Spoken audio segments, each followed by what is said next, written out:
Chapter 555. Everyone raised their heads in an instant and looked towards the source of the sound, which was not far above their heads. There, a gray ape was standing on a tree branch, waving its two long arms at the people below. It emitted a series of cries from its mouth, the sound reverberating through the incomparably silent space. It's the long-arm ape.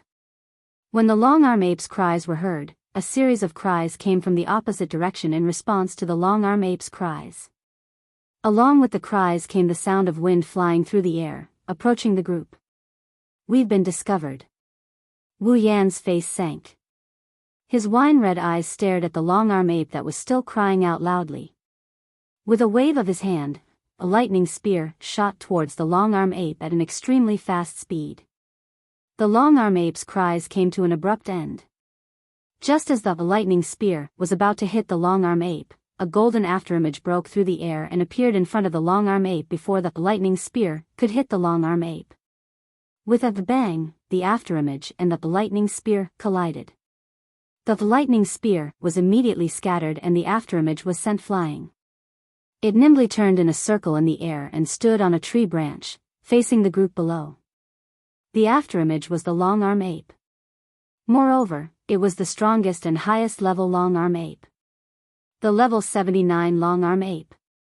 Woo! The long-arm ape opened its arms wide and let out a cry at the group of people below. Its voice was like that of a bird or a wolf, and it sounded very ear-piercing. Its pair of fierce eyes stared straight at the group of people, and a fierce aura rose from its small body, enveloping everyone below. The elite exploration team's bodies slightly sank, then struggled to stand back up. Seeing how they were clenching their teeth, it was clear that the aura of the long-arm ape had a huge effect on them. That was only natural. This long-arm back ape was level 79, which meant it was at the peak of rank 8. On the other hand, none of the members of the expedition team had reached the peak of rank 7. They were more than a rank lower than the long-arm back ape. It was already very good that they hadn't collapsed to the ground under the pressure of this aura. Everyone, be on guard. Feifei, Bingling, and Bai Shi immediately ordered. Their eyes were fixed on the long-armed ape. The aura that came from its body made their palms sweat. Their hearts sank. Retreat. Retreat quickly. The cry just now had undoubtedly summoned all the companions of the long-arm apes. Feifei and the rest could clearly feel that not far away, there were many figures with obvious mana fluctuations flying towards them. Their speed was only slightly slower than the long-arm apes. Feifei, Bingling, and Bai Shi turned around and shouted at everyone. Their voices were raised by quite a bit. It seems like even they are getting anxious. There's no way for them not to be anxious. Shokuhu Misaki just explained the situation to everyone. The words rank 9 demonic beast is like a heavy mountain pressing down on everyone's heart. Feifei and the rest knew that if they don't retreat now, they would be dead for sure. Wu Yan also carried Flanderchan and led the rest of the girls to protect the expedition team. He wasn't worried about anything happening to them. After all, Flanderchan is also a rank 9 demonic beast. Even he himself could gain the strength of a rank 9 demonic beast in a short period of time. If he and Flanderchan work together, as long as the opponent isn't a rank 9 demonic beast that's above rank 85, they won't be afraid of losing. Besides, even if they can't win, they can still run away. With the help of the system items, he now had more than enough item points. If he wanted to escape, it would only be a matter of minutes. With such a trump card, Wu Yan won't be scared by the words rank 9 demonic beast. Of course, he doesn't want to fight a rank 9 demonic beast to the death.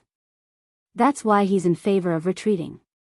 More than 100 people gathered together and covered each other as they retreated. At this time, a group of black shadows flew over from the front and gathered together with the long-arm ape and the long-arm back ape that discovered everyone. They scattered on the surrounding branches and cried out one after another, including in the direction where everyone was retreating. This caused everyone who was preparing to retreat to stop in their tracks. Protect! Feifei shouted. Night Elf had already been unsheathed and was in her hands. Bing Ling and Bishi had also unsheathed their armaments. At this moment, if they were to slow down even the slightest bit, they would all die. The members of the elite expedition team moved. A second later, they formed a circular formation. Everyone stood in a circle and faced outwards. They raised their armaments up high in defense. Looking at the surroundings, the less than 20 monkeys that were still frolicking over there had all arrived. One by one, the gray figures leaped between the trees. Their movements were extremely nimble. They either jumped or hung upside down on the trees in all directions, barking at everyone. It was as if they would pounce at the next moment, causing everyone to not dare to act rashly. Feeling the aura of the long-arm apes and the long-arm apes locked onto them, everyone's hearts started to beat faster.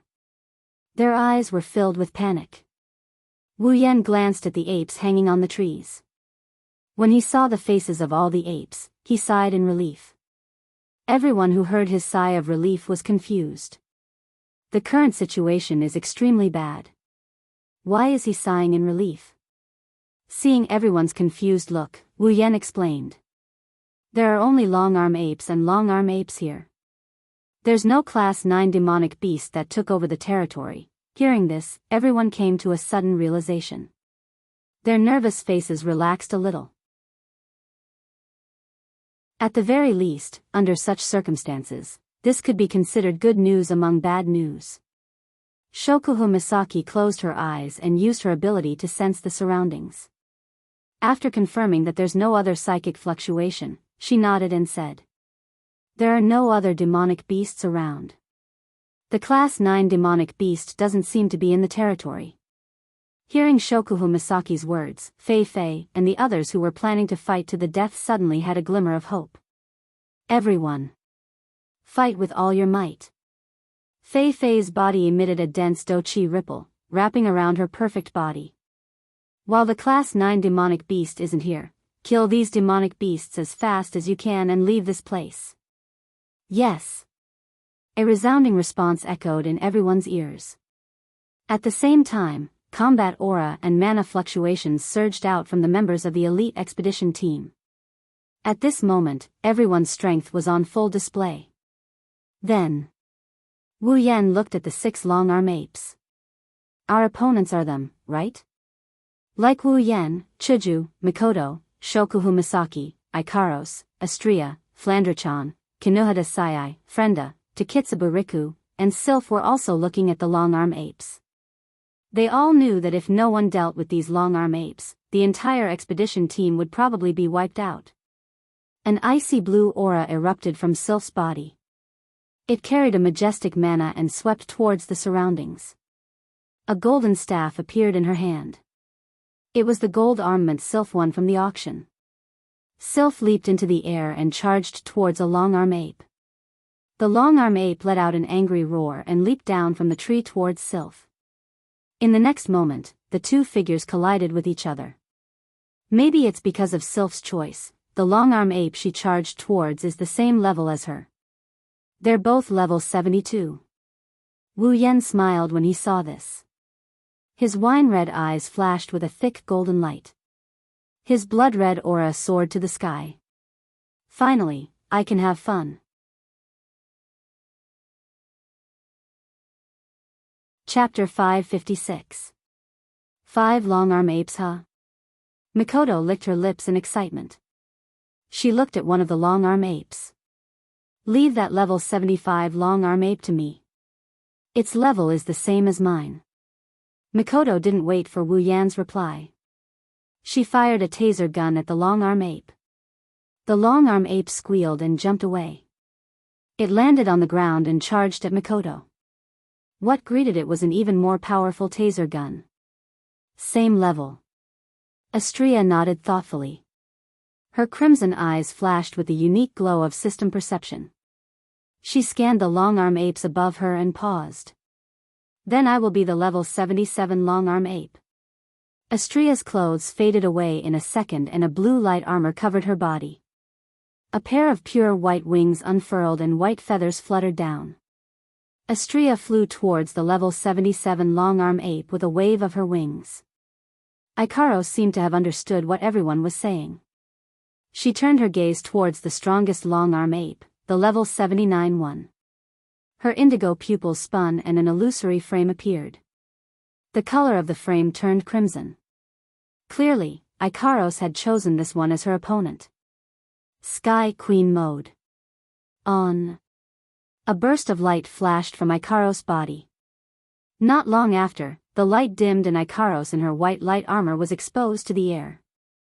The blue wings of light fluttered gently like a pair of hands, bringing up a cool breeze.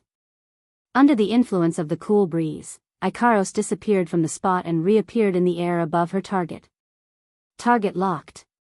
Beginning elimination. The next moment, countless cherry-colored missiles rained down from the sky towards the long-arm ape. In response, the long-arm ape pounded its chest with both hands and roared. Instead of retreating, it charged towards Ikaros. Wu Yan raised an eyebrow when he saw the three girls picking a long-arm ape each. He shook his head and laughed. The three strongest long-arm apes were picked by the three of them. Not to mention, they are all of the same level. Is this a coincidence or a mockery? There is one level 70 and one level 74 long-arm ape left. Do I have to pick the same level long-arm ape? Isn't that the weakest long-arm ape? Wu Yan's lips twitched. He looked at the level 70 and 74 long-arm apes and placed Flandrachan on the ground. Flandrachan, stay with the big sisters.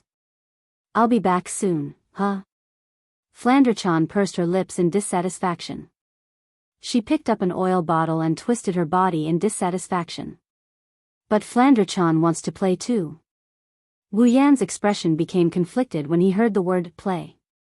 Flandrachan, you don't have to play for now. Why? Why?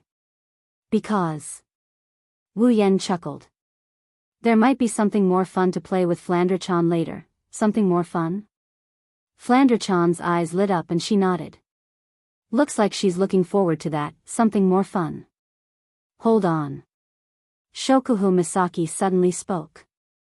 You don't want Flandrachan to fight? Are you going to fight two Tier 8 long-arm apes at once? Is there a problem? Wu Yan nodded as if it's a given. It's just two Class 8 magical beasts. If they were level 75 or above, I might be a little worried. Unfortunately, these two long-arm apes are only level 70 and level 74, level 70. Shokuhu Misaki looked at the level 70 long-arm ape, then turned to look at Hinajiku, Kinohada Sayai, Frenda, and Takitsubu Riku. Their eyes met and they all smiled at the same time. Yen. With white cherry in hand, Hinajiku stepped in front of Wu Yan who was about to step forward. Amidst Wu Yan's stunned expression, she smiled. Leave the level 70 long-arm ape to us. You guys? Wu Yan flinched with a surprised expression. That's a Tier 8 long-arm ape. Even if it's only level 70, it's not something a Tier 7 long-arm ape can handle. Shokuhu Misaki ran her fingers through her hair and said casually. I remember when you fought with Jaffer, you were only Tier 7, I'm different. I've combined the true ancestor's bloodline, infinite martial arts, Electromaster LV5, Gate of Babylon, Nether Temple Shana, and almost all of my abilities and equipment to be able to achieve that. That's why I said, we. Shiju interrupted Wu Yan. We may not have as strong abilities and equipment as you, but there are still 5 of us. Against a Tier 8 long-arm ape, we should have a chance, right? Wu Yan fell silent after hearing Chiju's words. He looked at the level 70 long-arm ape. Wu Yan hesitated. Are you sure? Is it really okay? Aya, can you stop being so wishy-washy? Kinohada Sayai jumped in. Even if we can't beat it, we won't be killed. If we can't, we can just run away. That should be fine, right? Let's give it a try. Frenda also tried to persuade him. If we can't, with our abilities, the 5 of us should be able to protect ourselves. We'll be fine. Frenda wanted to say that with life fusion, even if they die, they can be revived with a summoning point. But Frenda knew that Wu Yan didn't like the idea of using life fusion as an excuse to do things that would endanger him. Even if they could be revived, he wouldn't allow it. That's why Frenda changed her mind. Even the most cowardly Frenda said so, Wu Yan had no choice but to nod and agree to her request. Then be careful. If you can't handle it, remember to use the items I gave you, don't worry. Takitsubo Riku said softly. Even though her voice was soft, her tone was firm. Everyone could feel her determination. Before entering the behemoth forest, Wu Yan exchanged for items from the system list that could be used in times of crisis. For example, a return scroll for escaping, a resplendent breath for survival, etc. He divided them into 9 portions and gave them to each of the 9 girls. With these, the girls can guarantee their own safety. After all, if they really can't handle it, they can use the return scroll to return to the camp outside the behemoth forest. This is why Wu Yan brought the girls into the behemoth forest without worry. That night, Wu Yan even thought of looking for something like a satellite or a moving camera from the system list. He wanted to use these items to investigate the situation in the behemoth forest. It would be best if he could find clues about the behemoth forest and the behemoth king. Alas, he failed in the end. First of all, large items like a satellite have a lot of restrictions. In this spalier world where Do-Ki and mana are abundant, it's impossible to use it successfully. Second, items that can be used physically can't pass through the behemoth forest's natural insurance. It's either the detection range is insufficient or it's blocked by various behemoth. This is why Wu Yan had to come out personally to protect them. Chuju, Shokuhu Misaki, Kinohada Sayai, Frenda, and Takitsubo Riku stood in a line below the level 70 long-arm ape. Chuju looked at the long-arm ape that was baring its fangs at her. Chuju raised White Cherry.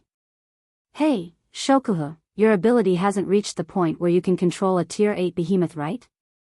Are you sure you can come with us? Yes.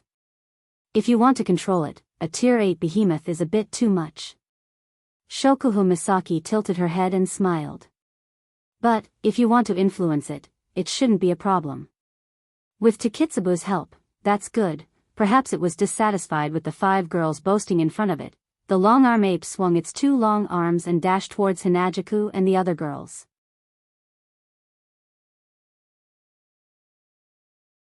Chapter 557. The situation was much more dangerous than they imagined. Although the members of the expedition team were quite strong, their defense was still breached by the 12 long-arm apes in a hurry. Although the peak grade 7 long-arm apes were not as strong as Fei Fei, Bingling, and Bishi, they weren't too far off. Even if the members of the expedition team were to fight against 2 long-arm apes, they would still be defeated in an instant, let alone 1 against 3. In the end, it took 7 or 8 people to deal with a single long-arm ape before they managed to gain the upper hand. A peak of rank 7 magical beast was equivalent to the top 20 magical beasts in the Spalier World Academy. Even though it wasn't as strong as the top 10 magical beasts, it wasn't too far off. After a while, everyone was held back. It seemed like they wouldn't be able to win in a short period of time. Seeing the elite expedition team members being held back by the long-arm apes, Fei Fei, Bingling, and Bishi were very anxious. They didn't forget that these long-arm apes were under the protection of a rank 9 magical beast. If they didn't end the battle quickly, they would all be finished when the rank 9 magical beast appeared. Bingling. Fei Fei's face was dark as water. She hurriedly walked up from the back of the team.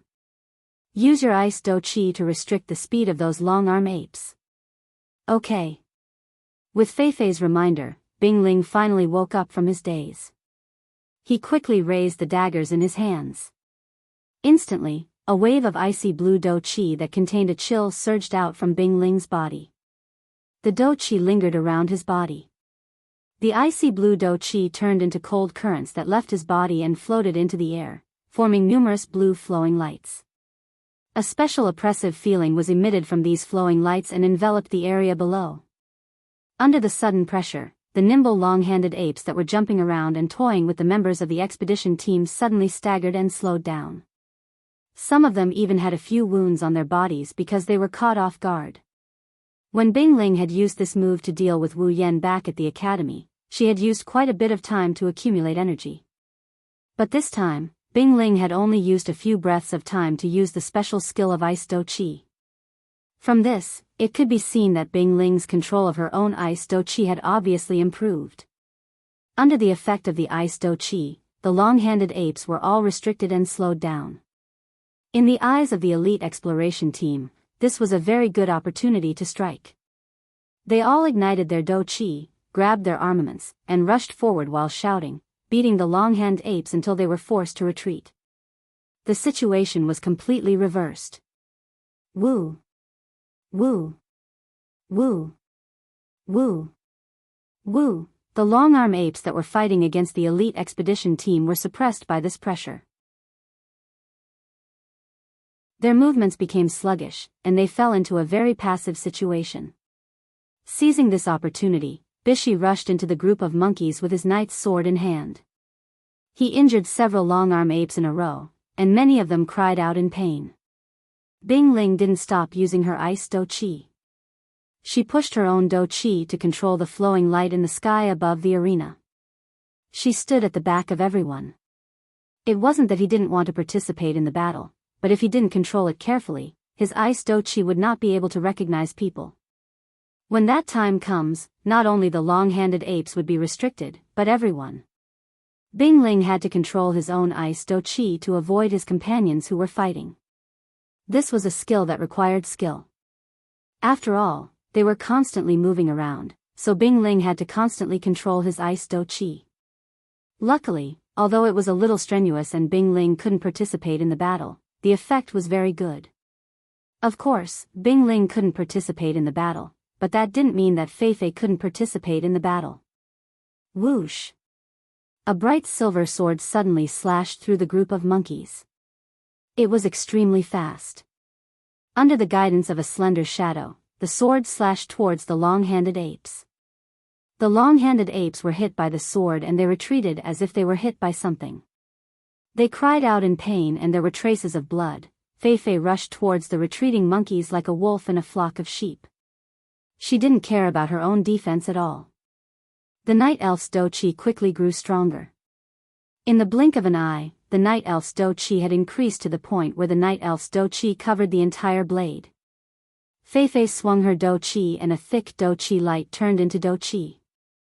It was as fast as lightning and as fast as thunder. It suddenly hit a few of the long-handed apes. Several of them looked like they were hit by a giant mountain.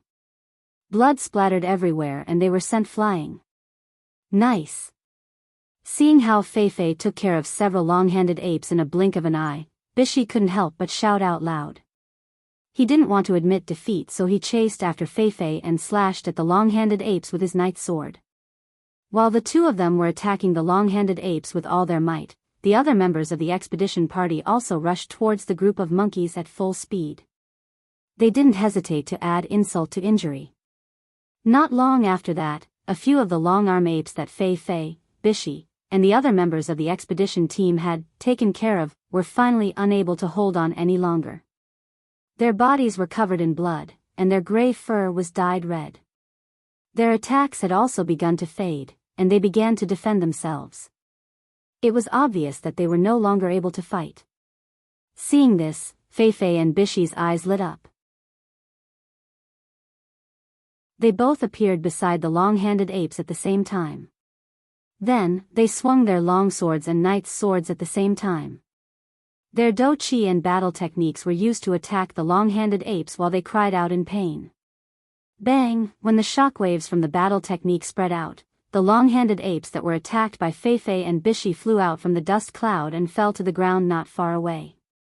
After struggling for a while, they stopped moving. At this point in the battle, casualties started to appear. Woo! The death of their companion caused the remaining long-handed apes to face the sky and let out a long howl. Their voices were filled with grief, as well as a monstrous fury and killing intent. The ferocious chi on their bodies spread out, causing the flowing light that was created from ice do chi that was restricting their speed to begin to sway, appearing as though it was about to disappear. Bing Ling's expression involuntarily changed. He sensed that his ice do chi was actually showing signs of dissipating. Bing Ling hurriedly urged his do chi once again, increasing the output of his ice do chi and stabilizing his ice do chi. However, repeatedly urging his do chi had already caused Bing Ling's do chi to be a little depleted. The douqi on his body was slightly dim. A green vein protruded from Bing Ling's forehead. Bing Ling. Bishi turned around and shouted at Bing Ling, who was barely holding on. Quick! Use a potion to recover your douqi. Otherwise, your body won't be able to take it. Bing Ling gritted his teeth when he heard Bishi's words. He knows that this is not the time to be stingy. He immediately took out a bottle of potion from his space storage item and swallowed it. In the next moment, the slightly dim douqi on Bing Ling's body surged once again. Under Bing Ling's control, the flowing light that surged into the air trembled and an even stronger pressure acted on the bodies of the long-handed apes. It pulled back the long-handed apes who were originally about to break free, causing them to be extremely angry. Bishi furrowed his brows and cautiously said to Feifei, "Tell everyone to be careful. These long-handed apes haven't used magic even once. If they suddenly attack, we might have casualties on our side." "No." Feifei looked coldly at the long-arms apes who were pounding their chests out of anger. She then looked around at the elite expedition team that was charging forward and said, "They can't be hiding their strength. Their companions are all dead, but the long-arms apes still haven't used their magic. I don't think magical beasts have the heart to do that." "You mean?" Bishi hesitated. "These long-handed apes don't know how to use magic?" "That should be the case," Feifei said. "Otherwise, there's no other way to explain why they're so angry when their companions are dead." "They're not using magic," Bishi smiled.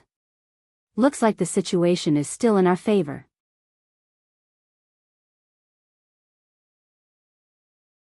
Chapter 558. The battle between the elite scouting party and the long-arm apes is still going on. Chaotic shouts, explosions, and screams can be heard all around Mikoto's ears. Looking at the human and monkey silhouettes that keep appearing from the other side of the forest, Mikoto glanced sideways. Her brown eyes seemed to be able to see through the obstacles of the trees. Looking at the group battle over there, a heroic smile appeared on her pretty face. "Looks like Feifei's side is fine." Turning her gaze towards the long-arm ape not far from her, Mikoto's smile slowly receded. She no longer pays attention to the other battles and focused all of her attention back on the battle. Her hand lightly brushed the bangs in front of her forehead. Between the bangs and her hand, there's a blue and white electric current that's connecting the two. It's very eye-catching. At this moment, Mikoto's entire body seems to be sparkling. Under Mikoto's gaze, the long-arm ape couldn't help but let out a roar. Its eyes flashed with a ferocious glint. A ferocious aura burst out from its body. Its aura is filled with anxiety. It's obvious that the long-arm ape also discovered that its own people are gradually dying. This made the long-arm ape furious. Its long arms reached out to its front and beat its chest to express the anger in its heart. A monkey really is a monkey, beating its chest when it's angry. Mikoto glanced at the long-arm ape. She raised her hands and lightly clapped them together. Then she separated them and a ball of blue and white electric current shines from her hand. "I think you should go back to the zoo." Her palms gently intertwined with the blue and white electric current. The electric current suddenly expanded. In a few short seconds, the scattered electric current expanded and merged together. A half-meter radius lightning ball flashed and appeared in Mikoto's palm. Holding the huge blue and white electric current in her hand, Mikoto's mouth slowly formed into a smile. She raised it high above her head and fiercely threw it out. The huge electric current was like a storm, covering the sky and covering the earth as it swept out. Following the explosion of the electric current, everywhere it passed, the ground around it churned up. The soil quickly dissipated and the dust became thin. One by one, the rocks were lifted up and directly protruded out of the ground. The momentum was terrifying. Woo! Looking at the powerful lightning ball, the fur on the long-arm ape's body stood up. It was like a hedgehog that had been attacked. A low roar came out from its mouth, and an afterimage shot out from its side. As the afterimage flew past, the sharp wind could be clearly heard in the entire battlefield. The blue and white electric current shot out and heavily collided with the afterimage. Bang! Both of them trembled at the same time with a loud bang and dispersed in all directions. The only difference was that the lightning ball dissipated directly, while the afterimage revealed its true form, the arm of the long-arm ape. What a hard arm. Mikoto looked at the arm that was retracted by the long-arm ape. She was more or less surprised that the long-arm ape used its own body to block her attack. And it didn't seem to be injured at all. The toughness of its arms was probably not low. With a thought, a vigorous electric current flashed from Mikoto's body and wrapped her whole body. She heavily stomped her foot on the ground and the electric current flowed from her foot to the ground. Then, it spread out and in a net shape, shot towards the long-arm ape. As the electric current flowed through the ground rolled even more crazily. Crisp collapsing sounds continuously sounded from below. A moment later, the ground within a 10-meter radius of the long-arm ape had completely collapsed. It was like a dried-up wasteland. In the midst of the collapsing sounds, the long-arm ape raised its head and let out a strange cry. Its long arms smashed the ground and its body nimbly disappeared from the spot. It floated into the air and raised one of its arms. A metallic light suddenly appeared on its arm. In a low and deep symphony sound, the long-arm ape disappeared again in a flash. When the long-arm ape reappeared, it was already not far from Mikoto's side. His arm flashed with a metallic luster as he swung it out, breaking through the obstruction of the atmosphere, creating a burst of explosive sound as he swung it towards Mikoto's slender waist. With such momentum, as long as Mikoto was hit even once, she would be finished. Mikoto's face turned serious. She once again stomped on the ground. Her body crackled with electricity. But this time, what responded to Mikoto's electric sound was not a net of electricity but a wave of black iron sand. Like tiny wasps, the iron sand wave converged into a wave. It let out a soft cry and rolled in the air. In the next moment, a thick iron sand wall was erected beside Mikoto, blocking the long-arm ape's attack. Bang! The long-arm ape slammed heavily on the iron sand wall, shattering a lot of the iron sand. The terrifying destructive force allowed the long-arm ape's hand to pierce through the iron sand wall, creating a hole. It even went through the wall and arrived in front of Mikoto's face. Mikoto's pupils shrunk, a trace of panic appeared on her face. She subconsciously took 2 steps back. These 2 steps saved Mikoto's life. The long-arm ape's hand stopped a few centimeters away from Mikoto's face. The reason wasn't because it was weak but because the long-arm ape's hand wasn't long enough.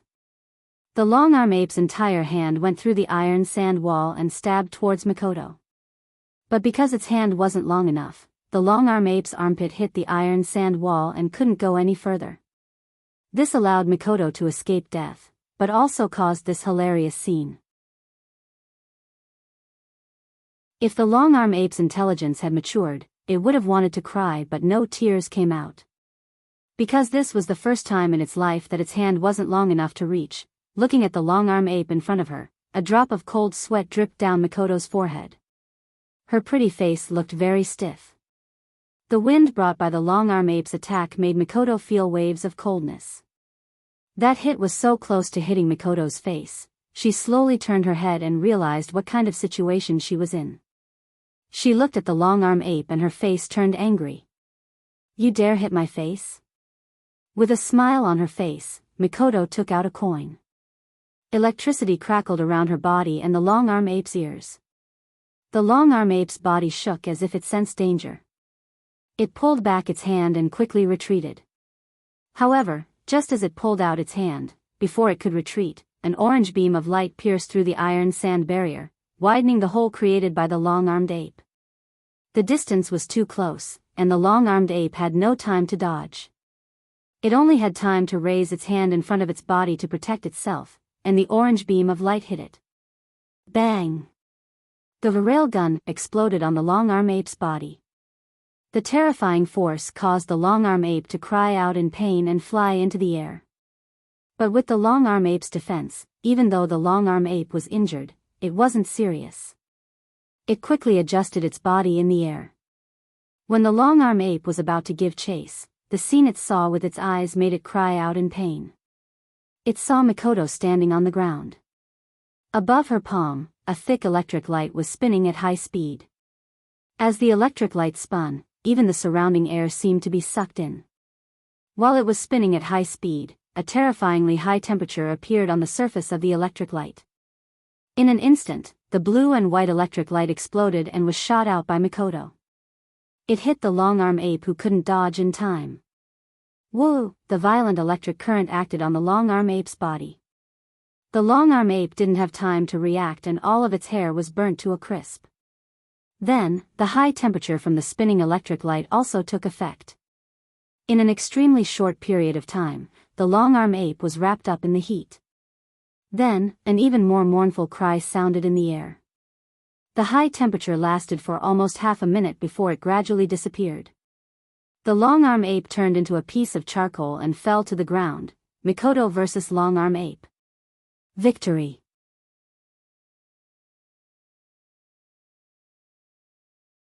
Chapter 559. Yeah. Watch me. Astrea flapped her wings and dove down. She descended from a height of a few hundred meters towards the long-arm ape. At the same time, a blue lightsaber shot out from the hilt of her sword. Together with Astrea, they turned into a meteor and plummeted towards their target. Their speed was so fast that even the air trembled. Astrea had wings with the highest mobility and acceleration among the angeloids. She was also the fastest among the angeloids. Combined with her terrifying close-range combat ability, Astrea was almost invincible in close-range combat. Oh, the long-arm ape opened its arms wide and let out a cry. It seemed to be saying something to Astrea. The ape raised its arms in response to the incoming Astrea. Astrea's lightsaber pierced through the air like a giant electric drill. Astrea plunged down a few hundred meters and thrust her lightsaber at the long-arm ape with an unstoppable momentum. Oh! The long-arm ape's face was ferocious. It let out a high-pitched and ear-piercing roar, then jumped up and waved its hand. A shadow of an arm shrouded in gray light tore apart the wind and waves, and forcefully resisted the attack that came from the sky. Boom! The long-arm ape was sent flying by Astrea's attack. It crashed into the ground and left behind a giant crater. The shockwave from the collision between two Tier 8 champions, and level 77 Tier 8 champions at that. The ground collapsed in an instant. Everything within tens of meters of the ground was turned into ruins. In front of the aftershock, whether it was the ground or the trees, they were all as fragile as tofu. Everything collapsed or fell down. The entire ground sank by a meter. Smoke and dust filled the air. The rock plate shook and shook. The sound of Astrea and the long-arm apes clashing against each other caused the scouts and long-arm apes to cover their ears in pain. They were shocked by the sudden loud noise. Ah! Astrea was sent flying by the shockwave. Her petite body flipped back and forth in the air. Astrea quickly spread her wings and tried to stabilize her body with the help of her wings. Ouch! Astrea pressed her shield-wielding left hand against her sword-wielding right hand and rubbed her wrist. Even though Astrea had the upper hand in that exchange, her wrist was still numb from the impact. It was only because the momentum of her dive helped her increase her strength. Otherwise, her hand would be red and swollen by now. From this, one could tell how strong the long-arm back ape's front body was. Ouch! Astrea puffed up her cheeks in pain. She complained in a pitiful tone. If I knew this would happen, I wouldn't have picked the same level as me. It hurts. While Astrea was complaining about the wrong treatment, the long-arm ape roared and charged out of the rubble. It stood on the ground and roared at Astrea. Its eyes were filled with anger. It was obvious that the attack just now had angered it. Ah, you're fine. Astrea was surprised to see the long-arm ape unscathed except for a bit of dust.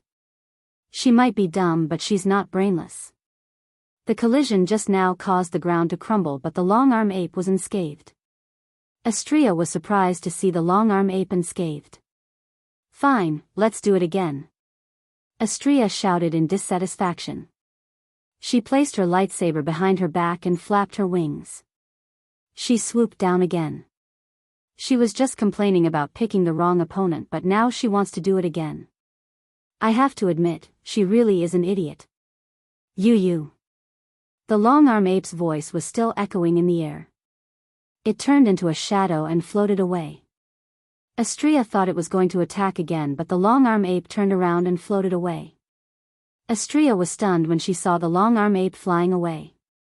She didn't react for a long time. When she came back to her senses, she was furious. Don't run. What a cunning monkey. Astrea flapped her wings and changed from a dive to a dash. She chased after the long-arm ape. 2 Tier 8 fighters, one running in front and the other chasing from behind. This scene is enough to make people's jaws drop to the ground. Suddenly, the escaping long-arm ape turned around and appeared in front of Astrea in a strange arc. Astrea was shocked. She reflexively swung her lightsaber and stabbed at the long-arm ape. The long-arm ape changed its direction again when the lightsaber was about to hit it. It drew an arc in the air and floated to Astrea's side. It swung its arm and the power of its attack reached its limit. Ah! Astrea didn't have time to withdraw her attack. She raised the shield in her left hand and blocked the long-arm ape's arm. Clang! Astrea was caught off guard and she was sent flying. Astrea leaped into the air and stopped there. She stared at the long-arm ape with her crimson eyes. Her face was flushed red. It was a sign that Astrea was about to unleash her true fury. Damned monkey, it's one thing for master to call me stupid, but now even a monkey like you is toying with me. Astrea's body trembled from anger. It seems like Astrea's rage points went through the roof when she was challenged by a monkey to a game of IQ. The long-arm ape didn't know it angered an idiotic volcano. It turned its body into 7 or 8 rays of light and leaped towards Astrea. The rays of light circled around Astrea like afterimage punches. It looked like there were 7 or 8 rays of light, but there was only 1 ray of light. This was the long-arm ape's random dodging in a small area. In Astrea's eyes, the long-arm ape was toying with her like it was playing a prank on her. Astrea's long blonde hair swelled up, her petite face was filled with anger. She let out a shout and thrust her lightsaber forward. She spun 360 degrees in the air and pushed her melee combat ability to the limit. She turned into a gust of wind and blew away the afterimages around her. Astrea swung her lightsaber at least a dozen times in a row, attacking relentlessly. A gentle breeze blew past. When Astrea reappeared, all the afterimages around her were gone. Only 1 ray of light was left. It fell to the ground with a dull thud. Astrea's eyes flashed. The lightsaber in her hand glowed blue. The blade vibrated and expanded rapidly like a beating heart. The lightsaber rippled and expanded several times in the blink of an eye. It turned into a gigantic lightsaber. Astrea raised it high and pierced the clouds. Go to hell. Idiot, rumble. The long-arm ape let out a loud wail. A several 100-meter-long fissure appeared on the ground behind it. It looked like a deep abyss. Countless rocks and debris flew everywhere. A deafening explosion sounded. The long-armed ape's hands hung down, and its body strangely stopped in midair. Then, a crack of the same plane as the crack on the ground spread out from its body, accompanied by scarlet blood and a body that was split into 2 halves, Astrea versus long-arm ape. Victory.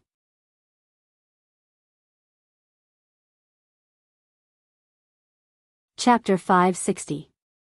While Mikoto and Astrea were battling it out, Ikaros's battle was just beginning.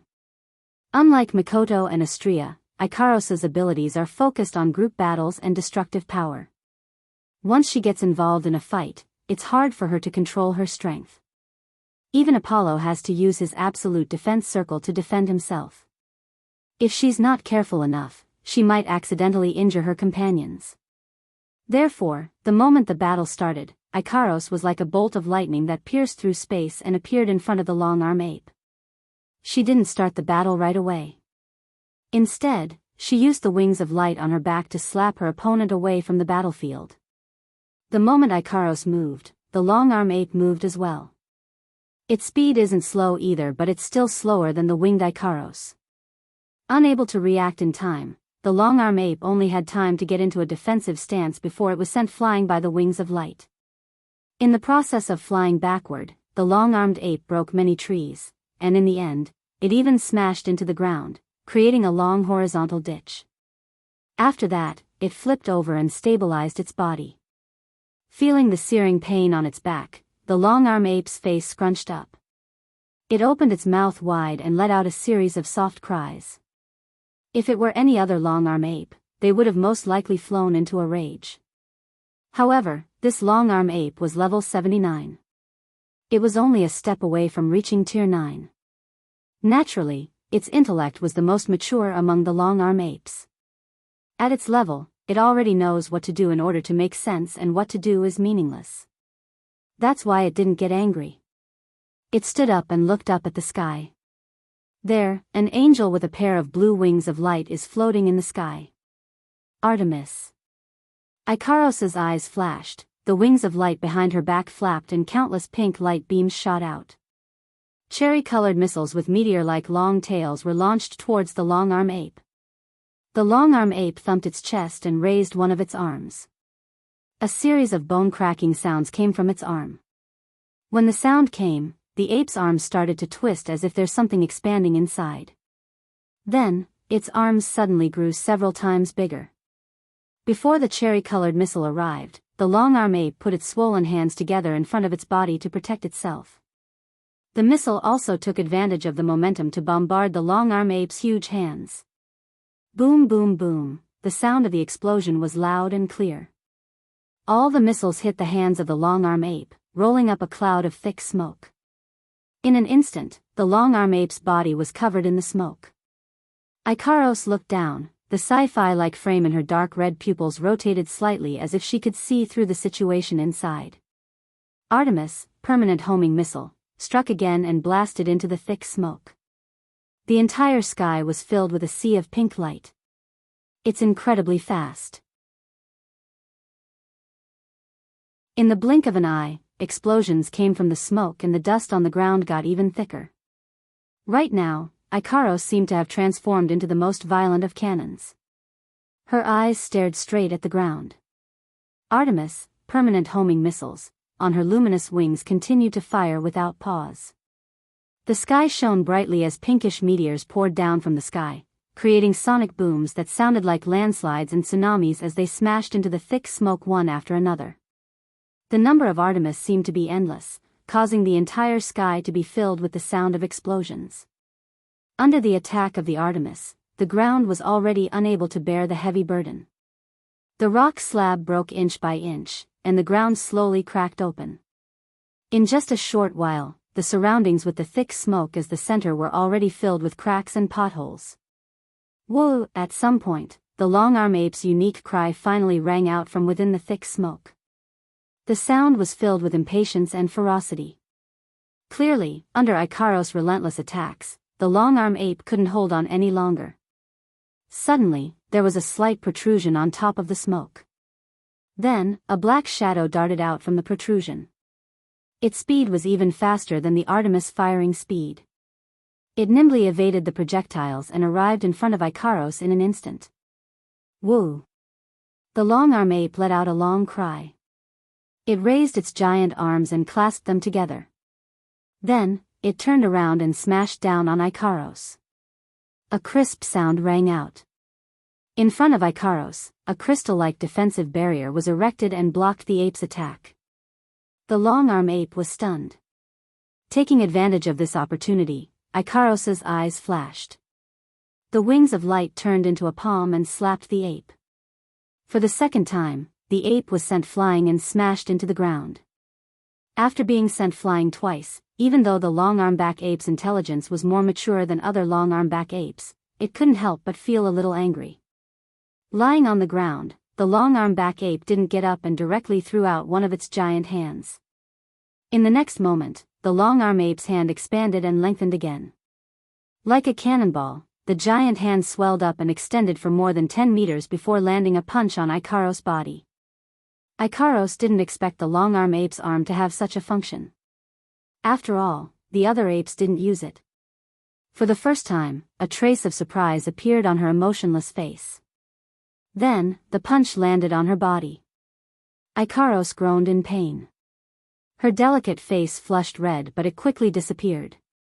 Looking at the long-arm ape below, Ikaros ignored the pain and expanded her wings. She extended her wings into the void and disappeared into thin air. Connect. If this scene was seen by someone familiar, they would have screamed out loud. A series of electric wiring shadows extended from Ikaros' back. Then, the shadow of a fighter jet appeared behind Ikaros. It was Ikaros's trump card, gold armament. Uranus system. The sudden change made the long-arm ape's expression change. Its eyes reflected the shadow of the fighter jet behind Ikaros, and a sense of extreme danger surged in its heart. Danger. Very dangerous. Very dangerous. The long-arm ape retracted its hands without hesitation.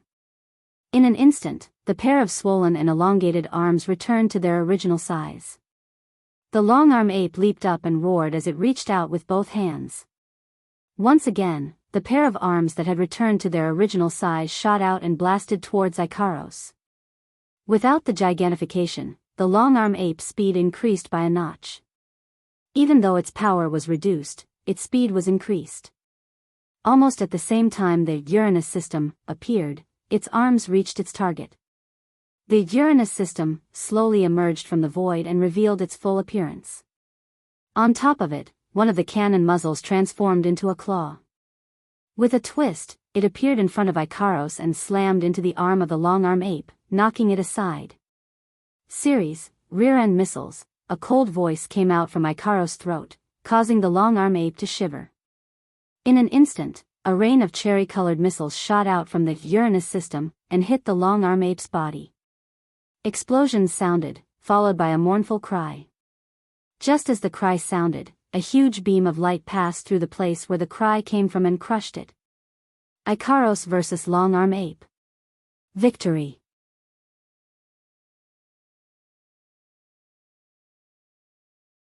Chapter 561. On the other side, Chuju, Shokuhu Misaki, Kinohara Sayai, Frenda, and Takitsubu Riku are facing off against the level 70 rank 8 long-arm ape. Shokuhu Misaki and Takitsubu Riku are standing at the back, looking at the long-arm ape. Frenda is standing in front of Shokuhu Misaki and Takitsubu Riku with her hands under her skirt. Chuju and Kinohara Sayai are standing in front of the long-arm ape in a straight line.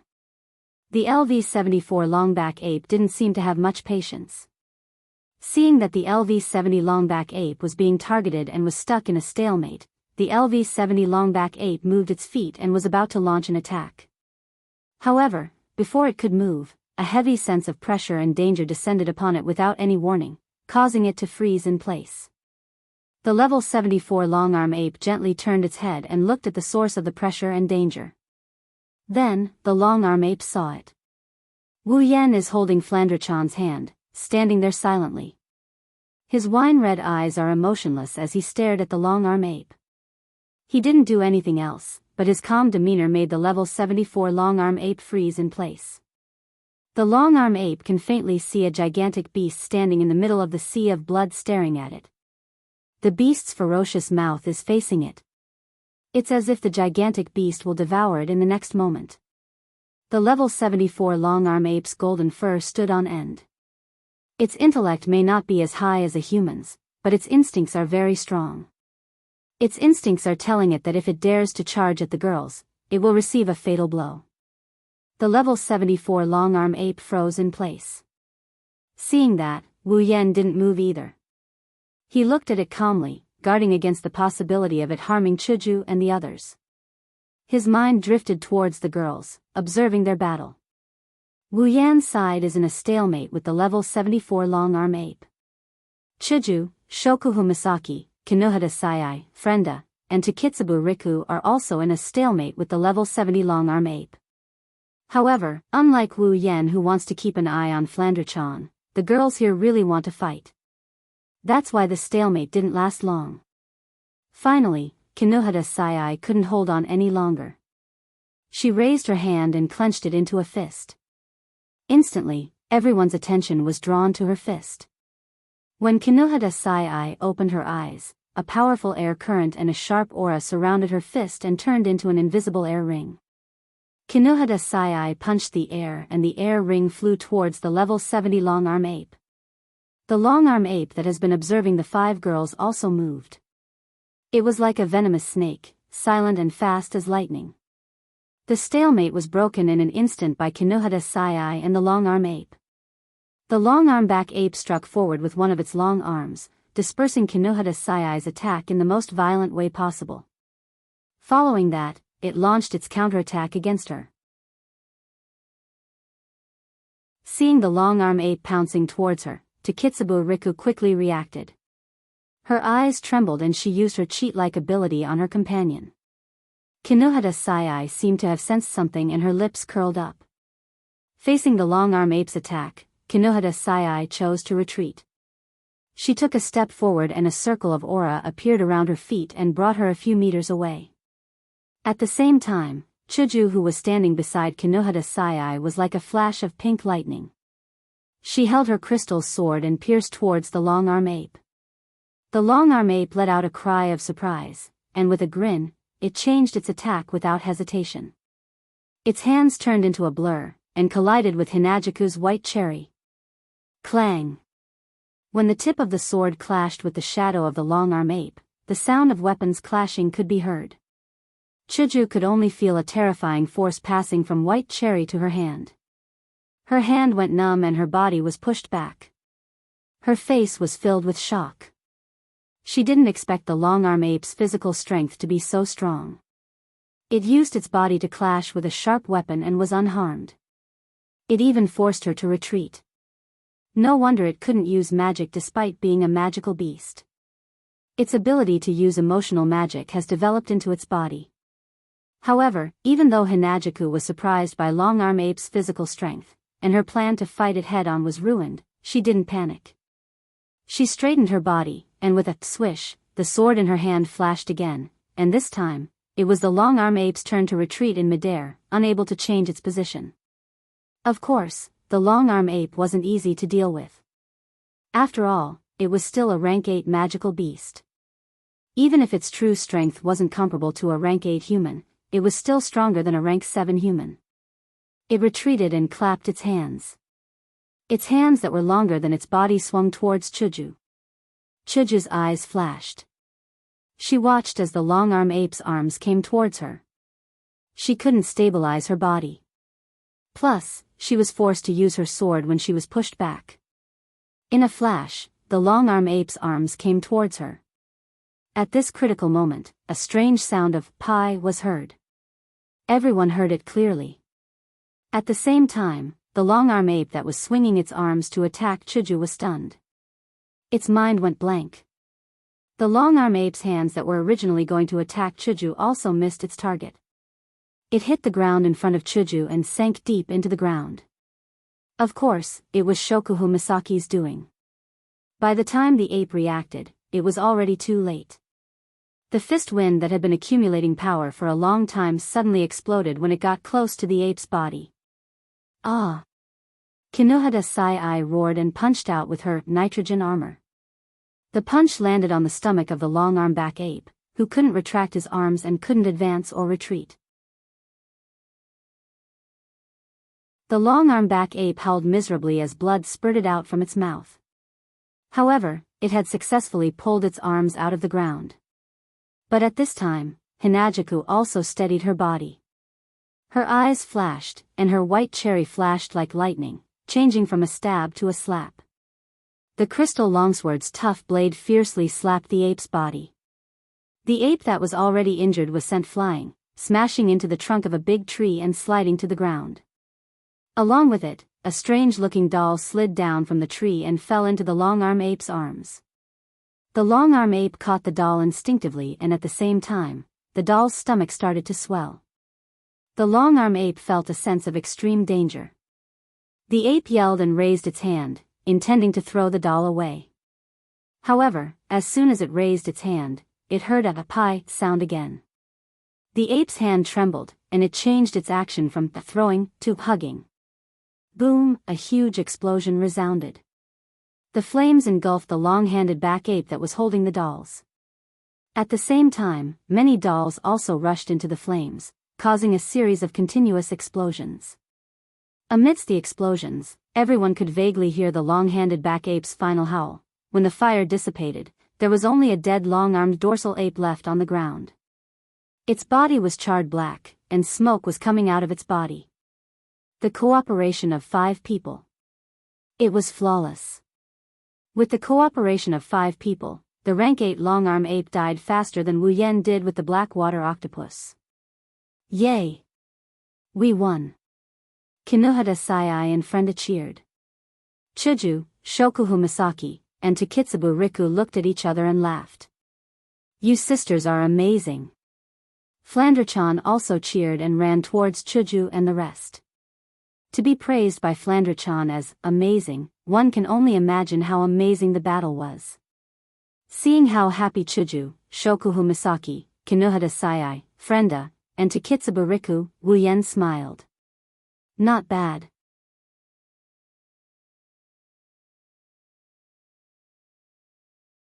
Chapter 562. By now, Mikoto, Ikaros, and Astria had already won their battles. With the addition of Chuju, Shokuhu Misaki, Kinohara Sai, Frenda, and Takitsubu Riku, other than Sylph, the rest of the Tier 8 combatants have finished their battles. The results were gratifying. The girls are the best of the best in their respective worlds. After becoming Wu Yan's summons and gaining unlimited potential, their growth is terrifying.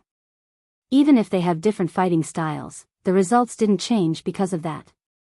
In the 4 battles, other than Astria and Ikaros who received light injuries, the other girls didn't receive any damage at all. This is a battle between Tier 8 combatants. If the results of this battle were to spread, the reputation of these 8 girls would definitely soar. Wu Yan had a faint smile on his face after learning the results of the battles. He couldn't hide the joy in his heart. Of course, Wu Yan is happy, but his opponent, the long-arm ape, who is the only one left other than Sylph's opponent, is infuriated. Wu, the long-arm ape raised its head and let out a long howl after witnessing the death of its companion. Its howl was filled with sorrow and violence. It pulled the girls back to reality. The long-arm ape no longer cared about anything. Its instincts, its sense of danger, everything else was tossed aside. The only thing left in its heart was endless anger and killing intent. It stared at Wu Yan with its bloodshot eyes. The long-arm ape isn't very intelligent, but it knows that this person is the one who made it unable to fight alongside its companions. It can only watch as its companions die in front of its eyes. Blinded by anger, the long-arm ape didn't hate the culprits, Hinajuku and company. Instead, it turned its anger onto Wu Yan. One has to say, this is an injustice that one doesn't know whether to laugh or cry. However, this was exactly what Wu Yan wanted. Oh. Looks like it's about to explode. Wu Yan raised an eyebrow and smirked. Good, it's about time for me to end this as well. The long-arm ape didn't understand the meaning behind Wu Yan's words. However, it could hear the disdain and contempt in his words. It let out an angry howl that reverberated throughout the battlefield. Chuju and the others frowned. So noisy. Wu Yan's eyes flashed coldly. He pointed at the long-arm ape and a bluish-white electric current shot out. The long-arm ape's howl stopped abruptly like a strangled duck. With a leap, the long-arm ape dodged the electric current and flew into the air. At the same time, it used its special attack method. Its long hands swung through the air, creating 2 whistling sounds. The long-arm ape let out a cry and tightened its hands. A metallic luster appeared on its hands, making them look like 2 steel rods. When the long-arm ape was 5 meters away from Wu Yan, it struck out with its pair of steel hands.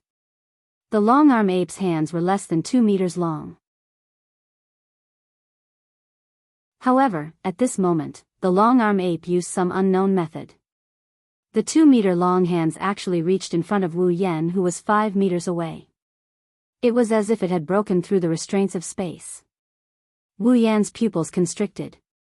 Taking a step back, Wu Yan took a step back and dodged the steel hands that were supposed to hit him in the face. The long-arm ape's hands fell in front of Wu Yan's face, just a hair's breadth away from hitting Wu Yan's nose. Looking at the hands falling in front of him, Wu Yan suddenly reached out and grabbed them. The strength in his body surged to his hands. With a shout, he turned around and put the long-arm ape's hands on his shoulders. A standard shoulder throw was used by Wu Yan. The long-arm ape's body was pulled. It couldn't help but let out a cry. Then, the sky and earth spun. The scene in front of its eyes became a blur. When the long-arm ape came back to its senses, it felt a sharp pain on its body. With a muffled sound, it felt something on its back. That was the result of Wu Yan throwing the long-arm ape over his shoulder and smashing it to the ground. However, it wasn't over yet. After the shoulder throw, the long-arm ape's hands were still in Wu Yan's hands.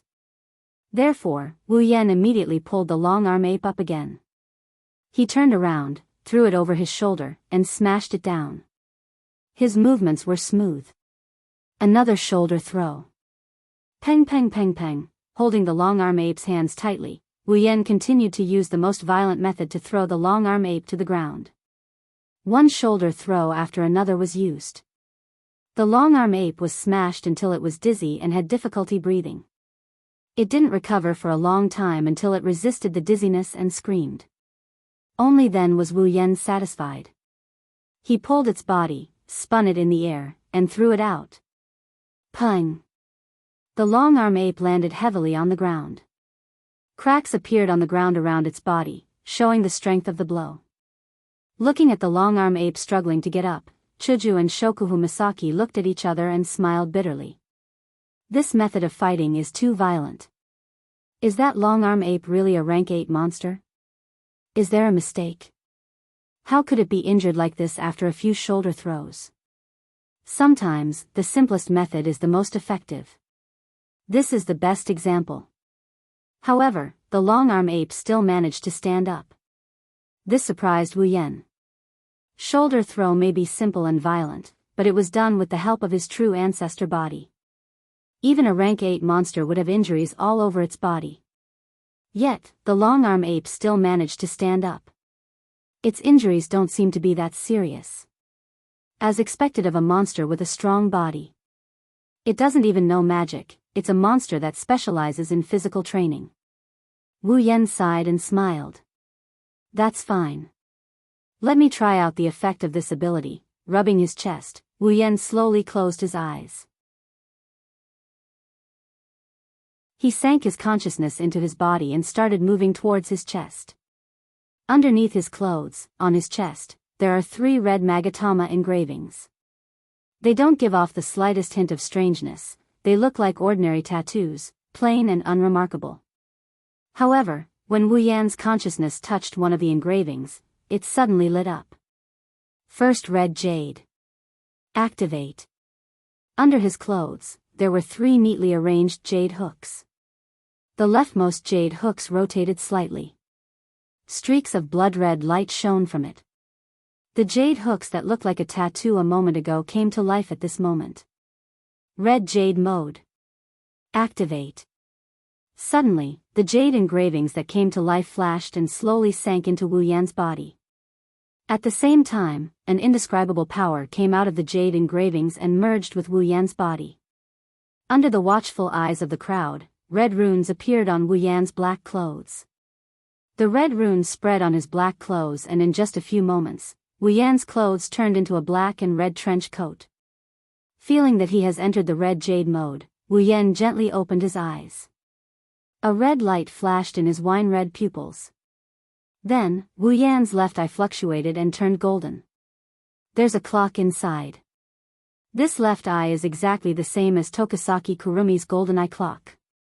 Needless to say, that a red jade mode of the first red jade was undoubtedly Tokasaki Kurumi. At this time, Wu Yan has become a level 75 existence with the power of the Time Fairy.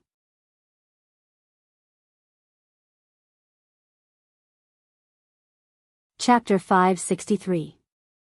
His black clothes transformed into a black and blood-red trench coat with red patterns. His left eye transformed into a golden color with a clock in it. He looked extremely demonic.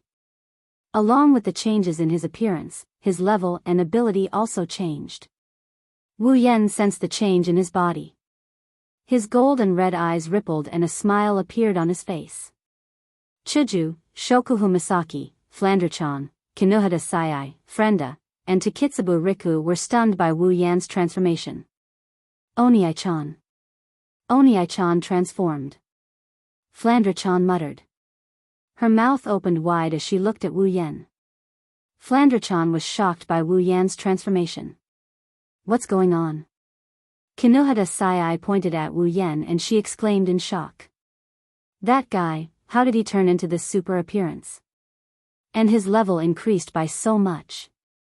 This. Shokuhu Misaki furrowed her brows for a moment before relaxing.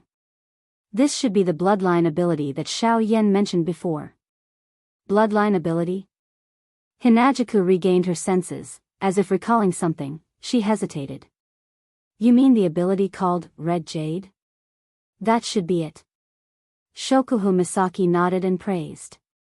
When I heard Xiao Yan talk about it, I thought he was exaggerating. I didn't expect him to really have such an ability.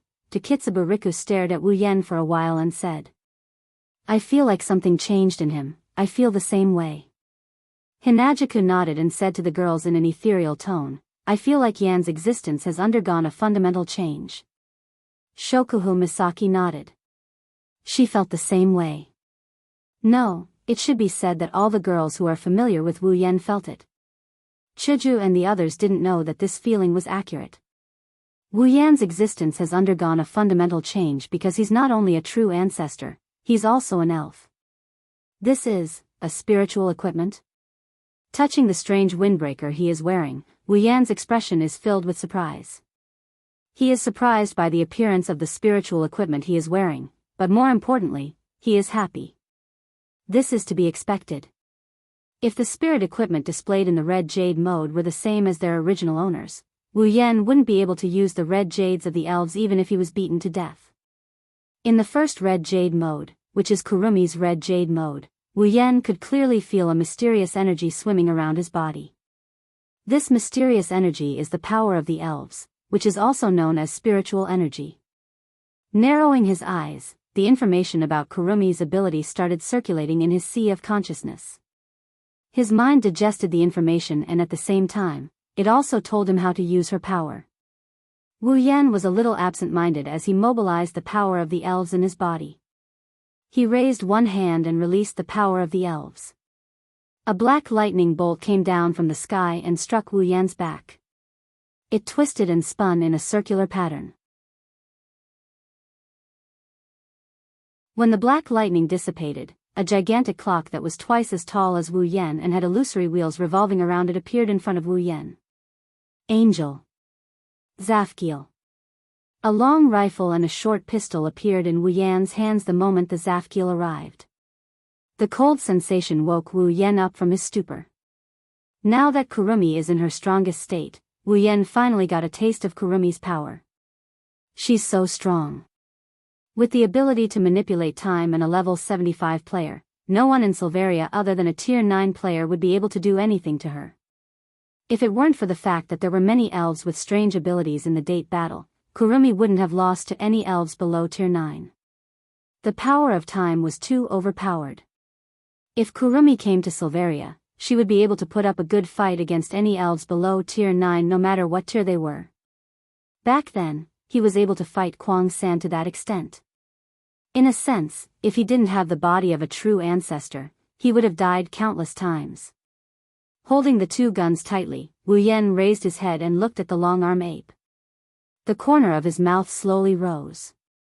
Suddenly, on the giant clock behind Wu Yan, a black and red stream of air flowed out from the character one and floated into the rifle in his hand. It's the Aleph bullet. Wu Yan raised the short rifle and pressed it against his temple. Under the horrified eyes of Chuju and the others, Wu Yan pulled the trigger and shot the Aleph into his body. The next moment, Wu Yan disappeared. On the other side, the long-arm ape's hair stood on end. A chill ran down its spine, prompting it to instinctively jump away. However, at this moment, a figure had already appeared beside it. The long-arm ape's eyes widened as it looked at the smiling face right in front of it. The muzzle of a long-barreled rifle entered its vision, and in less than a second, it was pressed against its head. Bang! A huge force exploded on the long-arm ape's head and sent it flying. The explosion also caused its mind to go blank. The long-arm ape didn't regain its senses until it fell to the ground. It shook its head and stood up. However, as soon as it stood up, a series of gunshots rang out and landed on its body. The long-arm ape felt a sharp pain on its body as if something was flowing out of its body. Scarlet blood dripped from the long-arm ape's body. Its body was covered with small bloody holes and its fur was dyed red. At this time, the long-arm ape was still stunned from the previous attack. After a long time, the long-arm ape finally recovered and realized what happened to its body.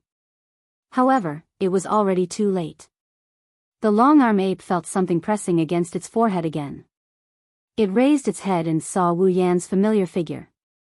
Bang! The sound of gunshots rang out again. This time, it wasn't a huge force that hit the long-arm ape, but a sharp edge. Feeling a cold sensation on its head, the long-armed back ape's eyes immediately lost focus. Its consciousness left it and its body fell down uncontrollably. The long-armed back ape would never be able to see the black hole mixed with blood on its head. In the end, it only saw a golden eye of the clock. Ding! Congratulations on leveling up. Current level, 71. The long-awaited leveling up notification echoed in Wu Yan's mind. Wu Yan put down the gun in his hand and looked at the long-arm ape lying in front of him. Once, level 74 was a level that he could only look up to. Now, an opponent of this level is just a piece of cake for him. I'm really getting stronger now. The giant clock behind him slowly disappeared along with the guns. From start to finish, the golden clock in Wu Yan's left eye didn't move an inch. It has to be said that Zafkiel is more suitable for Wu Yan than Kwang San. Wu Yan doesn't need to sacrifice his life. His life is limitless. Wu Yan took off his windbreaker and put on his black clothes. The golden eye of the clock returned to its original red color. Wu Yan closed his eyes and quietly felt the feeling of using ruby mode for the first time. After a while, Wu Yan opened his eyes and smiled. Firstly, the duration of the red jade mode is 1 hour. Not bad.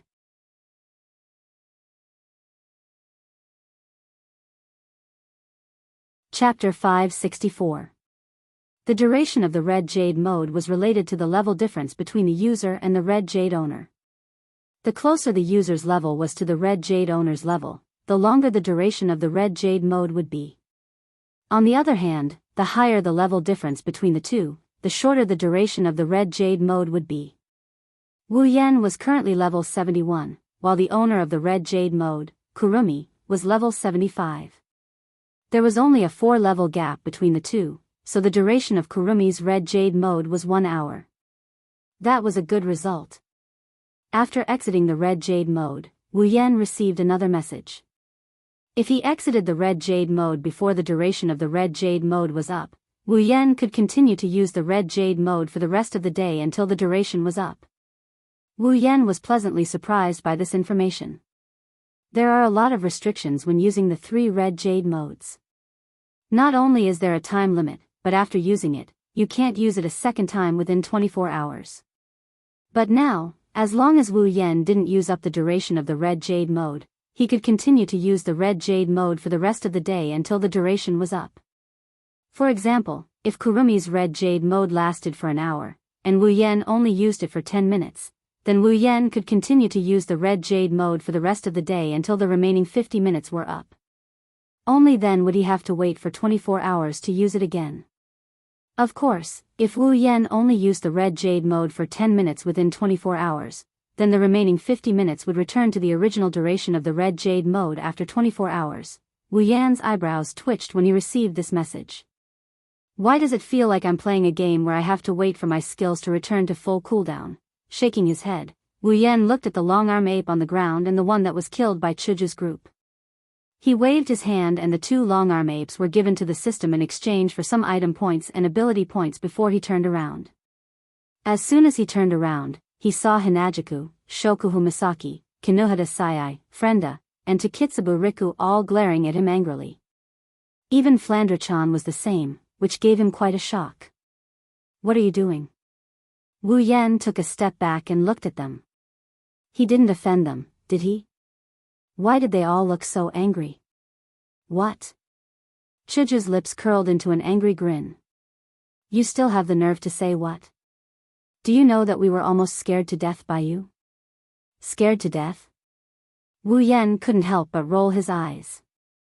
I'm the one who should be scared to death, right? Why didn't you guys make a sound when you walked? By the way, when did you guys get here? I didn't even notice you guys. Am I a fake tier 8 or something? Wu Yen ridiculed. To be honest, this is one of his questions. Shokuhu Misaki sneered, her tone was laced with anger. Next time you want to commit suicide, can you please tell us first? Wu Yen flinched for a second before he came to a realization. So it's because he shot himself in the head that caused this commotion. Chuju and the others didn't know about Kurumi's ability. They didn't know that Kurumi's ability is to turn time energy into bullets that can be used on oneself or an enemy. He used Aleph to shoot himself and they thought he was committing suicide. Wu Yen couldn't help but laugh. He looked at the girls mockingly, as if he's laughing at them. Only he knows how he's feeling right now. Master. From mid-air, a soft voice rang in everyone's ears, attracting the attention of the angry girls. Looking up, a pink feather floated down from the sky. Ikaros flew over and landed in front of everyone. Ikaros. Wu Yen scanned Ikaros's body with his red eyes. He didn't find any injuries. He sighed in relief. Are you done on your side? Yes, Master. Ikaros lowered her head and slowly walked behind Wu Yen. She didn't say anything but her pair of indigo eyes stared at Wu Yen. Ikaros isn't the type of girl who's good at expressing herself. This way of sticking to Wu Yen is the embodiment of her love for Wu Yen. It's also the reason why Wu Yen loves Ikaros so much. Master. Astria also came back. She retracted her wings and landed in front of Wu Yen. Her delicate face had a hint of joy. Everyone was confused. Astria, have you dealt with it too? Wu Yen was confused by Astria's cheerful expression, but he didn't ask. Retarded children are the happiest, it's obvious when it comes to Astria. Yes, Master. Master. Astria giggled and waved her little fists in the air. I cut that idiot in half. TCH. Wu Yan's mouth twitched. He averted his gaze and patted Astria's head. Well done, Astria showed a satisfied expression. She rubbed her head against Wu Yan's hand like a kitten. Wu Yan laughed. Ikaros, who was behind Wu Yan, had a hint of envy and yearning in her eyes. I really want Master to pat my head too. Ikaros didn't get a chance to express her wish because Makoto's appearance interrupted her mercilessly. Ah, why am I the last one? Makoto stomped her feet in dissatisfaction. Unlike Astria, Makoto was frustrated. After all, she was almost scared to death by that long-arm ape. Wu Yen was speechless. Isn't there still Sylph to deal with? Right after he said that, an icy blue figure appeared in front of everyone. Everyone knew it was Sylph when they saw her. Sylph had it easy, her clothes weren't even messed up. Glancing at everyone who returned, Wu Yen slapped his cheeks and grumbled in a resentful tone. Why didn't they bring the corpses? Those are all item points and ability points. Since everyone is done, let's hurry back to Feifei's side. Wu Yen adjusted his emotions and said. I'm afraid Feifei's side is the most anxious one right now. All the girls nodded one after another. Feifei and the others were the ones who were most worried about the battle situation. At this time, if they had already dealt with the long-handed ape group, they should be anxious. They had to hurry over, so as to avoid unnecessary trouble. The 11 of them hurried back to Feifei's side. They were worried that Feifei's side would be affected, so they chose to lure the long-arm ape horde to a more suitable location to fight. By the time Wu Yan and the girls returned to Feifei's side, the last long-arm ape had fallen under Feifei's blade. Admittedly, this group battle was the slowest to end. Yen, Feifei, Bingling, and Bishi heaved a sigh of relief when they saw that Wu Yan and the girls were unharmed. They quickly ran over to Wu Yan's side with the other members of the expedition party following closely behind. Looks like everyone settled it in time. Feifei originally thought that it would take a lot of time to deal with the 6 rank 8 long-arm back apes. She didn't expect that her side would be the slowest. Let's leave. Before Feifei could finish her sentence, something unexpected happened. Roar! A sudden roar came from afar, blowing down all the trees on the ground. The sound was terrifying.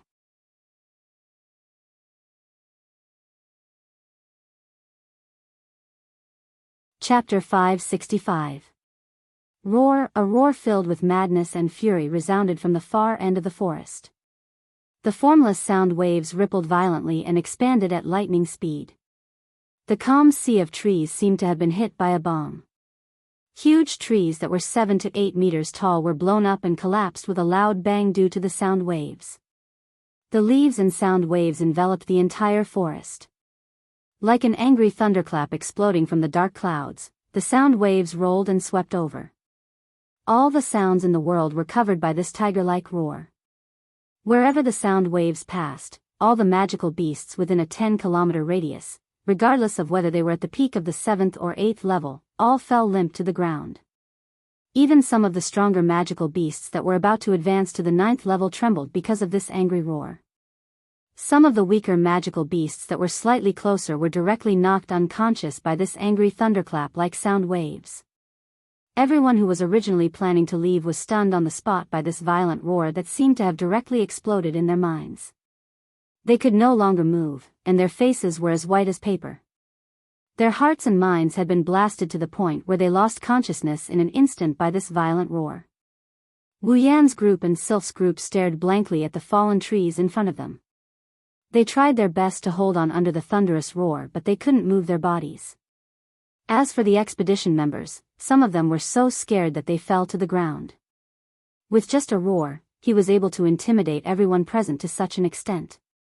With such a frightening aura, one did not even need to think to know just what level the owner of the voice had reached. Ikaros's eyes turned crimson uncontrollably. The illusory frame in her eyes kept spinning and red alarms kept flashing. Ikaros knew how dangerous the situation was. There's a very powerful life form approaching. There's a high possibility that it will endanger Master's life. It's very dangerous. Ikaros's soft voice rose to an unimaginable level. The seriousness and anxiety in her tone woke Wu Yan and Ko up from their stupor from that intimidating roar. Big brother. Flanderchan grabbed Wu Yan's shirt. Her red eyes lost their usual liveliness and became serious. It's not hard to imagine what kind of attitude Flanderchan has towards the owner of this roar. Quick! Get out of here! Bing Ling and Bishi roared. Their faces were as pale as paper. It's obvious that they've guessed the owner of this roar. They're already scared out of their wits. No, it's too late. Feifei said without turning her head. Her voice was trembling. In the distance, a faintly discernible figure flashed over with a dazzling speed. Everywhere it passed, traces of ripples actually arose in space. It wasn't because of its speed, but because of the terrifying aura that surged out from its body, and it caused space to tremble. In the blink of an eye, the silhouette passed by and landed in front of everyone. It was a 2-meter-tall ape with golden fur all over its body. Its hands were so long that they reached down to its heels. It had a pair of blood-red eyes that appeared in the air. It looked particularly fierce. At the corner of its eyes, there was a scar that extended all the way to its cheek. It told people what kind of cruel life it had gone through. Long-arm ape king, level 83, inch level 83. Chuju felt her throat dry up. Even the words coming out of her mouth were dry. Her face was drained of blood. Shokuhu Misaki, Kinohada Sayai, Frenda, Takitsubu Riku, Feifei, Bing Ling, and Bishi reacted the same way. As one of the top powerhouses among the Seventh Order, their performance was already so bad when facing a Ninth Order magical beast. The elite expedition team was even worse off. Only Wu Yan, Mikoto, Ikaros, Astria, and Sylph managed to pull it off.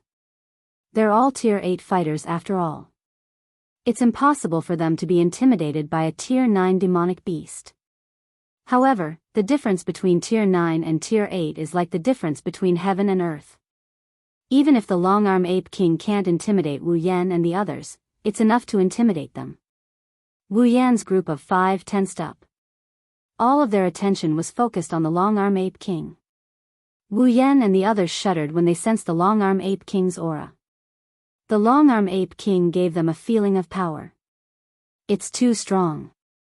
Even Ikaros, who doesn't care about anything other than Wu Yan, didn't dare to make a move. She kept her eyes on the Long-Arm Ape King to prevent it from going berserk and injuring Wu Yan. The Tier 7 demonic beast is intimidated, the Tier 8 demonic beast is intimidated. None of them had the heart to pay attention to anything else. They didn't notice Flandre-chan, who looked like a normal child. She's the calmest of them all. No, it shouldn't be calmness.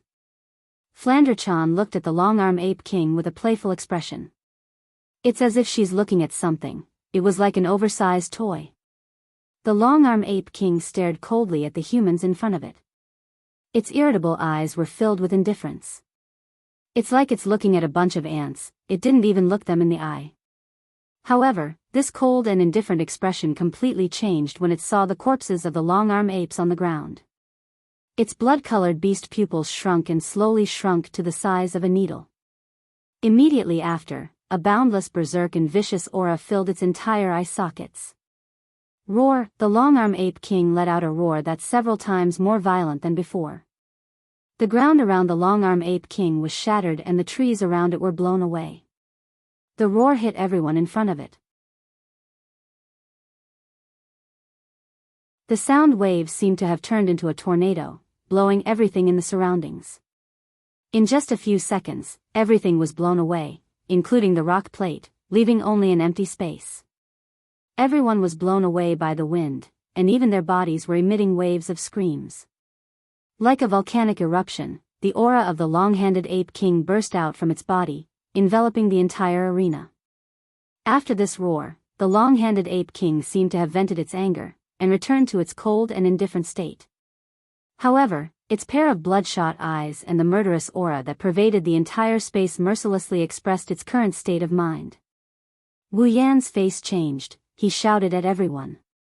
Back off. Everyone back off. Hearing Wu Yan's shout, everyone was stunned. They subconsciously followed Wu Yan's instructions and took a few steps back.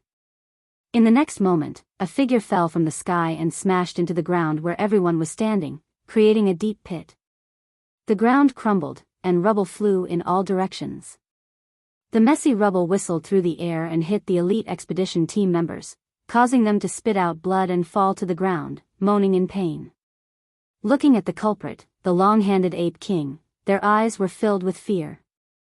If it wasn't for Wu Yan's reminder, they wouldn't have just been sent flying by the rocks. They would have become minced meat in the pit under the Long-Arm Ape King's feet. Roar! Seeing that its attack had failed, the Long-Arm Ape King was furious. It raised one of its hands and slapped towards Wu Yan, who caused its attack to fail. Wherever its huge palm passed, the air whined and a strong wind blew on Wu Yan's face. Aegis, Absolute Defense Circle. Activate.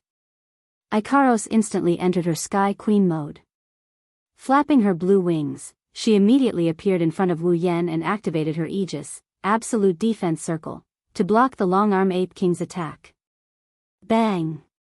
The crystal-like barrier cracked under the Long-Arm Ape King's attack, but it barely blocked the attack.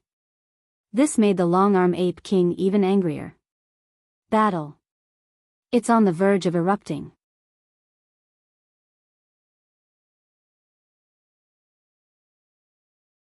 Chapter 566. Roar. The Long-Arm Ape King fiercely slapped its chest with its huge and sharp claws.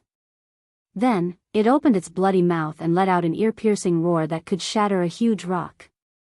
Wu Yen, Chuju, Mikoto, Shokuhu Misaki, Ikaros, Flanderchan, Astria, Kinuhada Sai, Frenda, Takitsuba Riku, Sylph, Feifei, Bingling, Bishi and the others who weren't affected by the Long-Arm Ape King's roar were stunned. The Long-Arm Ape King made its move. The Long-Arm Ape King stomped on the ground, causing the ground to tremble. The Long-Arm Ape King propelled itself forward like a cannonball. It appeared in front of Wu Yen in the blink of an eye. Despite its size, its speed was insanely fast. The Long-Arm Ape King clenched its claws and the muscles on its body started to wriggle. It expanded several times until it was as big as a table. The Long-Arm Ape King swung its claws at Wu Yan's heart. The Long-Arm Ape King was determined to kill. Wu Yan was shocked by the speed and agility he displayed. He calmed down and hugged Flanderchan, who was the closest to him.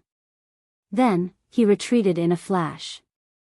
Ikaros hugged Shokuhu Misaki and Astria hugged Takitsuba Riku. Both of them flew into the air. Chuju, Mikoto, Kinuhada Sai and Frenda dodged the Long-Arm Ape King's attack. Sylph and the other three wisely chose to retreat as well. The crowd in front of the Long-Arm Ape King dispersed. Wu Yen appeared behind the Long-Arm Ape King. Ikaros, Astria, Shokuhu Misaki and Takitsuba Riku also arrived. The girls gathered around the Long-Arm Ape King. "You guys stay here." Wu Yen looked at the Long-Arm Ape King and said to Shokuhu Misaki and the others. He passed Flanderchan to her. "Take care of Flanderchan."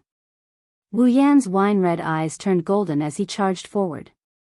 Ikaros, Astria, and Mikoto followed behind him as they charged at the Ape King. "Yen." Chuju grabbed White Cherry and was about to charge forward when Shokuhu Misaki stopped her. Shokuhu Misaki looked at Wu Yen and the others and said, "The opponent this time isn't something we can interfere with." Startled, Hinajuku lowered her head with a look of unwillingness. But in the end, she returned to her original spot and crouched down to hug Flanderchan tightly. Seeing this, Shokuhu Misaki sighed. How could she be willing to accept this? She believed that Kinuhada Sai, Frenda, and the others were just as unwilling as she was. They couldn't fight alongside him. Of course, the girls didn't keep their unwillingness for long. They knew their situation and they believed that one day, they would be able to fight alongside Wu Yen on the front lines. However, just because Chuju and the others understood, Feifei and the others didn't. "Yen!" Feifei shouted when she saw Wu Yen, Mikoto, Ikaros, and Astria charging at the Long-Arm Ape King. She thought her eyes were playing tricks on her. "Come back." Feifei's heart was about to jump out. That was a magical beast of the 9th rank. Where did they get the courage to challenge a magical beast of the 9th rank? Don't they know that the higher the tier, the greater the gap between them? If the gap between Tier 7 and Tier 8 is separated by a stream, then the gap between Tier 8 and Tier 9 is separated by a yellow river. Feifei wouldn't believe that Wu Yen can challenge a tier above him again. The situation this time is completely different from the last time. Back then, Wu Yen was level 69, the peak of Tier 7. Jaffer was only level 70, the gap between them wasn't that big. But this time, even if the Long-Arm Ape King just reached Tier 9, Wu Yen just reached Tier 8. Even with Ikaros, Astria, and Mikoto's help, he won't be a match for the Long-Arm Ape King. That's why Tier 9 demonic beasts are so rare. In Feifei's eyes, Wu Yen is going to die. That's why she's going crazy. Bingling and Bishi aren't close to Wu Yen but they're his companions. Sylph is the only one who's staring ahead. Her icy blue eyes are fluctuating, no one knows what she's thinking. Regardless, Wu Yen and the others are already in front of the Long-Arm Ape King. A battle is inevitable. Crimson spatial ripples appeared behind him as Nietono no Shana slowly appeared. Wu Yen held it tightly in his hand. He didn't feel any fear just because his opponent is a Tier 9. In fact, his golden eyes showed a hint of eagerness. Wu Yen knows how strong a Tier 9 demonic beast is. The memory of Flanderchan blowing him up twice was still fresh in his mind. That's why Wu Yen wants to test his strength. He has Flandrachon's support so he won't die. What's the harm in giving it a try? Flashing through the air, Wu Yen, Mikoto, Ikaros, and Astria landed in the four directions of the Ape King. They surrounded the Ape King in the center and sealed off its escape route. The lightsaber in Astria's hand vibrated as she levitated into the air. Due to entering combat mode, Astria's hair swelled up a little. Her innocent face gained a hint of majesty. She looked down at the long-arm Ape King with a serious expression. She channeled energy into her lightsaber and started vibrating violently. The blade of the lightsaber started vibrating rapidly. Even the long-arm Ape King wouldn't be able to escape unscathed if it was hit by the lightsaber. The long-arm Ape King seemed to have sensed something brewing in the air. Its hair stood on end.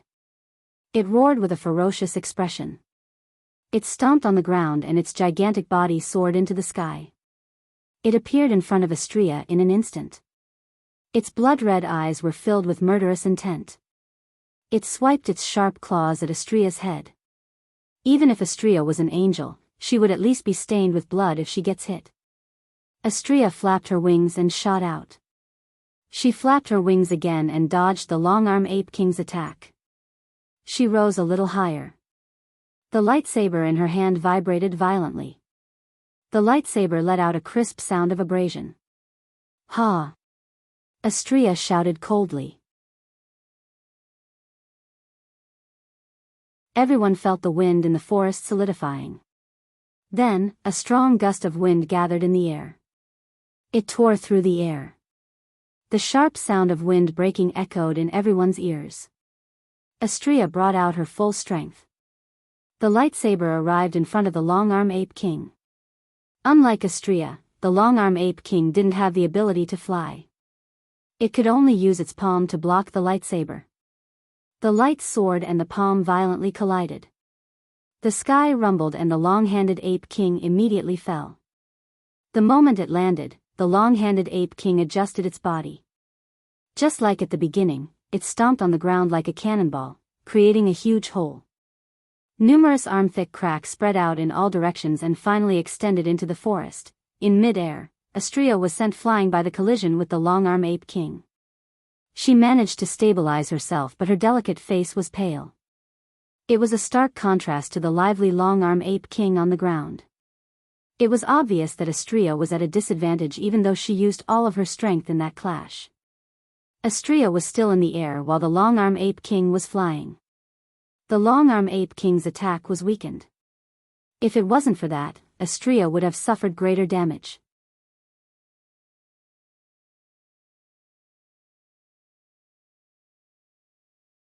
Chapter 567. Astria.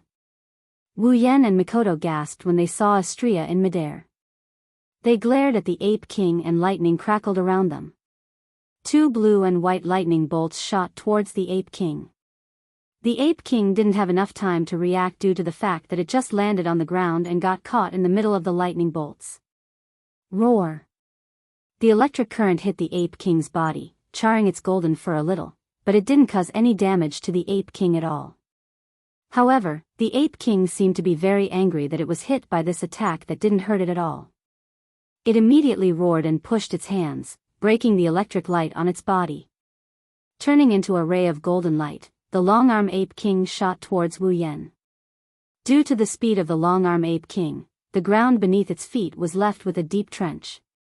Hinajaku and the others who were watching from afar could only see the ground being cut open by the long-arm Ape King before they saw nothing else. Wu Yen clenched his fist as he watched the Ape King charge at him. Red lotus flames ignited on his blade and enveloped Wu Yen in an instant. Wu Yen turned into a man of fire. The long-arm Ape King raised its claw. It was waiting for Wu Yen to reach him so it can attack him with all its might. However, Wu Yen enveloped himself in flames. The long-arm Ape King hesitated. After all, it's sending its claw into flames. After reaching the 9th rank, the long-handed Ape King's intellect had already gained the ability to think. Putting one's hand into the fire was something anyone would subconsciously hesitate to do. The long-handed Ape King also had this kind of consciousness. However, when it saw the corpses of its disciples, its hesitation turned into anger. It no longer cared about anything else and slammed its palm onto the flames, sending the figure in the flames flying. Yen. Mikoto was shocked. She immediately took out a coin and flicked it into the air. Electricity flowed from her body to her hand and formed a white light between her fingers. When the coin landed between her fingers, a crisp sound was heard. An orange light shot out from her hand and landed on the Ape King's body. Boom! The railgun collided with the Ape King at 0 distance and exploded into a cloud of dust. In midair, Ikaros's eyes lit up and her wings opened wide. Countless pink beams shot out and landed on the Ape King in the cloud of dust. Boom boom boom. The continuous bombardment landed on the body of the long-armed Ape King, causing it to cry out in pain as it retreated backwards. Feeling the pain coming from its body, the long-armed Ape King was furious. It waved its hand to disperse the smoke and dust around it. Then, it faced the cherry-colored missile that was flying towards it, and lashed out twice. Bam bam bam bam. It waved its hands and destroyed all the cherry-colored missiles. The long-armed Ape King raised its head and roared. It smashed the ground with one hand and grabbed a rock bigger than its body with the other hand and threw it at Ikaros. Ikaros's expression didn't change at all. Aegis was deployed in an instant and the shield blocked the normal projectile without any suspense. When the rock hit the shield, it shattered on its own. This was to be expected. How could normal rock compare to Aegis in terms of hardness? But after the rock shattered, Ikaros' expression changed. Her field of vision was blocked by a black figure that appeared behind the rock. Roar! The long-armed Ape King did not show any mercy just because his opponent was a beautiful girl. He clenched his fist and unleashed all of his physical strength onto the Aegis, Absolute Defense Circle. The Aegis, Absolute Defense Circle, only lasted for a short while before it crumbled under the Ape King's terrifying strength. The Ape Clan, which had abandoned magic and focused on improving their physical strength, could be said to have the strongest body among all the magical beasts. Even if their attacks were monotonous, the effect was still outstanding. The destruction of Aegis exposed Ikaros in front of the Ape King. The Ape King stared at Ikaros coldly. It raised its other hand and punched towards Ikaros' head. The wind from the punch was like thunder. If this hit lands, the most ideal outcome would be losing the ability to fight. Just as Ikaros was about to be hit by this terrifying punch, a bolt of lightning came down from the sky with a speed faster than light. It came down from the clouds and went straight for the Ape King. This is Mikoto's strongest move. Lightning Fall. Facing the Ape King, Mikoto is no longer holding back like before. It didn't take long before she used her strongest move. Lightning Fall that has been brewing for a long time flew across the sky. Just as the Ape King's fist was about to land on Ikaros' head, it successfully caught up.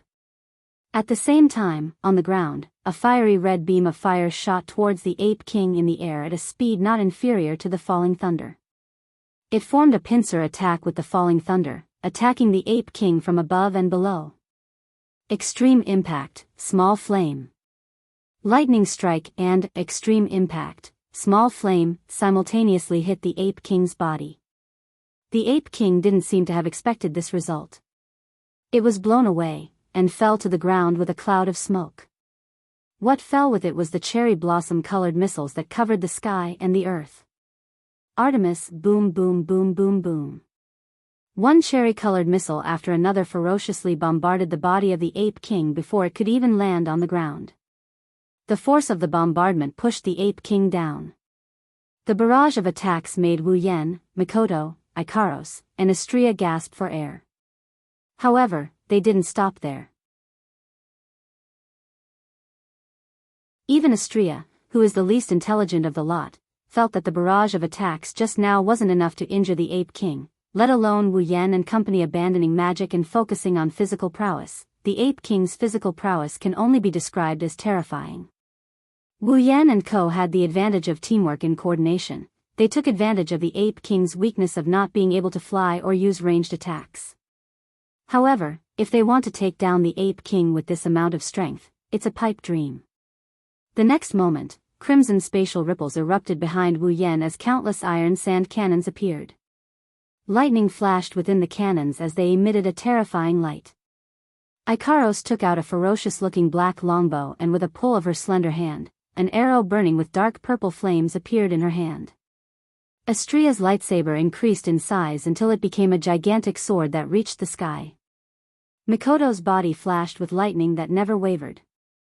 Extreme Impact, Apollon, Chrysor, Super Vibrophoton Blade, lightning, beams of bluish-white light shot out from the iron sand cannon inside the Gate of Babylon. Ikaros also released arrows burning with dark purple flame. Together with the lightning and greatsword falling from the sky, they all landed on the spot where the smoke came from under the dumbfounded gazes of everyone not far away. The sky seemed to have stopped for a second. Then, boom!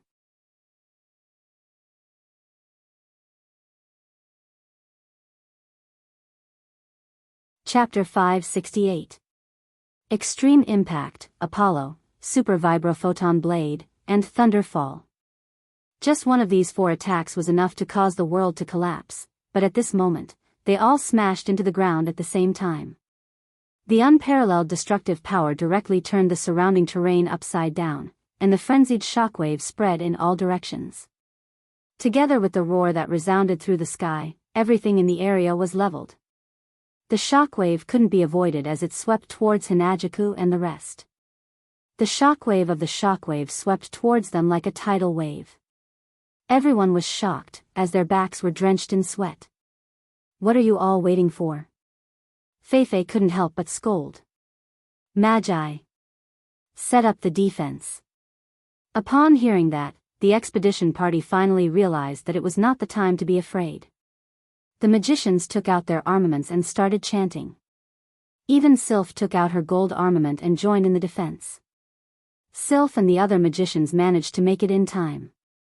They hurriedly chanted an incantation and a barrier of light appeared in front of them, blocking the impact of the shockwave.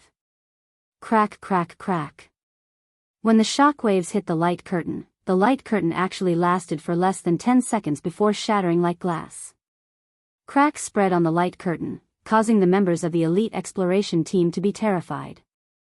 It's just the shockwave from the shockwave and it's on the verge of collapsing. Even if the barrier was hastily set up, it's still a barrier created by nearly 40 magi and Sylph. The expedition party didn't even dare to imagine what kind of damage the Ape King received from the shockwave. Fortunately, the shockwave passed just as the barrier was about to break. The shockwave calmed down and the surroundings quieted down. The expedition party looked at the center of the battlefield in shock. Many of them were stunned by what they saw. Within the range of the naked eye, everything had been razed to the ground. Smoke and dust drifted along with the wind to every corner of the flat ground. The ground had completely turned into a dry wasteland. The surrounding area was filled with cracks and no weeds grew. Everyone could only vaguely see that in the distance, there seemed to be some green trees that were not affected. At the center of the wasteland, there's a huge crater with a radius of at least 100 meters. The dust and debris here is the thickest in the entire wasteland. Almost everything inside the crater is covered by the dust. No one can see what's inside. Wu Yan, Mikoto, Ikaros, and Astria are floating above the crater. The members of the expedition team looked at each other and gulped. Their eyes were filled with respect as they looked at the 4 people floating in the air. At this moment, they finally understood that the legends of Silveria World Institute weren't exaggerated at all. In fact, they were even calmer than the legends they heard from Silveria World Institute. For Tier 8 powerhouses fighting a Tier 9 powerhouse to this extent. This is definitely a historical event. For peak Tier 6 powerhouses might be able to win against a beginner Tier 7 powerhouse. For peak Tier 7 powerhouses might be able to tie with a beginner Tier 8 powerhouse. However, for peak Tier 8 powerhouses would have no choice but to run for their lives if they were to fight a beginner Tier 9 powerhouse. Otherwise, why would challenging someone of a higher level be considered impossible in Silveria? Right now, Wu Yan and the other 3 aren't fighting against someone of a higher tier. They're just teaming up to surround the enemy. However, to be able to fight to this extent is enough to make any Tier 8 powerhouse proud. If the members of the elite exploration team knew that the 4 people floating in the air, other than one of them, were not at the peak of the 8th rank, who knows what they would think. Is he defeated? Kinuhata Sai panted as she asked the people around her. She forgot to add in her catchphrase. It's easy to imagine how shocked she is right now. Chuju and Shokuhu Misaki looked at each other and lowered their heads. They saw the seriousness in each other's eyes and told each other what they were thinking. Sylph, Feifei, Bingling, and Bishi's expression also changed. They don't know why, but they have a bad feeling about this. In the sky, Wu Yen was panting heavily. His red eyes stared at the smoke-shrouded crater. His palm was sweating as he held on to the Nyedan Shana. Ikaros, Astria, and Mikoto, who imitated Wu Yen and used iron sand to wrap around their bodies, flew to his side. They looked down at the crater with him. Their eyes glowed as they activated their system perception to check the situation inside the smoke-shrouded crater. After unleashing their full power, everyone felt a little tired. However, none of them were willing to let down their guard. They knew that if something were to happen, they wouldn't be the only ones who would suffer. Their companions would suffer as well. Yen. Mikoto couldn't help but ask. Did we win? Wu Yen looked at the smoke-shrouded area carefully. He couldn't make up his mind even though his instincts told him that it wasn't going to be that easy. Suddenly, an explosive sound came from the crater, causing Wu Yen, who was about to say something, to feel his heart tighten. He turned his head to look below and saw an extremely blurry black figure rushing out from the dust. This speed is so terrifying that it left one speechless. Such extreme speed startled Wu Yen, Mikoto, Ikaros, and Astria for a split second. Their expressions changed and they didn't even have the time to say goodbye before they fled the scene like eagles. The black figure suddenly appeared in front of the retreating Wu Yen. Wu Yen didn't even get a good look at the other party's appearance before a violent gust of wind tore through the air in front of him and smashed towards him. Wu Yan's pupils shrunk. He quickly raised Nien Den Shana to block in front of him. However, when the violent gale smashed into Nien Den Shana only lasted for a moment before it was deflected. The attack didn't slow down and it landed heavily on Wu Yan's body. Wu Yan spat out a mouthful of blood. He was sent flying like a cannonball. Yen, master. Mikoto, Ikaros, and Astria were shocked. They forgot that Wu Yen was a true ancestor and made a stupid mistake. They gave up on the Ape King and flew towards Wu Yen. Seizing this opportunity, the long-arm Ape King let out an angry roar and miraculously made a turn in the air. With a speed no slower than before, it charged towards Mikoto and the others. Don't come here. Wu Yen, who saw this scene with his own eyes, was scared out of his wits. Ignoring the fact that his body is about to crumble, he roared and leaped forward with a speed that he would never be able to achieve under normal circumstances. Miraculously, he arrived before the Ape King and appeared between Mikoto and the others. The Ape King roared. They were all its enemies, so it didn't matter who it was. It punched out and its fist was like a drill. It penetrated Wu Yan's body and left a bloody hole in Wu Yan's chest. An indescribable pain radiated from his chest into his brain. Wu Yan braced his battered body and with all his might, he lifted one of his hands. On top of it is the sealing ring. Release the seal. As his voice fell, a circle of red lines disappeared from the sealing ring. At the same time, a boundless aura that was like a sea of blood directly rushed over from a distant place. The Ape King froze and turned towards the source of the aura. A moment later, a scarlet figure appeared in front of it. Ha! Flandrachan's eyes flashed red.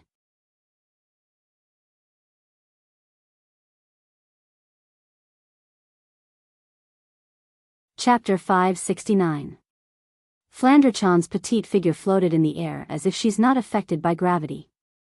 A pair of broken wings that look more like ornaments than wings fluttered behind her back. There are a few different colored crystals hanging from the edges of the wings.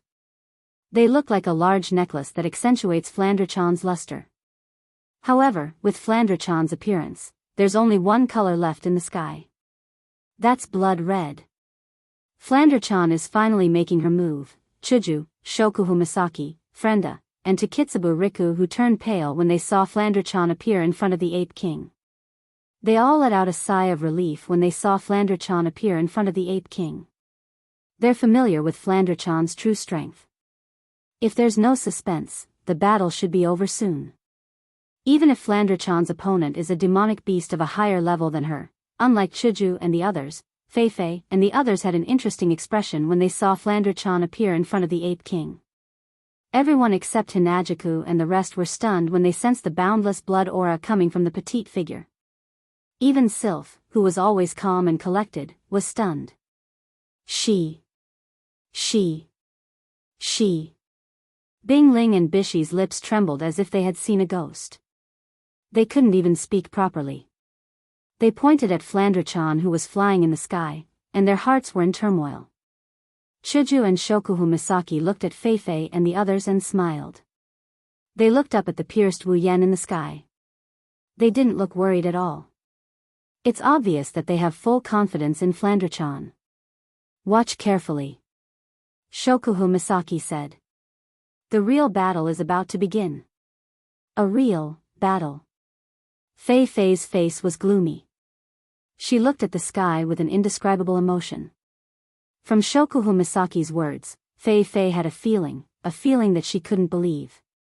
Flander-chan, who she had always treated as a child, was about to challenge the Long-Arm Ape King, a Class 9 magical beast, and she might even win. Up in the sky, Flander-chan's eyes were half closed in satisfaction, feeling the long-awaited feeling of strength returning to her body. The expression on her face was one of extreme comfort. Flander-chan had an excited smile on her cute face, showing her master's mood. However, when she saw Wu Yan's body being impaled on the Ape King's arm, that smile slowly disappeared. The Ape King's wine-red eyes lit up with a bloody light. It staring at Flander-chan for a while, its body trembled. It sensed danger and instinctively wanted to throw Wu Yan away. Alas, it was too late. Bang! A soft muffled sound rang out from the long-handed Ape King's arm, causing it to widen its eyes. A few drops of blood splattered on its face. The warm blood and the intense pain it felt told it that everything it saw was real. In the blink of an eye, one of the hands of the long-handed Ape King exploded into a bloody flower, and disappeared without a trace. Roar! The Ape King roared in pain. It didn't care about Wu Yan, who fell to the ground because of the explosion. The Ape King hugged its severed arm and roared in agony. What? Fei-Fei, Bing Ling, and Bishi on the ground shouted in shock. Sylph's expression froze as she clenched her fist. Master. Ikaros flapped her wings and with a whoosh, she flew behind Wu Yan and picked him up in her arms. Master. Astria also came to Wu Yan's side. She looked at the bloody hole in his chest and gently caressed it. Her heart ached so much that it felt like it was going to bleed. Cough, cough. Coughing up some blood, Wu Yan's complexion improved quite a bit. He smiled at Ikaros and Astria before saying with much difficulty. I am fine, don't worry, Yen. Mikoto, who couldn't control her flight, was the last one to come to Wu Yan's side. She looked down at Wu Yan's chest and saw the bloody hole in his chest healing at an alarming rate. His complexion also looked better. The four of them raised their heads and looked at Flander-chan and the long-arm Ape King, who was howling in pain. Mikoto was immediately bewildered. What's going on with the Ape King's arm? Mikoto saw the Ape King's arm explode with her own eyes. That's why she was so shocked. The Ape King's strength is terrifying. Even with the four of them working together, they still needed Wu Yan's help to survive. Now, the one who caused all of this had one of its arms exploding without knowing what happened. How can she not be shocked? By this time, the hole in his chest had completely healed up. Taking a deep breath, he gently freed himself from Ikaros's embrace. Looking at the scene above him, the corner of his mouth curled into a happy smile. I think there's only one possibility that could cause this. Wu Yan chuckled. It should be Flander-chan's eye-destroying ability.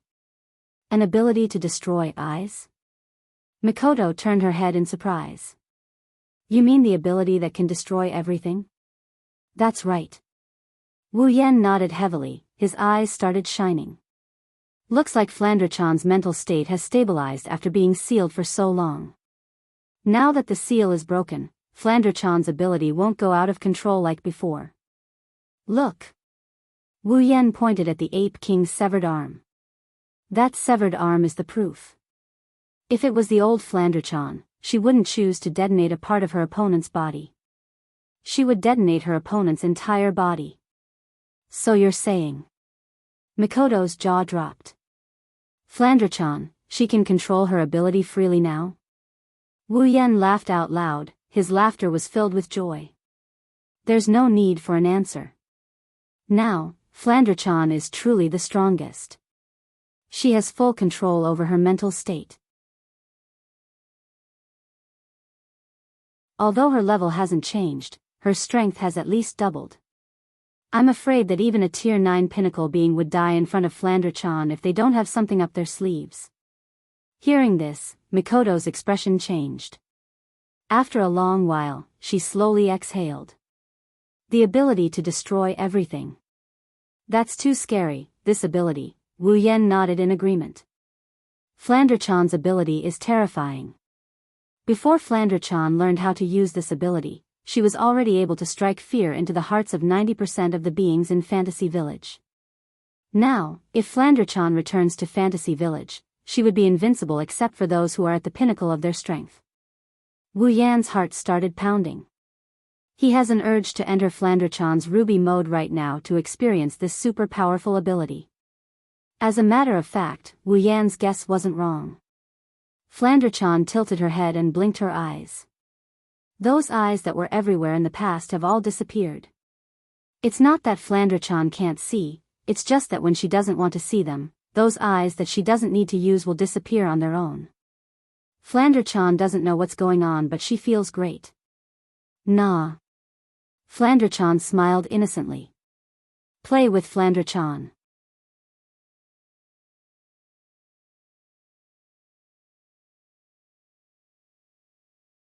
Chapter 570. Play with Flandre-chan. Flandre-chan's words reached the Ape King's ears. The Ape King's howl of pain was forcefully suppressed by the Ape King's voice. The Ape King clutched its broken arm and stared at Flandre-chan with a ferocious expression. It's afraid of Flandre-chan. The Ape King has a feeling that if it doesn't figure out why its arm exploded for no reason, it's going to die here today. Magic beasts trust their instincts, so does the Ape King. However, it's really difficult for the Ape King to use its immature brain to think about this kind of question. Thus, the Ape King had a second thought. Run. The long-handed Ape King didn't hesitate as soon as this thought appeared in his mind. He turned around, and transformed into an afterimage. He left a trail of blood behind him as he fled into the distant forest. As for taking revenge for his disciples, the Ape King didn't even think about it. Magic beasts were like this. Compared to their direct bloodline descendants, although they also valued them, but compared to themselves, of course they wouldn't hesitate to take revenge. At least, this Ape King was like this. However, the actions of the long-handed Ape King made everyone's jaws drop to the ground. They didn't dare to believe it. As a rank 9 existence, it actually ran away just like that. There was nothing more shocking than this. After all, in their eyes, rank 9 was an incomparably noble and powerful existence. Running away? Is that even possible? Indeed, if it was any other 9th stage human, they would rather choose death than escape. Unfortunately, the Ape King was not a human. It was arrogant, but compared to its life, it would rather choose the latter. Flandre-chan didn't expect the Ape King to run away like that. She stared at the Ape King in a daze. She was a little angry at the sight of the Ape King running away in a sorry state. Aren't you going to play with Flandre-chan? Flandre-chan's eyes glowed red and her blood aura started to fluctuate. Her tiny body started to distort like a ferocious beast about to go berserk. Her murderous aura shrouded the entire area. Hinajika's group and the elite scouts felt a chill down their spine. Then, Flandrachan disappeared from the sky. Up in the sky, Flandrachan's silhouette silently appeared above the fleeing Ape King. Then, with a wave of her hand, a ring of light shot out from her palm and rained down on the Ape King like a rain of rain. Roar! The long-arm Ape King felt a chill run down his spine. He turned around and saw the bullet screen that was raining down from the sky. He was scared out of his wits. Using his remaining arm, he smashed the ground with all his might. In an instant, countless rocks flew up and covered the long-arm Ape King's body. Bam bam bam bam bam, the light beam landed on the flying pebbles and crushed them into powder. However, the light beam also exploded upon contact with the pebbles. In an instant, a curtain of flames erupted between Flandrachan and the long-arm Ape King, separating the two of them. The Ape King took advantage of this opportunity to increase its speed. Like an arrow, it dashed into the forest. Because of the Ape King's attack and Wu Yan's group, the terrain here has been turned into flat ground. It's not a good thing for the Ape King. The long-handed Ape King was good at jumping and dodging in the forest. As long as it could enter the forest, then with its flexible body and familiarity with the giant beast's forest, it might be able to escape successfully. But that was only possible if it could enter the forest. Between running on the ground and flying in the sky, who was faster and who was slower? It was almost impossible to guess. Flandrachan appeared on top of the Ape King before it could get far. She conjured a photon bullet in her hand and tossed it into the ground. A second later, a barrage of bullets shot up from the ground and headed straight for the Ape King. The long-arm Ape King's heart was completely scared out of its wits. The inexplicable explosion of its arm had already made it extremely terrified. Now, that little demon could actually use such a terrifying attack. At this moment, the long-arm Ape King no longer had any intention to resist. It had to be said that Fantasy Village's bullet screen was really a very intimidating existence. Under such an attack, not to mention the power, but in terms of density, there were really very few people who could dodge it. Just imagine, the scene in one's field of vision was all the opponent's attacks. How could one dodge? Coupled with the bizarre scene of Flandrachan destroying the eye, even a human of the 9th grade would be scared out of their wits if they didn't run away. They might even be traumatized, let alone a magical beast. The long-armed Ape King could only muster all of its strength and run forward with all its might. Moreover, it continuously struck the ground, stirring up rocks and stones to help itself delay and achieve the goal of evading. With the help of the pebbles, the Ape King managed to get out of the forbidden cranberry trap's attack range by rubbing against the edge of the bullet screen. Small rocks are actually so useful in the Ape King's hands. Maybe it's the Ape King's good luck? Or maybe it's the barrage of barrage itself that's hindering it. Either way, Flandrachan seemed to be very satisfied with the Ape King's performance. Gorilla, run faster, Flan is coming for you. Flandrachan is treating this chase as a game of hide-and-seek. Flandrachan's tattered wings didn't even budge as she flew toward the Ape King at breakneck speed. As she chased after the Ape King, she screeched happily. It was obvious that she was having a lot of fun. At the same time, the Ape King was constantly bombarded with bullet messages. The Ape King had no choice but to dodge them and dodge them all. And so, the unbelievable scene of a Tier 9 long-arm Ape King being chased around by a kid appeared in front of everyone's eyes. Forget about the elite expedition team, even Hinajiku and the others couldn't believe what they're seeing, that little girl. Bing Ling and Bishi couldn't help but be afraid of Flandrachan. Who the hell is she? Feifei smiled bitterly. She looked at Chuju, Shokuhu Misaki, and the others and shook her head bitterly. You guys. You've been keeping me in the dark for a long time. Chuju and Shokuhu Misaki looked at each other and laughed dryly. They didn't know what to say, so they kept quiet. To be honest, they didn't know what excuse they could come up with to explain this. Even Shokuhu Misaki, who's always been a smart person, didn't know what to say. She decided to just keep quiet. In the distance, Wu Yan and Mikoto shook their heads with a bitter smile. They didn't expect a fight between Tier 9 to have such a dramatic turn of events. If they were to tell others about what happened today, they would probably become a laughingstock. Wu Yan looked at Flandrachan, who's happily firing barrage. He hesitated for a moment before shouting at her. Flandrachan, stop playing around. Hurry up and finish it off. This is the deepest part of the behemoth forest. High-tier demonic beasts are everywhere. They've already wasted a lot of time fighting here. If they continue to waste time here, other demonic beasts might come knocking on their door. Flandrachan's happy eyes froze when she heard Wu Yan's shout. She quickly turned serious. Wu Yan's words are more important to Flandrachan than her sister's. Flandrachan will listen to whatever he says. Flandrachan reached out her hand towards the fleeing Long-Arm Ape King. All of the Long-Arm Ape King's eyes flowed into Flandrachan's hand and were crushed by her grip. Boom! The Long-Arm Ape King's body stiffened, and its 2-meter-tall body instantly exploded into a pool of blood, smashed into pieces.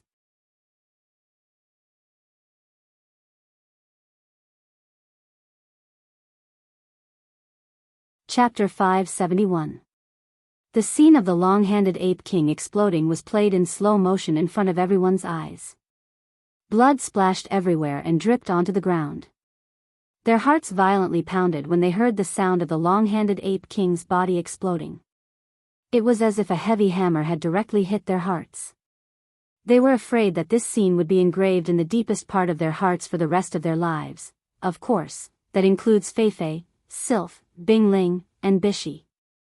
Flandrachan, on the other hand, acted like she just did something insignificant. She patted her hands and looked at Wu Yan with a happy smile on her face. Flandrachan drew a beautiful arc in the air and landed in front of Wu Yan. She didn't slow down at all and jumped into Wu Yan's arms. She clung onto his body like an octopus and rubbed her head against Wu Yan's chest. Big brother. Flandrachan's face lit up with joy. This is so fun. Wu Yan's lips twitched. He lamented inside. A level 83 demonic beast is just fun in Flandrachan's eyes. As expected of Gensokyo village, a place filled with perverts, she's known as the demon beast sister. Wu Yan stroked Flandrachan's light yellow hair and said softly. As long as you're happy. Hey, big brother. Flandrachan's eyes flashed with hope. Are there a lot of fun toys here? Wu Yan almost fell to the ground when he heard that. He bitterly smiled and shook his head. Well, I don't know. Like you, this is my first time here. I usually wander around the outskirts. Oh. Flandrachan nodded. She didn't really understand Wu Yan's explanation. Wu Yan sighed helplessly and patted her on the back. He exchanged a smile with Mikoto and led the 3 girls towards Chuju and the others. Flandrachan. Kinohata Sai was the first to jump out. She shouted excitedly. You're super strong. That was such a terrifying demonic beast and you took care of it in one go. Flandrachan's face blushed when she heard Kinohata Sai's praise. She bashfully buried her head in Wu Yan's chest. She's actually shy, but she's still very cute. Of course, in the eyes of Wu Yan and Co., she might be cute, but in the eyes of Feifei and Co., that's not the case. No matter how cute this little girl is, they don't dare to treat her like a child anymore. Yen. Feifei took a few steps forward. She looked at Flandrachan and sighed. Now, I finally know why you were so confident in bringing Flandrachan into the behemoth forest. Feifei rolled her eyes at Wu Yan. You've really hidden it well, Wu Yan shrugged with a smile. At this point, the more he tries to explain, the more troublesome it will be. He might as well not try to explain anything. Bingling and Bishi sneakily stared at Flandrachan. They're trying to figure out how she can hide such a terrifying power in her tiny body. However, they don't dare to be like Feifei and mix with Wu Yan and the others. They're not familiar with Wu Yan and the others, but more importantly, Flandrachan. Flandrachan is an existence that can crush a Tier 9 demonic beast into dust with a flip of her hand. In the eyes of the elite expedition team, Flandrachan was in existence even stronger than the Thunder Monarch. Their eyes were filled with fear as they looked at Flandrachan. Flandrachan noticed the fear in the eyes of the expedition members. She frowned and she tightened her grip on Wu Yan's shirt. She leaned her head against his shirt and the excitement and embarrassment on her face disappeared. Instead, she had a heavy expression on her face. Wu Yan raised an eyebrow when he noticed Flandrachan's strange expression. He asked her in a low voice. "What's wrong?" "Flan. Big brother." Flandrachan raised her head and looked at Wu Yan with a pair of dim eyes. "Do you hate Flan?" Wu Yan chuckled. He shook his head without hesitation. "Of course I don't hate Flan." "Really?" Flandrachan's face lit up. She asked seriously, "You really won't hate Flan like them?" "Them?" Wu Yan tilted his head in confusion. When he saw the expressions of the expedition team members, he understood. The reason must be because of them. "Flan." Wu Yan nudged Flandrachan's forehead. "Why do you think they hate you?" Flandrachan fell silent and lowered her head. After a while, she said, "Because they are the same as the fairies in Scarlet Fiend Mansion and my guests." Wu Yan paused for a moment before he understood what she meant. The fear in the eyes of the expedition team members reminded Flandrachan of how she was treated back in Scarlet Fiend Mansion. In the past, Flandrachan was mentally unstable and would often go on a rampage. Aside from Ramilia and a few other people, no one dared to interact with her. They were afraid that the second Miss of Scarlet Fiend Mansion would mess with them if they weren't careful. Now, the eyes of the expedition team members are probably the same as the ones who, unfortunately, met Flandrachan in Scarlet Fiend Mansion. Flandrachan is very sensitive to emotions like this. That's why she subconsciously thought they hated her. Wu Yan tightened his grip on Flandrachan's petite body. He felt pity for her. It's hard for him to imagine how Flandrachan lived back in Scarlet Fiend Mansion. If he was in Flandrachan's shoes, he wouldn't be able to take it if everyone around her looked at her with fear. Her family members were afraid of her and they were afraid of her.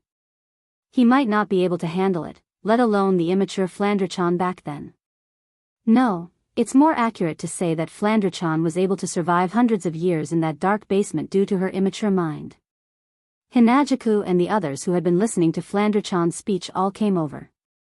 Mikoto grabbed Flandrachan's hand. "Flan. Don't worry. Even if everyone hates you, I won't. I will never hate you." Flandrachan was taken aback by Mikoto's words. Chuju walked up to Flandrachan and patted her head. "Yeah, Flan is so cute, why would anyone hate you? I like Fran a lot." "That's right." Astria nodded. "Flan is my little sister, I am Flan's big sister, I will never hate her." "Yeah. Super, I will never hate you." Kinohada Sayai, Frenda, and Takitsubu Riku said in unison. Shokuhu Misaki smiled faintly and rubbed Flandrachan's head. Even Ikaros walked up to Flandrachan and helped her fix her bangs, conveying her thoughts. Flandrachan looked at the girls around her in a daze. When she saw the doting smiles on their faces, her red eyes started tearing up. As it turned out, there were already so many people around Flan who cared about her. Wu Yan smiled when he saw Flandrachan's expression. "See, you're not worried anymore, right?" Flandrachan wiped away her tears and she nodded. She snuggled her head against Wu Yan's chest and she mumbled something while rubbing her head against his chest. Oni-chan, Flandrachan likes you guys so much, please don't leave me." Wu Yan and the girls looked at each other before looking at Flandrachan. We will be together forever. Forever." Flandrachan smiled happily.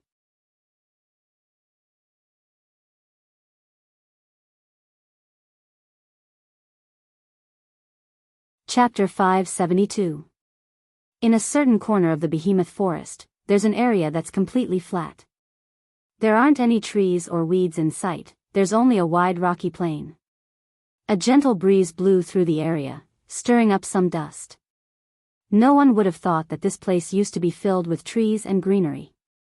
Not far from the flat land, there was an undulating hill-like terrain with fruit trees and streams. Fortunately, this place wasn't affected by the battle.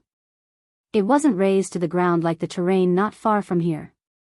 Moreover, the natives of this place were all killed, including the local landlord, the long-handed ape king. Therefore, the group of more than 100 people who had finished their battle chose this place as their resting place for the night. It would be a waste if they didn't use such a good environment as their resting place. This place used to be the territory of the long-arm ape king. It was located in the depths of the giant beasts forest. Generally, there were very few magic beasts living here. Even if there were some magic beasts, they wouldn't be able to attract the attention of the owner of the territory. For example, some magic beasts at the peak of the 7th rank and 8th rank wouldn't easily appear in the territory of a 9th rank magic beast. There was no need to mention Class 9 magical beasts. Once they appeared, the owner of the territory would definitely treat them as an intruder and would not hesitate to wage war against them.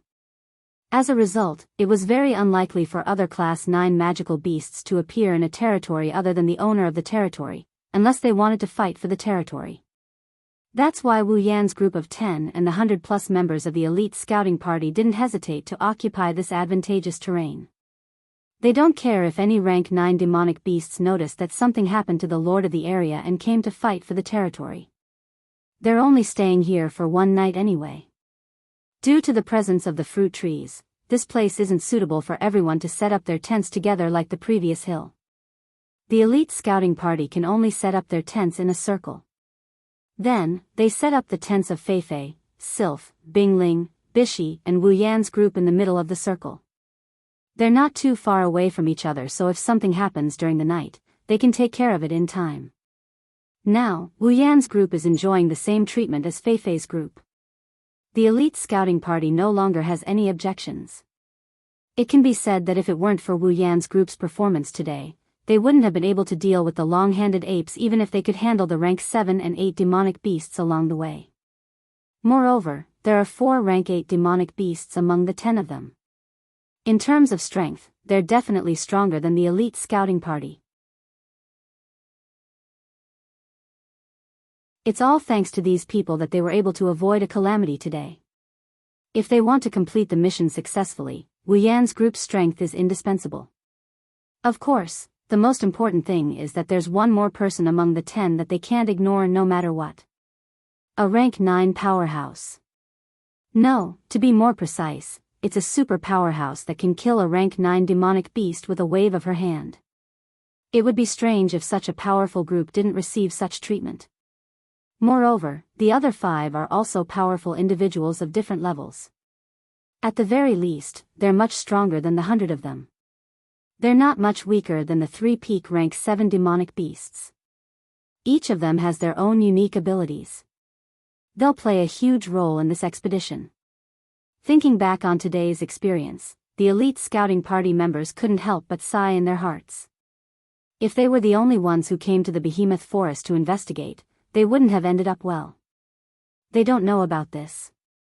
Feifei, Sylph, Bingling, and Bishi are the pillars of their respective families' younger generation. Even if they aren't as strong as Wu Yan's group, with their powerful backgrounds, how can they not have any trump cards? Since they had chosen to let them lead the team in, the forces behind them naturally had to take out some of their wealth to suppress them. Otherwise, if something happened, there would be a lot of fun. Even without Wu Yan's group, Sylph and the others can still rely on their trump cards to protect themselves. For example, Feifei's trump card is Wu Yan's group. After all, Wu Yan's group was personally invited by Lei Wang to protect Feifei. This is something that no one, including Feifei, knows about.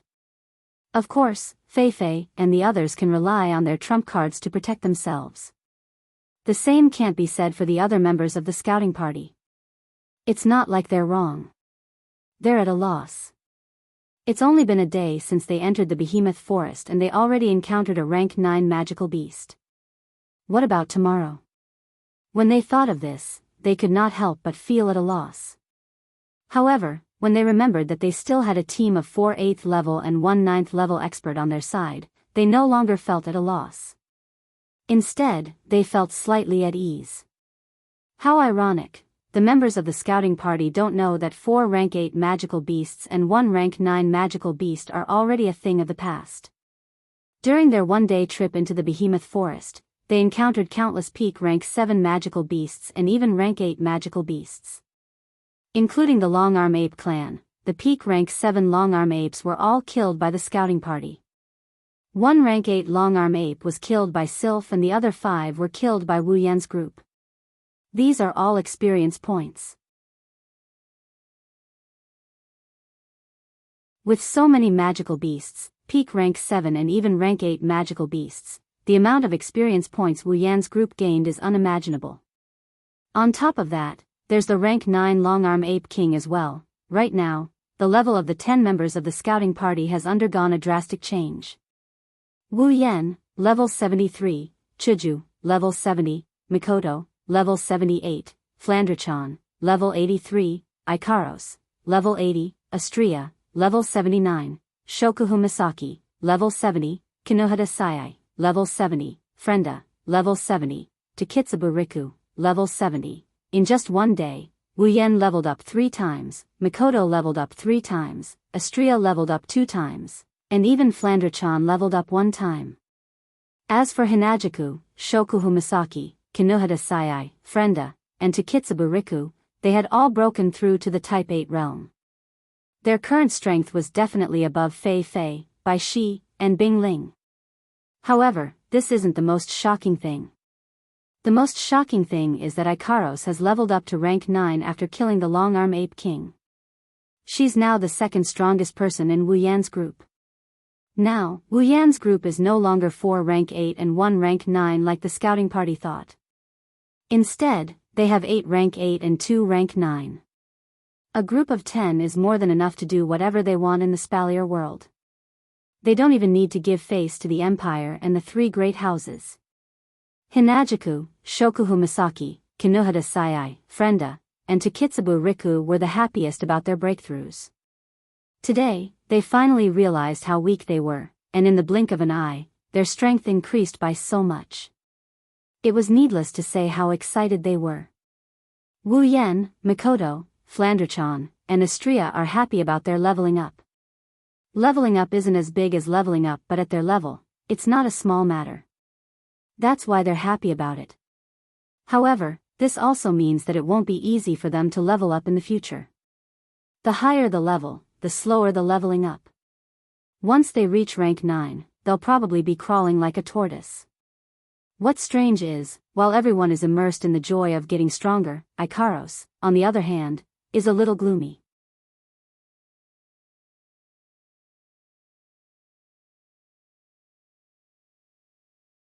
Chapter 573. Night time, inside a tent, Ikaros was half kneeling on top of a blanket with her head lowered. She was touching her chest with one hand. Her indigo eyes were filled with melancholy. She looked so pitiful and pitiful. You can't help but want to hug her and comfort her. Angeloids don't dream, they don't even dream, they don't even sleep. Ikaros and Astria would spend the night in their own resting place. They would spend the night in silence. That's why Chuju, Mikoto, and the others would drag Ikaros and Astria to sleep in the same room so that they wouldn't feel lonely in the dark. Even if they didn't sleep in the end, they would still be the ones watching them sleep. Fortunately, Ikaros and Astria didn't feel sad about this.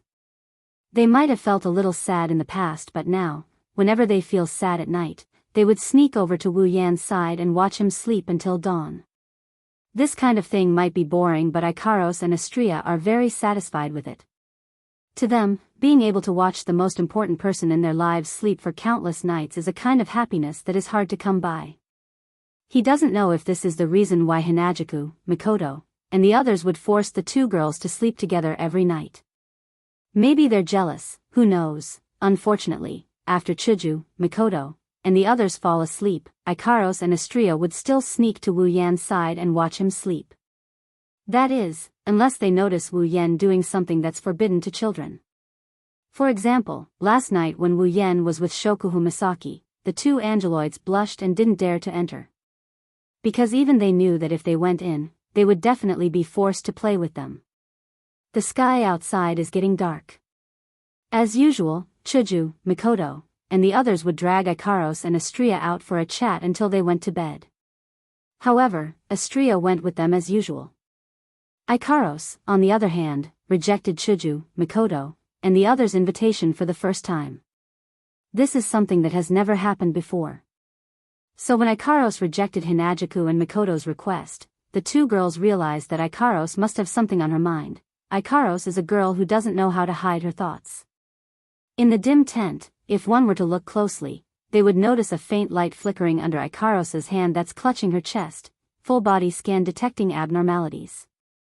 No abnormalities detected. Rescanning. Detecting abnormalities. No abnormalities detected. Ikaros's pair of indigo pupils flashed with science fiction-like frames and lights. Her robotic voice came out of her seductive lips, telling the world what she's doing, detecting abnormalities. No abnormalities detected. No abnormalities detected. Ikaros didn't know how many times she got nothing out of the ordinary. Finally, she gave up on inspecting her body. The light in her eyes disappeared, replaced by a pair of indigo pupils.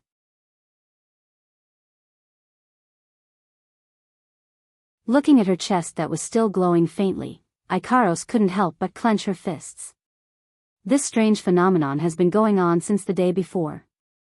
It's because Ikaros noticed the abnormality in her body that she rejected Hinajuku and the others' invitation. She hid in the tent alone, trying to find out what's wrong with her body. But the result was that nothing was wrong. Her body was glowing for no reason, but nothing happened. How is this possible? If there was no reason for his body to emit light, that would be really strange. Ikaros doesn't know what's going on with her. She only knows that this phenomenon started after she broke through to Tier 9 after the Ape King died. Master. This strange phenomenon made Ikaros uneasy. Right now, she really wants to be with Wu Yen and stay by his side. It gives her a sense of security even though Ikaros is much stronger than Wu Yen. Ikaros extinguished the thought the moment it appeared. She doesn't know what's going on with this phenomenon, but she has a feeling that it's not a bad thing. Since it's not a bad thing, then it's better not to talk about it so that Wu Yen won't worry about it. Ikaros didn't know that when she rejected Hinajuku and Mikoto's invitation, she had already sold herself out. Outside the tent, Hinajuku, Mikoto, Shokuhu Misaki, Astria, Kinohada Sayai, Frenda, and Takitsubu Riku gathered at the entrance of the tent. They peeked at Ikaros through a small opening in the tent. Naturally, they also noticed the glow on Ikaros' chest. Ikaros-senpai, what's going on? Astria widened her eyes in shock. She looked anxious. Is there something wrong with her body? Why didn't she say it? Shoo, lower your voice, we'll be in trouble if Ikaros hears us. Chuju nudged Astria, but she too started to worry. Anyone with eyes can see that something's wrong with Ikaros's body. In the end, should we tell that guy? Frenda stood on her tiptoes and stared at Ikaros's chest. With that guy's understanding of Ikaros, he should be able to tell something, right? No. Let's not. Kinohada Sayai shook her head. Since Ikaros didn't choose to say it out loud, it must be because she doesn't want others to worry. If we super tell that guy, wouldn't it be a waste of her efforts? But we can't just leave it like that. Mikoto lowered her voice, but it wasn't hard to hear the impatience in her voice. What if something really happens to her? I don't think so. I don't think it's that bad. Shokuhu Misaki rubbed her cheeks. Ikaros is an angeloid, she should know her body better than anyone else. If something really happened to her, she wouldn't have dragged it out until now. Oh right, I remember now. Astria suddenly punched her palm. Ikaros-senpai has a self-healing system. If something really happened to her, her self-healing system would have activated a long time ago. The other 5 girls looked at Astria. Shokuhu Misaki said. Self-healing system?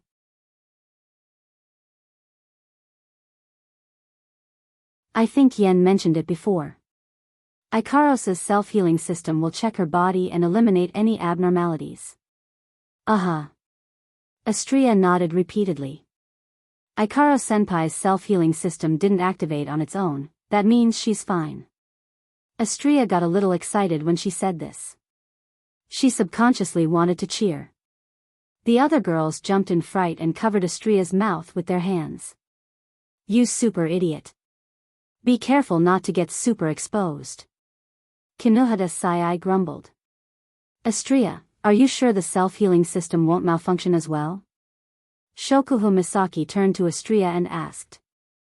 Astria shook her head without hesitation and shook off the girl's hands. The self-healing system isn't under Ikaro-senpai's control. If something happens to Ikaro-senpai's body, it will activate on its own. There's no way it will malfunction unless it's intentionally sabotaged. Is that so? Shokuhu Misaki muttered under her breath. Her starry eyes stared at Ikaros for a while before she said helplessly. If that's the case, let's observe for a while before we decide what to do. The girls looked at each other. After a long while, they all nodded their heads.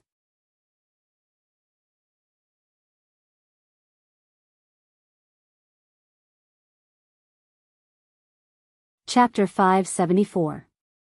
While Chuju, Mikoto, and the others are worrying about Ikaros, in another tent, Wu Yan, who didn't know what happened, finally let out a sigh of relief. Glancing at his side, he saw a pair of broken crystal wings crossed in front of him. Little Flandre-chan was sleeping soundly with her fingers sucked in her mouth, causing him to smile wryly. Today, the elite expedition team's fear of Flandre-chan reminded her of her bad past. Even though Flandre-chan's mood improved after being comforted by the girls, she didn't want to leave Wu Yan's side at night no matter what. She clung onto Wu Yan and didn't want to let go. Left with no choice, Wu Yan brought Flandre-chan to his tent and comforted her for half a day. She's finally asleep. Kids sure are hard to please. Sighing, Wu Yan reached out and stroked Flandre-chan's hair. Looking at her cute sleeping face, he couldn't help but smile. Good night, little one. Wu Yan kissed Flandre-chan's cheek and covered her with a blanket. Then, he shook off Flandre-chan's hand and got up to leave the tent. At this time, the sky was already completely dark. The elite exploration team started a few bonfires, causing the entire forest to be filled with a fiery red color. As for them, they began to divide into shifts and get busy for the night patrol mission. Of course, there were also some who were roasting some meat over the bonfire or picking fruits from the fruit trees, preparing for dinner. Standing in the center of the encirclement of tents, Wu Yan surveyed his surroundings. From here, he could clearly see that not far away from him, there is a wall of light that looks like glass that encircles this area. That was a defensive barrier set up by the mages. It was meant to block the magical beasts when they appeared and allow them to react. In addition, it also had the function of soundproofing, concealing, and so on. It would not attract unnecessary trouble due to the bright bonfire and the sound of everyone's conversation. All in all, the elite expedition team did a pretty good job in this aspect. Their methods are professional and they're well prepared. If it wasn't for the fact that this trip to the giant beast forest was beyond their capabilities, they would have played an important role. They wouldn't be like right now where they can only fight small monsters, help patrol, cook, and so on. They're still elites after all. Wu Yan raised his head and looked at the night sky. His wine-red eyes shone with a strange light. His black robe fluttered in the wind, his short hair fluttered in the wind. His entire body blended in with the night sky. If anyone were to see this scene, they'd be shocked. Because at this moment, Wu Yan gives off the feeling that he's the king of the night. He's born to live in the night. His entire body is filled with a strange charm that makes people intoxicated. The night sky in the behemoth forest is especially bright. Specks of starlight adorn the dark sky.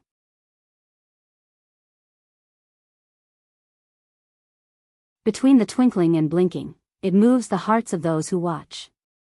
Unfortunately, it's unknown if it's because of the surrounding trees. This beautiful night sky is missing an intoxicating bright moon. In Wu Yan's eyes, the stars in the sky form 4 patterns. They're like constellations, interconnected and particularly enchanting. Those 4 patterns are 4 exquisite and beautiful faces.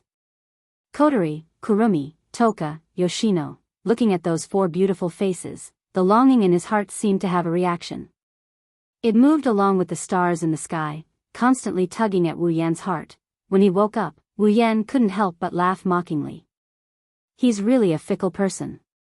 In the date battle world, he missed Chuju, Mikoto, and the others.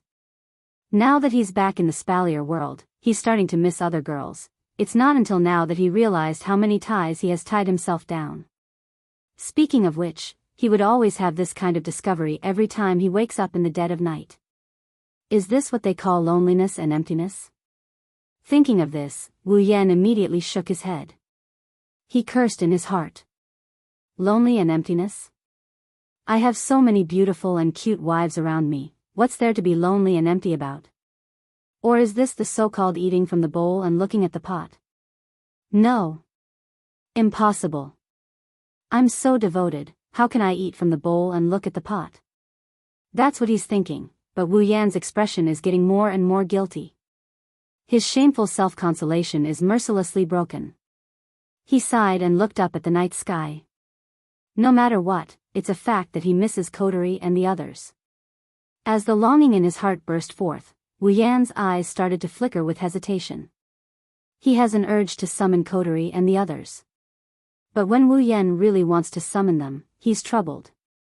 His summoning points aren't enough to summon Kotori, Kurumi, Toka, and Yoshino. If he really wants to summon them, who should he summon first? For a while, Wu Yan was stuck in a dilemma about who to summon. He didn't even notice that there were a few more people behind him.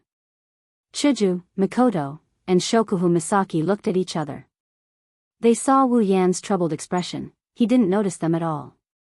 They couldn't help but feel curious. He didn't even notice that there were people approaching him. This Tier 8 sure is incompetent. What's troubling him to this extent? After watching quietly for a while, Mikoto was the first to get impatient. What are you thinking about? Why are you so engrossed in your thoughts? Wu Yan jumped out of his stupor when he saw Hanajuku, Mikoto, and Shokuhu Misaki. His face turned red when he noticed that Hanajuku, Mikoto, and Shokuhu Misaki were also startled by him. What are you guys doing? It's fun to scare people. She rolled her eyes in annoyance. In the end, the thick-skinned person began to accuse her in advance. Huh? Mikoto raised an eyebrow and poked Wu Yan with her finger.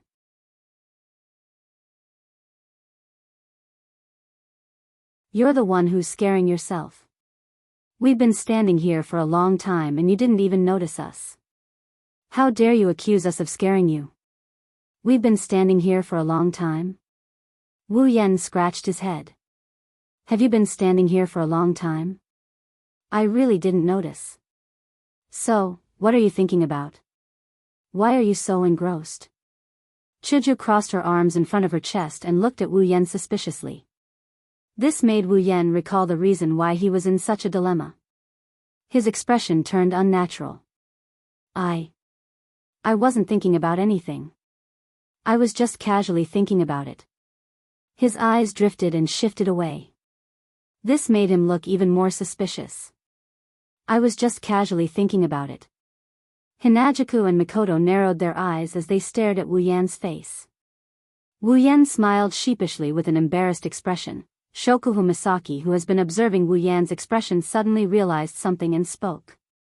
Don't tell me you're thinking about the girls you messed around with in the dungeon world?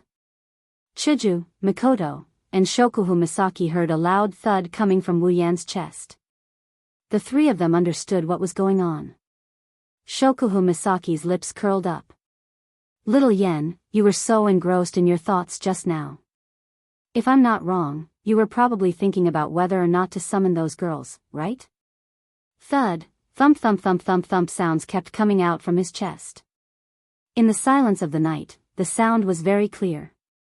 Hearing this sound, Hanajuku and Mikoto came to a realization. Their gazes pierced Wu Yan like needles, turning the thump thump thump sounds into thump thump thump thump thump. He couldn't help but take a step back. Looking at the three girls who could turn into goddesses at any moment, Wu Yan's heart throbbed with pain. This doesn't make sense. Mind reading?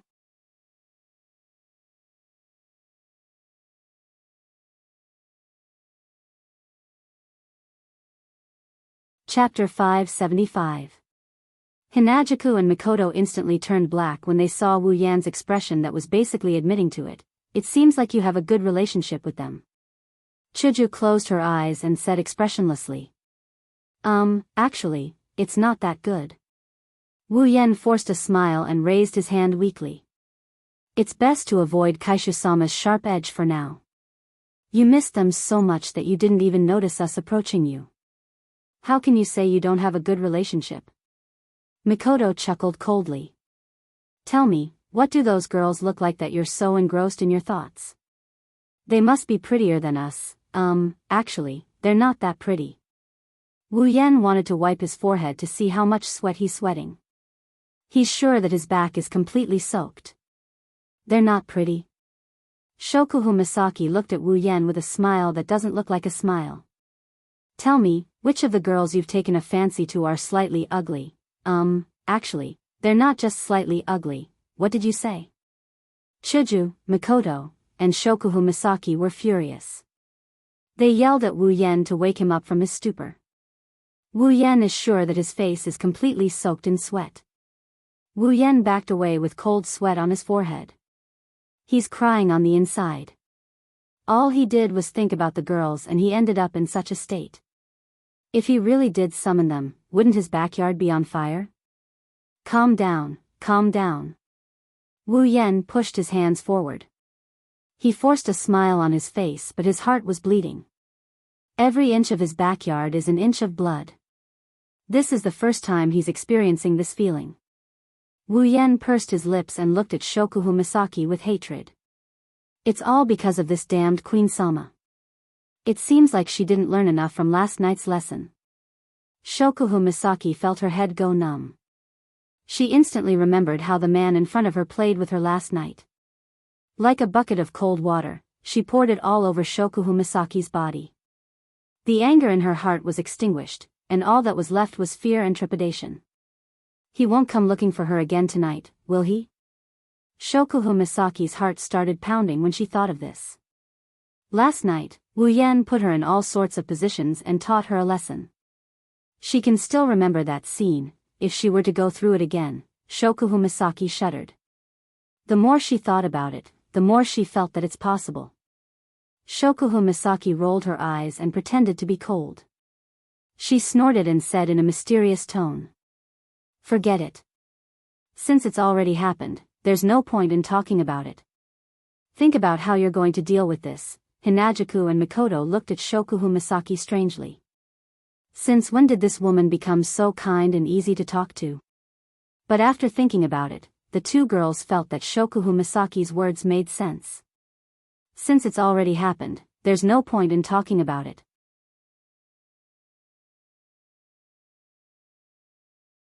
The most important thing right now is to see how Wu Yan will react. But why do I feel like something's not right? Plus, I don't want to give up. Chuju and Mikoto looked at each other and smiled bitterly. They felt that something was off but they still looked at Wu Yan like Shokuhu Misaki did. Wu Yan was stunned. Looking at the three girls who suddenly compromised, he couldn't help but get excited. So, you're not against me summoning them? Chuju, Mikoto, and Shokuhu Misaki felt sour when they saw how excited Wu Yan was. They snorted and turned their heads away. Out of sight, out of mind. Shokuhu Misaki sighed. Whether we agree or not is secondary. The problem is that you have to promise us that we'll get along well. You don't want us to fight, right? No, no, no. Absolutely not. Wu Yan shook his head like a drum. They're all nice girls and their personalities are similar to yours. I'm sure you'll get along well. Are you sure? Mikoto said with a hint of annoyance. What will you do if there's a conflict between us? Will you side with us or with them? Chuju didn't mince her words. They're still uncomfortable with the idea of someone joining their big family. They're more or less going to want to compete with them. Let me put it this way. Wu Yan lowered his head and thought for a bit before he continued. One of them is called Kotori. She has a dual personality. One of them is a cheerful girl, she's as obedient as the girl next door. The other one is a bit nasty, but overall, she's just a tsundere. The last one is called Kurumi. Her personality is that of a noble lady. She had some issues with her in the past, but they're mostly resolved now.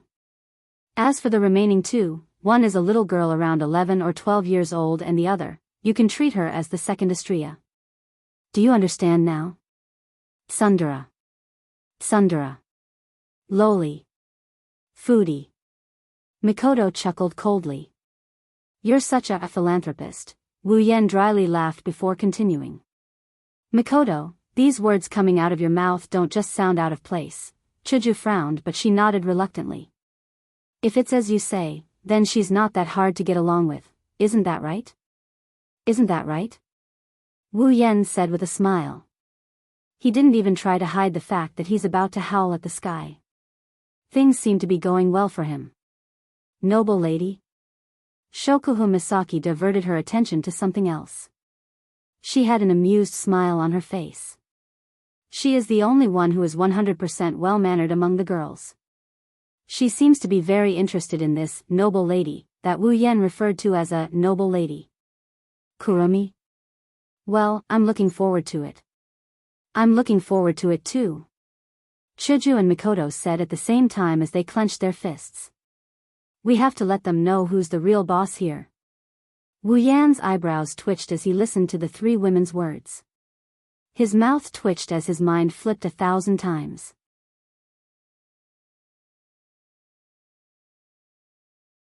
I told you to get along with each other, not to kill each other. Wake up. Chuju, Mikoto, and Shokuhu Misaki were stunned for a moment before they chuckled awkwardly. Following the resolution of this life event, the scene instantly fell into silence.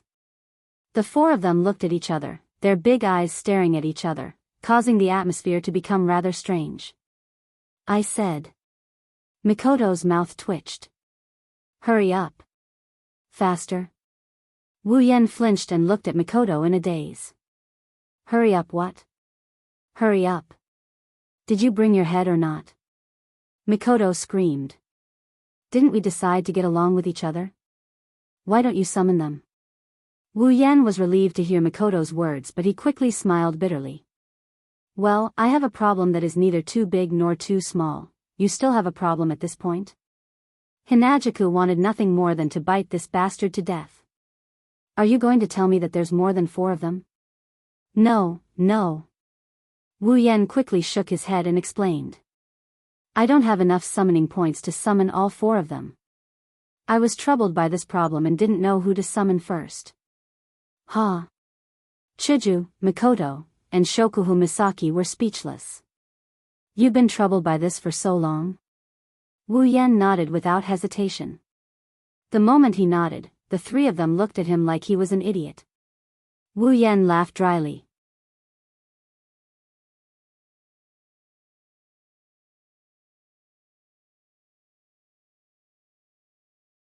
Chapter 576. At this moment, an icy blue figure came out from a nearby tent. Just like when Wu Yan first came out, she looked around before looking up at the starry sky. Her robes fluttered in the wind and her icy blue hair fluttered in the wind. Unfortunately, she didn't receive any attention from the passers-by. She quietly enjoyed the tranquil atmosphere for a while. Not long after, a clamor was transmitted into her ears, causing her pretty eyebrows to knit together a little. Clearly, she was extremely unhappy that she had been disturbed. However, when she turned her head and saw the owner of the voice, the dissatisfaction on her brows immediately froze. Then, it disappeared and was replaced by a somewhat strange expression. There was curiosity, doubt, and hesitation. She stared at the person in front of her for a long time before the hesitation in her eyes dissipated. She raised her feet and walked forward. Do you have to be so conflicted over something like this? Aya, you guys don't understand. No matter who is chosen, no one is good. Who knows if the others who weren't chosen will be in a bad mood because of this, huh?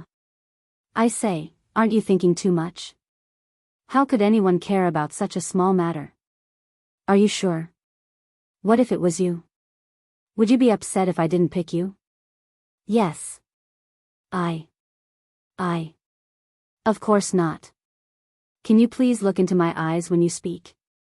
Thank you. Why do you have so much to say? Why are you hesitating? Are you still a man? Hey. I can't pretend that I didn't hear what you said. Do I need to prove whether I'm a man or not? Haven't you experienced it yourself? Shut up. You shut up. X3. The person stopped for a moment. Her icy blue eyes showed signs of hesitation. However, she wasn't hesitating about whether she should come over, she was hesitating about whether she should run away. Wu Yen, Hinajaku, Mikoto, and Shokuhu Misaki, who were in the middle of their conversation, noticed someone approaching them. They turned around and they froze when they saw who it was. Sylph. Mikoto was surprised to see Sylph standing not too far away. She rubbed her eyes, and after confirming the identity of the visitor, she couldn't help but make a fuss. But when she thought about it, it's not that strange. The number of times this ice princess has taken the initiative to interact with others is probably less than the number of fingers she has on her fingers. It's really you. Even Hinajaku and Shokuhu Misaki were shocked. They haven't known Sylph for a long time, but Sylph's cold personality is as well known as her reputation. Good evening. Wu Yan held it in for a long time before he finally managed to squeeze out this sentence. Hinajaku and the other girls looked at him with disdain. Sylph maintained her cold expression. She nodded in response to Wu Yan's greeting. Wu Yan, Chuju, Mikoto, and Shokuhu Misaki looked at each other. Shokuhu Misaki took the initiative to speak. Sylph, are you here to look for us? Sylph nodded, but she quickly shook her head. Wu Yan and the other girls were speechless. Is she here to look for us? Sylph noticed Wu Yan and the others' confusion. She paused for a moment before speaking. Her words caused an uproar. I'm here to look for you. Sylph looked into Wu Yan's eyes and she said something shocking. I want to talk to you in private. Alone. Chuju, Mikoto, and Shokuhu Misaki's jaws dropped. Talk to you. Wu Yan's jaw dropped.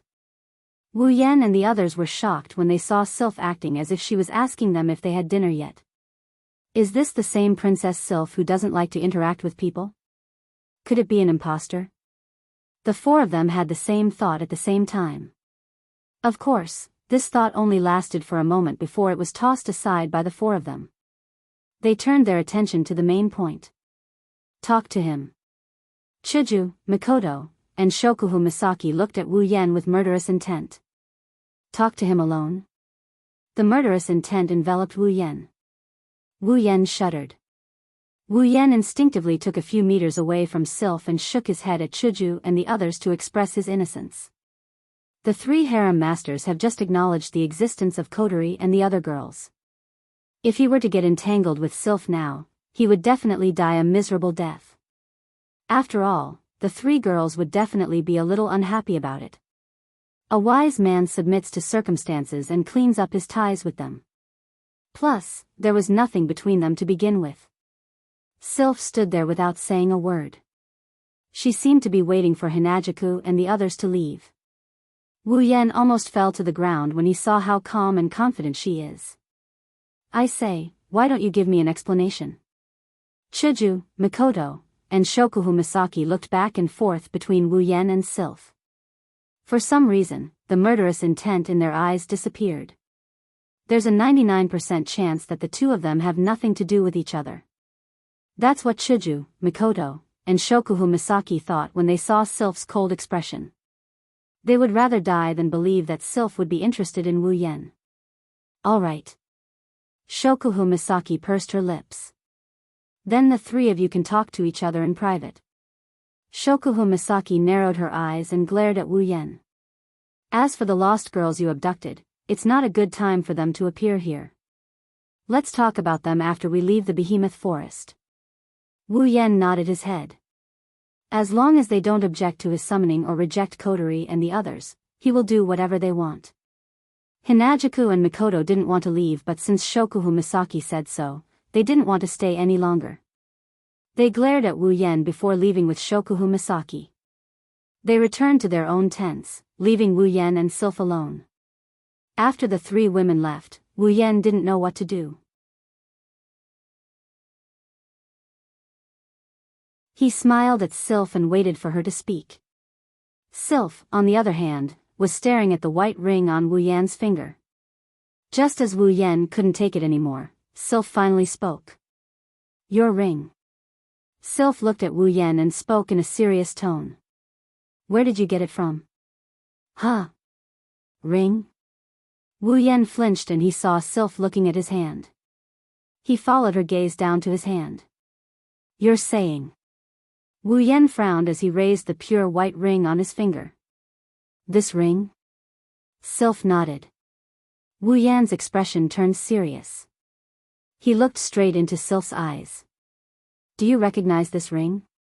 Sylph paused, her eyes flickered for a moment before she nodded and shook her head. Wu Yan's mouth twitched. "Do you recognize it or not?" Sylph shook her head. "Now is not the time to tell you." "Huh?" Wu Yan was stunned. "What kind of answer is that? Where did you get this ring from?" Sylph quietly shifted the topic back to her previous question. Wu Yan sighed. "I got this ring from a treasure trove." "A treasure trove?" Sylph was silent for a moment before she nodded. "I understand. Thank you." Wu Yan stared at Sylph with a dumbfounded expression as she walked away without looking back. Wu Yan took a few deep breaths as he looked at Sylph's back. "I won't stoop to your level."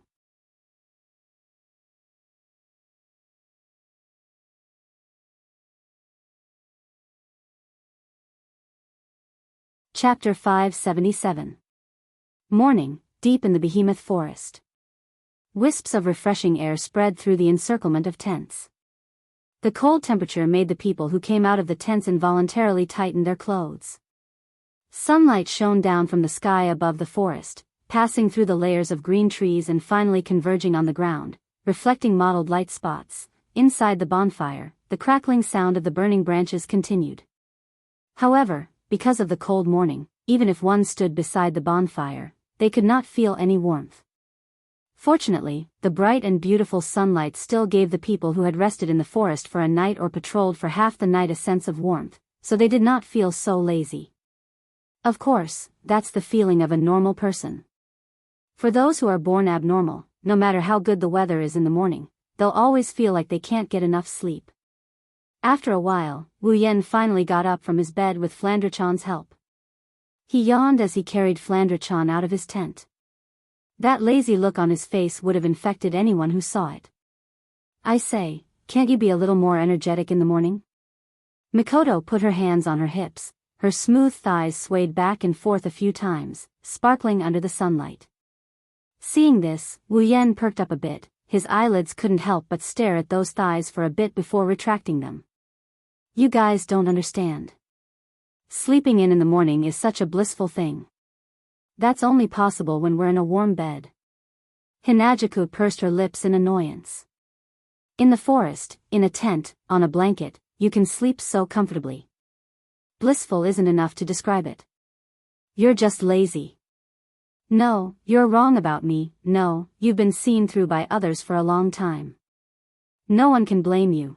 Too bad I don't have a warm pillow by my side. If only I had a nice person to accompany me." "Don't change the topic. Also, didn't Flandrachon sleep with you the whole night?" "Ikaros, you'll have to sleep with me next time." "Yes, master, you're blushing, how cute." "Don't go too far.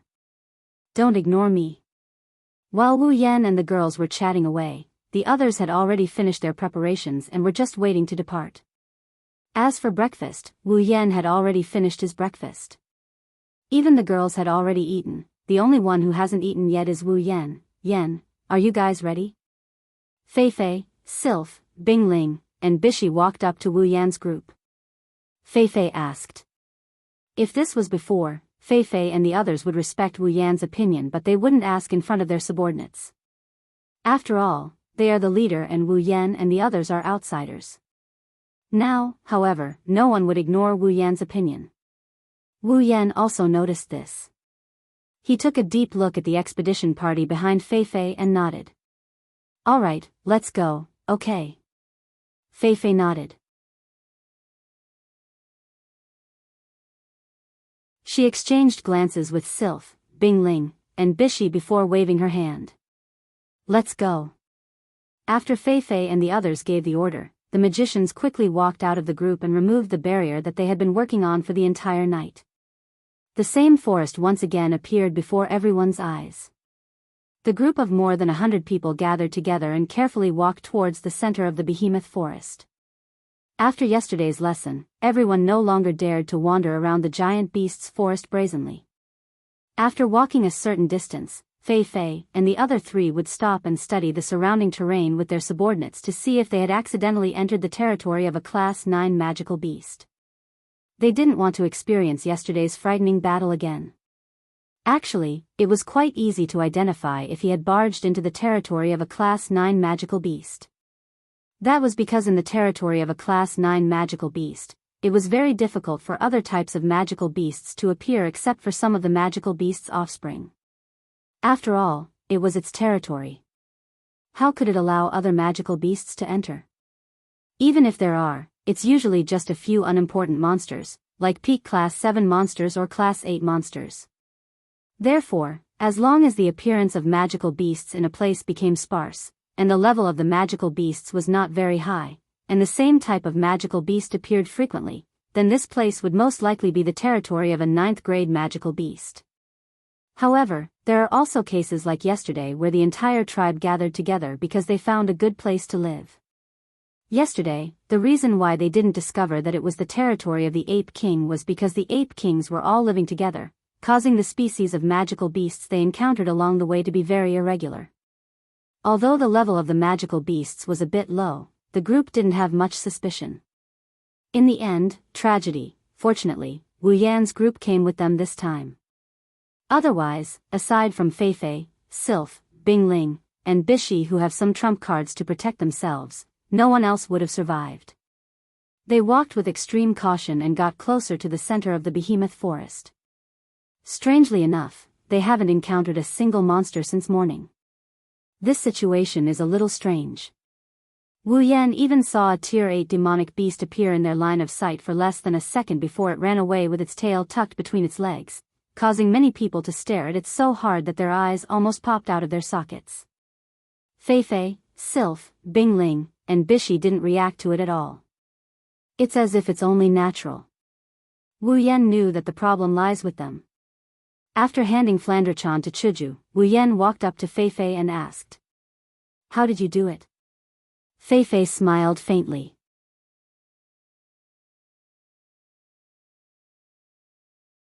"I knew I couldn't hide it from you." Wu Yan rolled his eyes. Everyone else would be shocked to see this, but the four of them were the only ones who remained calm. Even a ghost would know that they were the ones behind this.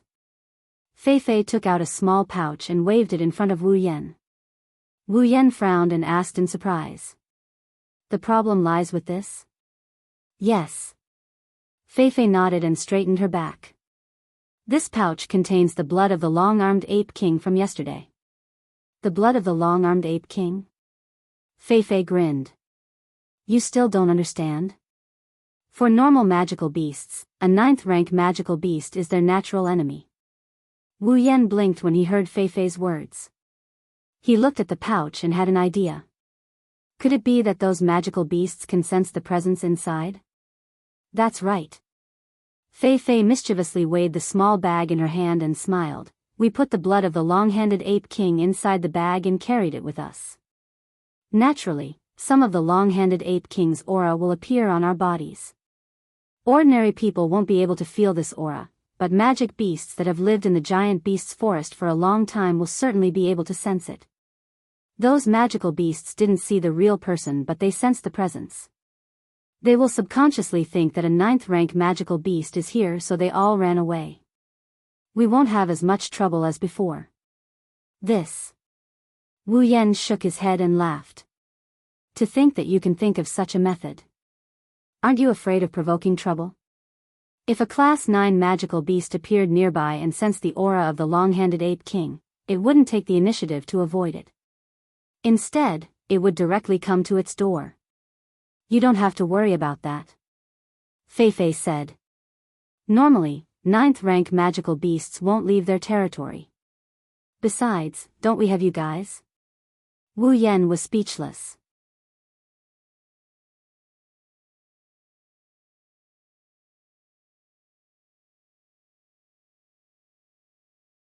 Chapter 578. As it turns out, Fei and the other three's idea was pretty good. They didn't encounter any demonic beasts that tried to stop them. Even if they did, they would just peek their heads out and run away before they could even see who it was. Today was the smoothest and most peaceful day they've had since they entered the behemoth forest. The expedition party was overjoyed by the smoothness of their journey. Everyone felt more relaxed than ever. After all, yesterday's journey brought them to the brink of death a few times. They were worried about today's journey, worried that they might lose their lives. Who would have thought that today's journey would go so smoothly? Their mood changed from being on edge to being relaxed. The sudden change in mood made the expedition party feel a little tired. However, this didn't stop them from being in high spirits. Instead, they quickened their pace, trying to reach the center of the behemoth forest as soon as possible to complete their mission. To be honest, other than Fei and Sylph, the rest of the expedition party didn't want to stay in the behemoth forest any longer. They were filled with ambition and determination to complete their mission. But in the past few days, their ambitions were shattered one by one. Only they themselves know how bitter the journey was. However, the hundreds of Tier 7 elites in the expedition party are destined to have a hard time on this journey. As the afternoon approached, Fei, Sylph, Bingling, and Bishi, who were leading the way, suddenly stopped and turned around with a solemn expression. Everyone, set up camp. The expedition party was stunned. They looked at the 4 leaders in front of them and then looked up at the sky. They couldn't help but feel puzzled. It's still early, logically speaking, they should have been able to continue their journey. Although their hearts were filled with doubts, the members of the elite exploration team immediately responded. They spread out and began to set up their camp. Yen, Chuju, Mikoto, and Shokuhu Misaki walked to Wu Yan's side and looked at him. It's obvious that they were puzzled by Fei and the others' actions. Wu Yan narrowed his eyes and glanced at Fei and the others. He said to Chuju and the others, "Wait here for a while, I'll go ask them." The girls nodded. Wu Yan, Chuju, Mikoto, and Shokuhu Misaki looked at each other and gave them a reassuring look. They then walked towards Fei and the others.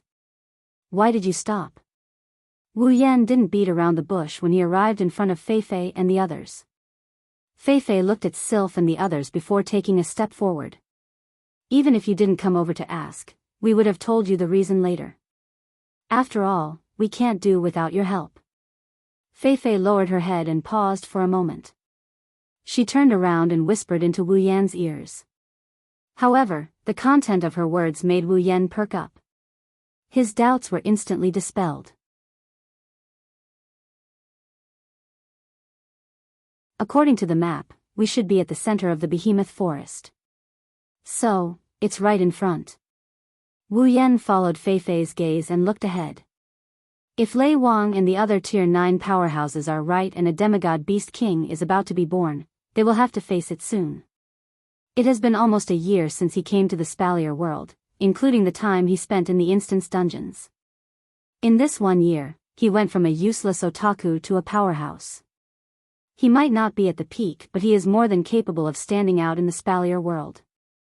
However, this is his first time facing a demigod beast. He hasn't even reached Tier 9 yet and he's about to face a demigod, the strongest existence in the Spalier world. His feelings are indescribably complicated. What do you all plan to do next? Wu Yan calmed himself down and looked at Fei and the others. They are the ones in charge of this mission, not him. He's only here as a bodyguard. It's up to Fei to decide what to do next. Fei, Sylph, Bingling, and Bishi lowered their heads and muttered to themselves. Fei took the lead and told Wu Yan her plan. "Yan, as you know, our mission this time is to go to the center of the behemoth forest.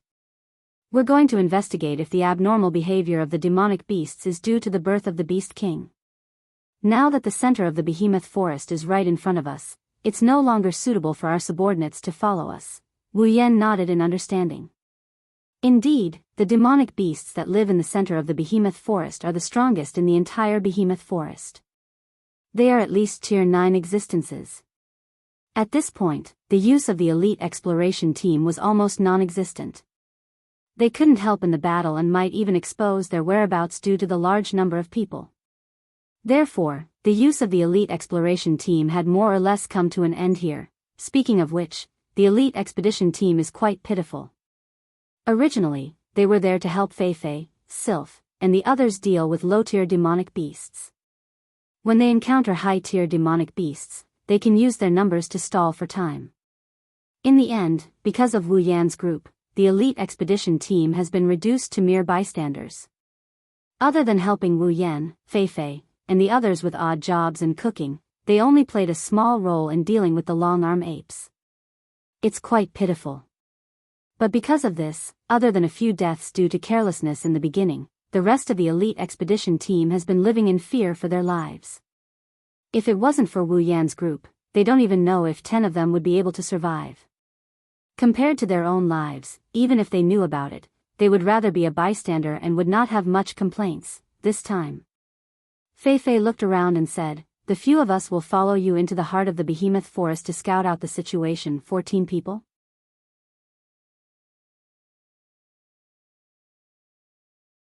Wu Yan smiled bitterly. That's not a small number, what's wrong? Fei frowned as she looked at Wu Yan's face. Do you have other ideas? No. Let's do it this way. Wu Yan smiled, but he sighed in his heart. If possible, Wu Yan doesn't want Fei, Bingling, and Bishi to follow them into the heart of the forest. Their strength isn't good enough for them to continue moving forward. Wu Yan knew that if he said it out loud, not only would he make them unhappy, it would also have the opposite effect. As the leaders of this operation, even if they know the dangers ahead, Fei and the other two wouldn't just let him wait here and do nothing. They are the leaders after all. Wu Yan turned around to look at Sylph. Sylph shook her head when she saw Wu Yan looking at her. It seems like she didn't approve of Fei and the others going with them. However, she knew that persuading Fei and the others wouldn't work. She's probably feeling helpless about this as well. After leaving Fei and the others, Wu Yan returned to the women and explained everything to them. We're finally here. The women's expressions turned serious. Just like Wu Yan, they looked at the heart of the behemoth forest. No one knows what they're thinking. No matter what, it's best if we can complete Grandpa Lei Wang's request. If we can't. Wu Yan looked at the women and said seriously, remember, the most important thing is to ensure your own safety, understood? The women looked at each other and nodded.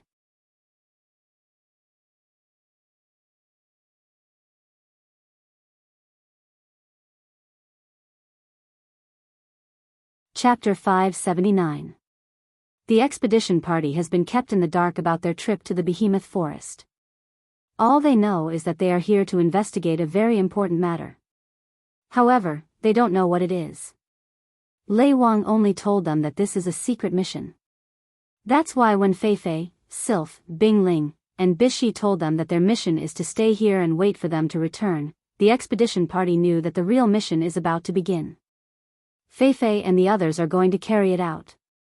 Of course, they wouldn't have any complaints. As part of a large family, they understood the basic principles. When it came to truly confidential matters, they had to do more, ask less, and even watch less. They already had this kind of awareness a long time ago. Therefore, the members of the elite exploration team only nodded and didn't say anything. Fei, Sylph, Bingling, and Bishi gathered together with Wu Yan, Chuju, Mikoto, Shokuhu Misaki, Ikaros, Flanderchan, Astria, Kinohada Sayai, Frenda, and Takitsubu Riku. I believe there's no need for me to explain just how dangerous it will be later. Fei took a deep breath and looked around at everyone.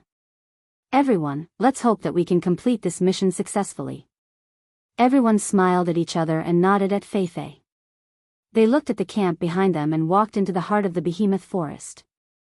At this point, the bag containing the long-arm ape king's blood had already been taken by Fei Fei and the others. It was thrown into the camp for the elite exploration team to use. Basically, no one would enter the heart of the giant beast's forest. This was because the magic beasts here stood at the peak of the giant beast's forest. The center of the giant beast's forest wasn't that big. It was the smallest area in the entire giant beast's forest. It was much smaller than the inner regions. There weren't many magic beasts living here, but this small number of magic beasts was enough to make the center of the giant beast's forest a forbidden area. Even a rank 9 powerhouse would turn pale at the mention of this place. The demonic beasts living here are all Tier 9 demonic beasts. They are at the forefront of Tier 9 demonic beasts. Rank 9 magical beasts were as rare as phoenix feathers and unicorn horns. However, in this place, they at least had the strength to suppress the rank 9 magical beasts in the inner regions. From this, one could imagine just how frightening the magical beasts here were. If they bring along the pouch containing the ape king's blood, then the group of 14 will instantly become a hot commodity and attract all sorts of Tier 9 demonic beasts. Because the deeper you go into the behemoth forest, the higher the tier of demonic beasts, no one is willing to go into the heart of the forest. Therefore, after countless years of development, the number of Tier 9 demonic beasts here is definitely more than the number of Tier 9 demonic beasts. The lifespan of demonic beasts is much longer than that of humans. Even so, their chances of advancing to the next tier are much smaller. But once they reach the 9th tier, humans no longer dare to provoke them. After a long period of development, no matter how low the chances of advancing to the next tier is, there will inevitably be some accumulation. It's not surprising that there are more Tier 9 demonic beasts than Tier 9 humans. Maybe because of this, after a long period of accumulation, there was finally a peak Tier 9 demonic beast that successfully advanced to the next tier and became a demigod beast king. The central area isn't that big, but the number of demonic beasts is very low. Wu Yan's group of 14 carefully trekked forward for quite some time. They are surrounded by the same forest, but no one thought that this place is the same as the forest they went through before. At the very least, everyone here can feel the heavy and dangerous atmosphere that permeates the air. In order to avoid encountering any Class 9 demonic beasts, this time, not only were Fei Fei and the rest on high alert, even Shokuhu Misaki and Ikaros were doing their best to sense their surroundings. The moment they sensed a Class 9 demonic beast approaching, they would retreat as fast as they could. It's not that they are timid, it's just that their mission is to scout. In a situation where there is no way out, they can't engage in unnecessary battles. It's not clear if they are lucky or not, but the group of 14 ran into Tier 9 demonic beasts 3 or 4 times. Moreover, every single one of them was at least level 85. At the 9th tier, even the difference of 1 tier is huge. A level 85 demonic beast is much stronger than a long-handed ape king, let alone a level 85 demonic beast. Fortunately, Shokuhu Misaki and Ikaros were able to detect the beasts before they got close to them. They immediately notified everyone and retreated in a different direction. After a few times, they were able to get through this place safely. At this time, Fei Fei is holding a map of the behemoth forest. She, Bing Ling, and Bishi are pointing at the map. Once they have confirmed the direction, they will lead the group. From time to time, they will be frowning. It looks like they are having a headache. The deeper they go into the behemoth forest, the more they don't dare to enter. This caused the map to leak out. The outer regions of the behemoth forest are the most detailed, while the inner regions are a little rough. As for the center region, there is nothing at all. The map in Fei Fei's hand was taken by Lei Wang from the elders of the Board of Governors. It is said that the map was left behind by their ancestors. Similarly, even though they have the map, it's not detailed enough. That's why Fei Fei needs to discuss with Bing Ling and Bishi. It can be said that the group spent most of their time in the center region of the behemoth forest trying to figure out the way.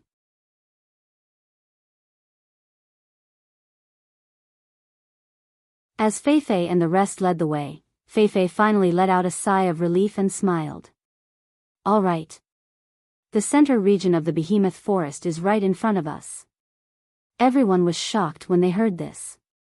They are now at the center region of the behemoth forest.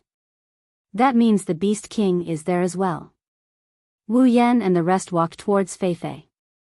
They looked at the map and confirmed that the center region of the behemoth forest is right in front of them. They looked at each other and took a few steps forward. Everyone was shocked when they saw what they saw. This. Bing Ling took a step back and said with a face full of shock. How is this possible? No way. Bishi's breathing quickened as he lowered his head in despair. How are we supposed to carry out the mission like this? It's impossible. Feifei and Sylph looked at each other. They suppressed the trembling in their hearts and kept quiet. Yen, Chuju, Mikoto, Shokuhu Misaki and the rest looked at Wu Yen. They asked hesitantly. What should we do?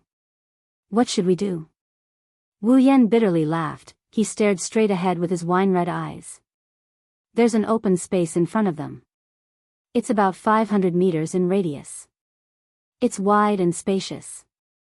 The surrounding trees form a circle around the open space like stars surrounding the moon. At the center of the open space is a fortress made of bones. The entire skeletal fortress was about 100 meters tall, occupying almost half of the open space. There was a suffocating feeling coming from it, as if it was a ferocious beast with its mouth wide open, waiting for its prey to enter. Everyone who saw it couldn't help but feel shocked.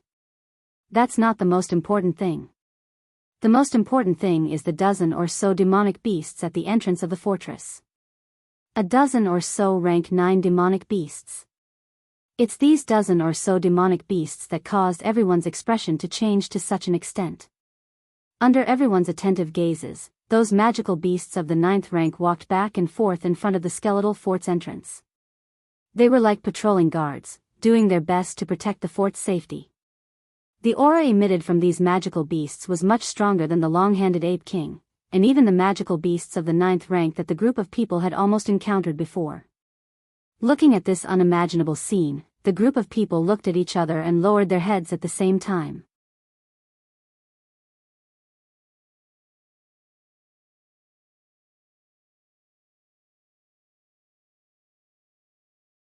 Chapter 580. The skeletal fortress was shaped like a cave. It was circular in shape. From top to bottom, from back to front, the size of the fortress gradually decreased. At the bottom of the fortress, there was only a 5-meter-tall entrance. Looking in from the outside, one could vaguely see a little shadow moving in the dark interior. In front of the skeletal fortress, there were 13 different types of magical beasts. Among them, 5 of them were constantly walking around, their heads swaying left and right. It could be seen that they were constantly paying attention to their surroundings. On the left and right sides, there were also 3 magical beasts guarding their own territory. From time to time, they would walk around a few times. The remaining 2 were directly lying down at the entrance of the skeletal fortress. Their eyes were half closed, and they were lazily staying there. Feifei and the rest might not be able to see the mysteries behind this formation, but Wu Yan's group with the system's perception can clearly see that the demonic beasts are divided according to their strength. The 5 patrolling demonic beasts are between level 86 and level 86. On the left and right sides, there's a total of 6 demonic beasts guarding the fortress. 3 of them are level 87 and 3 of them are level 88. As for the 2 demonic beasts lying down at the entrance, they're level 89, the closest to demigod rank. With such a formation, even Lei Wang wouldn't dare to act rashly if he personally brought all the members of the council here, let alone Wu Yan's group of 14.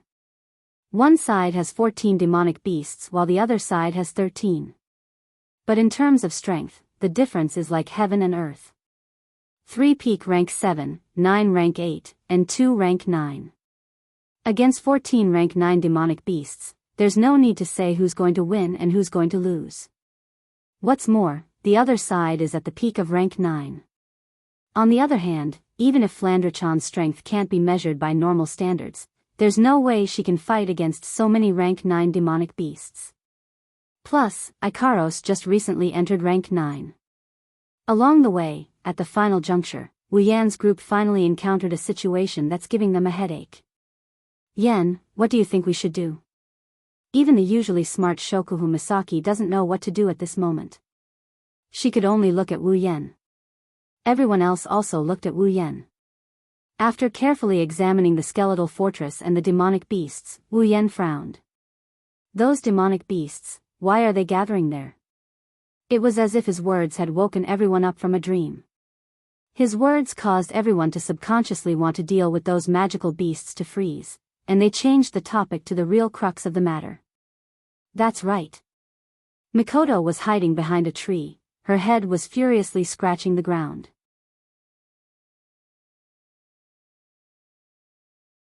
A bunch of rank 9 demonic beasts gathering in one place, and they look like they're guarding something. You mean? Chuju looked at Mikoto, then at Wu Yan. Those demonic beasts, they're protecting the Beast King? That should be it. Shokuhu Misaki's eyes lit up. Lei Wang once said that the demonic beasts in the Behemoth Forest are united against outsiders because they want to protect the Beast King that's in its weakened state. Now, all of these demonic beasts are gathered together and they look like they're guarding something. The only thing that could make them do this is the Beast King. In other words. Fei Fei gritted her teeth. There really is a new Beast King in the Behemoth Forest. Based on what we've observed so far. Wu Yan raised his head and looked at everyone. There's a very high possibility. Fei Fei, Sylph, Bing Ling, and Bishi's expressions darkened when they heard Wu Yan's words. Lei Wang once said that the Beast King has the ability to command all demonic beasts. It also has the intelligence of a human. Once a new Beast King is born, the people of the Spalier world will no longer be able to obtain resources from the Behemoth Forest. The giant beast's forest is of utmost importance to the people of Silveria. Without this precious land where resources can be harvested freely, the impact would be huge enough to spread across the entire world.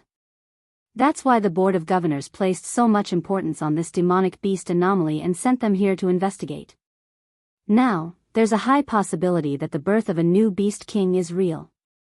This is something Fei Fei and the others don't want to hear. Unlike Wu Yan and the others who lived in the Spalier world for less than half a year, Fei Fei and the others don't want to see the birth of a new Beast King. It's no different from a disaster. No. Fei Fei raised her head. If I don't see the Beast King with my own eyes, I won't be so sure. What? Wu Yan, Chuju, and the others were shocked. Wu Yan walked up to Fei Fei. Fei Fei, do you want to enter the skeletal fortress? That's right. Fei Fei ignored Wu Yan and the others and said firmly. Our mission this time is to investigate. If we don't see the Beast King with our own eyes, we'll only draw unnecessary consequences. Do you know what you're talking about? Chuju grabbed Fei Fei's hand. Did you see what's inside? There are 13 top-tier Tier 9 demonic beasts. You're only a peak Tier 7, do you think you can enter? No matter what, I have to try. Fei Fei shook her head with a bitter smile. She knows Chuju and the others are trying to persuade her out of concern. However, Chuju and the others don't understand how important this is to her. Fei Fei. Mikoto clenched her fist. She turned to Sylph, Bing Ling, and Bishi. You guys should persuade her. No. Sylph shook her head. I agree with her, you. Mikoto pointed at Sylph in disbelief. Are you crazy?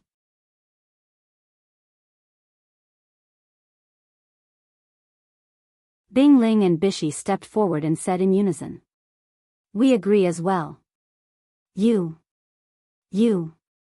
Mikoto was on the verge of losing her mind when she saw how determined Fei Fei, Sylph, Bing Ling, and Bishi were. She thought she was crazy enough, but she didn't expect there to be people crazier than her in this world. Wu Yan frowned and sighed. He's not a Spalier world resident, so he couldn't understand why Fei Fei and the others were so stubborn. However, if he put himself in their shoes, Wu Yan could understand why they were so stubborn. Shokuhu Misaki, Kinohada Sayai, Frenda, and Takitsubu Riku were the same as Wu Yan. That's why they didn't say anything from the start. Are you sure about this? Wu Yan looked at the four of them and asked. Fei Fei and the others nodded in unison. As Fei Fei and the other three nodded their heads, the scene immediately fell into silence. A heavy atmosphere filled the air around everyone present. Those who were in the middle of it could feel the inner thoughts of each other. After a while, Wu Yan broke the silence and sighed. I really don't know what to do with you guys. He looked at Chuju, Mikoto, and the others. The girls seemed to know what Wu Yan was thinking. They gave Wu Yan a look of support. Wu Yan smiled. It seems like I have no choice but to play along with you guys. It was the four girls' turn to be surprised. Fei Fei quickly said. Yan, are you going to play along with us? Nonsense. Wu Yan glared at her. There's no way we can succeed with just the four of you. Fei Fei and the others didn't get angry at being looked down upon. Instead, they smiled embarrassedly. Wu Yan shook his head and laughed. He waved his hand and a black cloak appeared in his hand. I didn't think there would be a day where I could use you.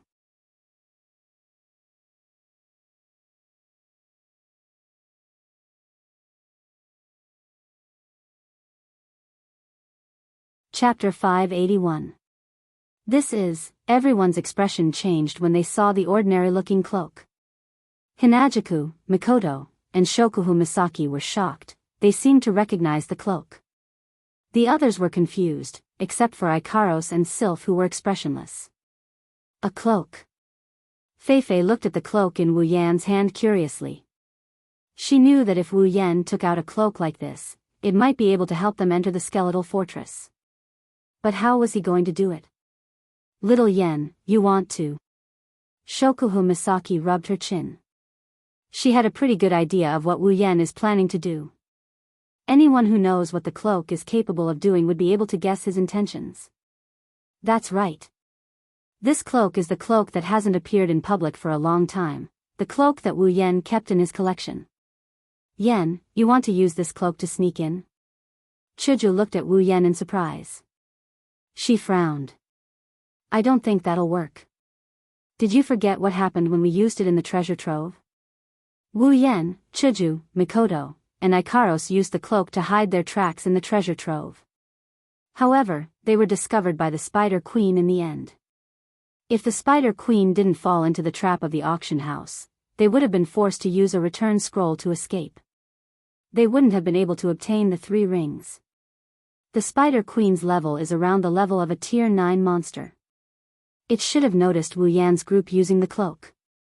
Now, there are 13 demonic beasts in front of them. Each of them is much stronger than the Spider Queen. If the Spider Queen can detect them, there's no reason these stronger demonic beasts can't detect them. Wu Yan understood what Chuju meant. It's too risky to rely on the cloak alone. Wu Yan took out a dozen strange stones and showed them to the girls. I plan to use the cloak and these aura-concealing stones to hide from the demonic beast's senses. Aura-concealing stones? Everyone gathered around. Shokuhu Misaki picked up one of the aura-concealing stones and examined it. What kind of stone is this? Simply put, it's a stone that lowers a person's sense of presence. Wu Yan took the aura-concealing stone and put it on himself. In an instant, Wu Yan's aura decreased exponentially until it became completely still. Fei Fei and the others were shocked. As powerful cultivators, Fei Fei, Sylph, Bing Ling, and Bishi's senses aren't weak. Generally speaking, as long as there isn't a huge gap in strength between them and the other party, they will be able to sense the presence of the other party within a certain distance. But now, Wu Yan was standing right in front of them, but they couldn't sense him at all. If they closed their eyes, they wouldn't even know that there was a living person standing right in front of them. Fei Fei and the others felt a chill run down their spines. If this is the effect of the aura-concealing stone, then it's truly terrifying.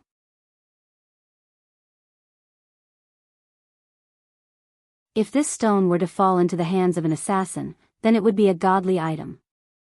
Seeing the shocked expressions on the faces of Fei Fei and the others, Wu Yan smiled proudly and placed the aura-concealing stone and cloak of concealment in front of them. With these aura-concealing stone and cloak of concealment, it shouldn't be a problem for us to sneak into the skeletal fortress right under their noses. Concealment. Fei Fei and the others were shocked. You're saying that cloak of concealment can help us become invisible? Facing the four's reaction, Wu Yan's expression was casual as he nodded. Fei Fei and the others exchanged glances with each other. They stared at the cloak and aura-concealing stone. Their eyes flashed. It's hard to tell what they're thinking. Chuju and the others looked at the two items with great interest. They've seen the existence of magical items in the system and their Wu Yan summons. They won't lose their composure when they see these items. If that's the case. Shokuhu Misaki pondered. There's really a chance of success. The numerous young ladies also pondered for a moment. They felt that there was indeed a chance, and all of them nodded in succession. Fei Fei and the other three also recovered from their shock. No matter how miraculous the effect was, it was still a good thing to be able to achieve their goal. The 14 of them each took out a aura-concealing stone and put it on.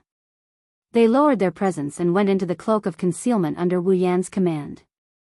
The cloak of concealment disappeared and the 14 of them disappeared into the void. Fei Fei and the others gasped in amazement. Wu Yan shook his head and sighed. All right, don't make any noise. The cloak of concealment has a soundproofing effect, but it's better to be safe than sorry. Everyone nodded in unison. Flanderchan and Astria covered their mouths with their hands. They didn't want to make any noise. Inside the cloak, Wu Yan and Ko held onto the cloak and looked outside. Strangely, they can still feel the cloak in their hands, but inside the cloak, they can clearly see the scenery outside as if the cloak didn't exist at all. From this aspect, the system item does have a lot of miraculous uses. Listen up. Wu Yan lowered his voice. It's not hard to avoid the 5 patrolling demonic beasts. The hard part is the 2 peak tier 9 demonic beasts lying at the entrance. You guys better stick close to me, don't go in the wrong direction. Wu Yan didn't wait for a reply. He walked in front of the group and with his cloak on, he crossed the trees and entered the clearing. Glancing at the positions of the 13 demonic beasts, he glanced at the 5 demonic beasts that are pacing back and forth. Wu Yan walked towards a place with a smaller defensive perimeter. When 2 demonic beasts brushed past him, he slipped into the gap. Everyone held their breaths, suppressing their nervousness. They tiptoed and followed Wu Yan.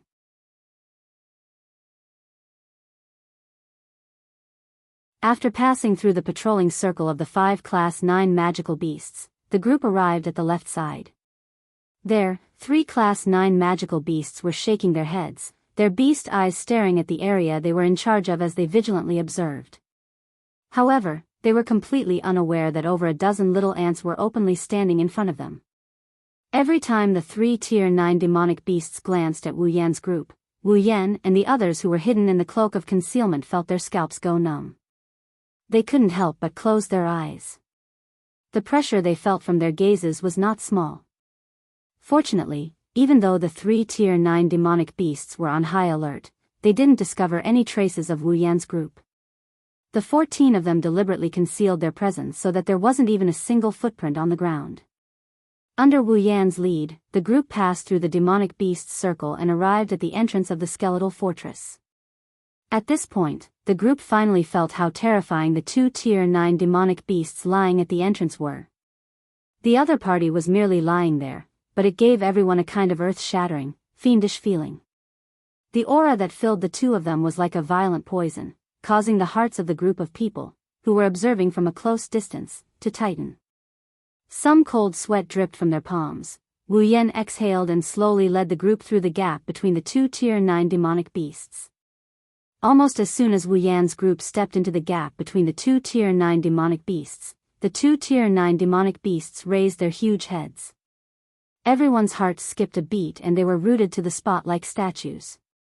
The 2 Tier 9 demonic beasts looked left and right. When they didn't find anything, they looked at each other and returned to their original positions. Wu Yan immediately stepped aside and passed through the gap between the 2 Tier 9 demonic beasts. He led the group into the skeletal fortress.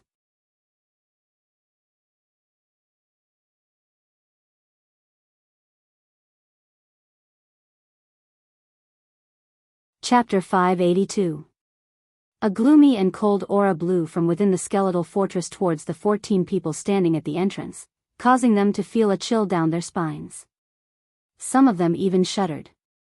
However, most of them heaved a sigh of relief. Glancing at the two peak Tier 9 demonic beasts, Wu Yan took out an orb from his gate of Babylon and he shook it off before the rest of the party started talking to each other. Under everyone's gaze, the bead flew into the air and silently exploded. A faintly discernible stream of air spread out from the exploded bead and filled the entire sky. Immediately, everyone's eyes lit up and they were forced to close their eyes due to the sudden burst of light. Fei Fei, Sylph, Bingling, and Bishi's hearts skipped a beat. Their faces were filled with nervousness. The magic beasts outside would be able to sense the intense light. However, the four of them were soon surprised. It had already been some time since the strange light had appeared. However, those frightening rank 9 magical beasts did not seem to have discovered it. The four of them who were standing at the entrance did not sense anything that had run in. Could it be that the monsters didn't notice the light? Time slowly passed as the four of them felt uneasy. The light in the sky gradually dimmed. Not long after, the skeletal fortress returned to its original cold atmosphere. Phew. Wu Yan finally let out a sigh of relief. Under everyone's shocked gazes, he tore off his cloak. Looks like everything went well, Yan. Fei Fei's jaw dropped. She glanced at the two monsters behind her and asked carefully. Aren't you afraid of being discovered? Are you? If we were to be discovered, we would have been discovered a long time ago from this distance. Shokuho Misaki said calmly as she tidied up her messy hair. The bead that exploded just now should be able to keep us safe here, right? Wu Yan smiled bitterly when he heard Shokuho Misaki's words. Actually, I don't mind if you're a little dumb, that bead. Fei Fei, Sylph, Bingling, and Bishi reflexively looked up. All they could see were some eerie skeletons. Other than that, there's nothing else. Don't worry. Wu Yan shrugged. Because it's too troublesome to explain, I won't explain it. In short, no matter what we do in this skeletal fortress, as long as it doesn't collapse, then the magical beasts outside won't be able to sense what's happening inside. Fei Fei blinked. She looked at the confident Wu Yan and then at Shuju, Mikoto, Shokuho Misaki, and the others. She shook her head and laughed when she saw how confident they were. I'm getting more and more curious. Where did you guys get these magical items from? You like them? I can give you some as a gift. Wu Yan said nonchalantly. Fei Fei's expression froze. She was speechless. How can he give away such magical items just like that? They're obviously precious. Fei Fei thought Wu Yan was teasing her.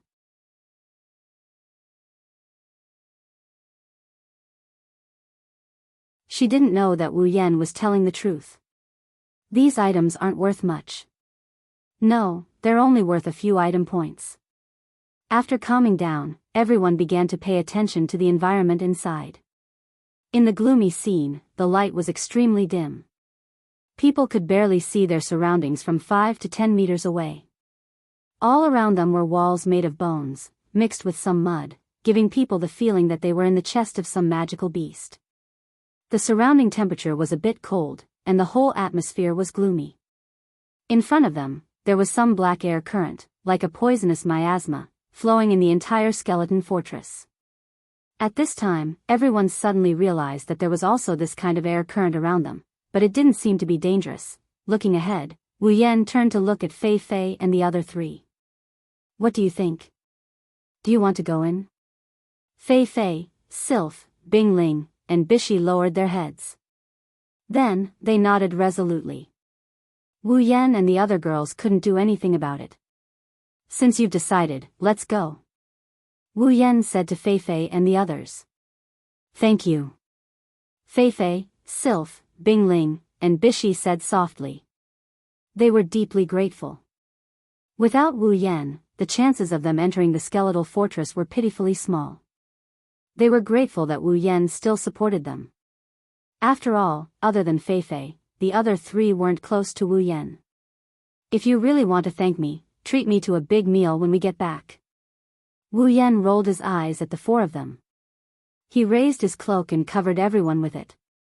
They didn't know what kind of treatment awaited them ahead. Perhaps the Beast King is inside. It's better to be safe than sorry. The shape of the skeletal fortress was similar to that of a cave. It gradually became smaller from the inside to the outside. The deeper they went, the wider the surroundings became. After walking for a short while, the surrounding skeletal walls disappeared from everyone's sight. Instead, they were replaced by a winding path. Walking on the winding path is like walking into a maze. Those with a poor sense of direction would have lost their way long ago. There are broken bones everywhere. Some of them are scattered on the side of the road while others are buried deep underground. Only a small part of them can be seen and it's giving off a rotting stench. There was a gloomy atmosphere in the surroundings. Apart from the sound of everyone's footsteps, there was no other sound. The surroundings were deathly silent. Walking here with one's head lowered gave one the feeling that it would not be surprising if a rotten zombie jumped out. It was as gloomy as a haunted house.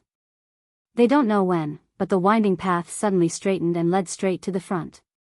At the end of the path, there's a little light shining in front of them. It's telling them that they've almost reached the exit.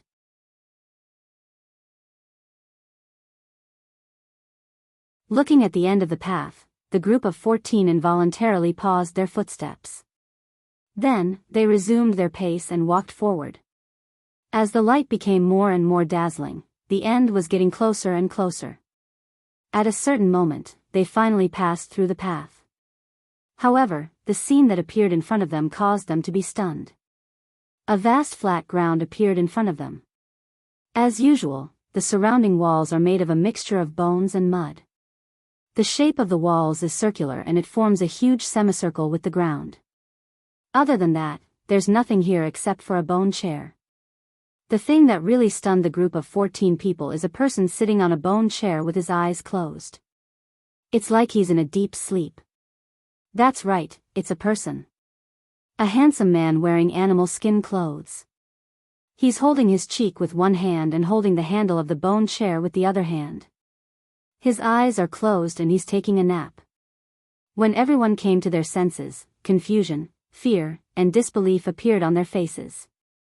It's a sign of their master's heart. A person? Feifei looked at the person on the stone chair in shock. Impossible. How can there be a person in the core of the behemoth forest?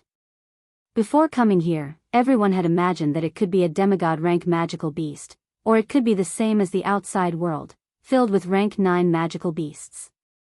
But they had never imagined that there would be a human inside.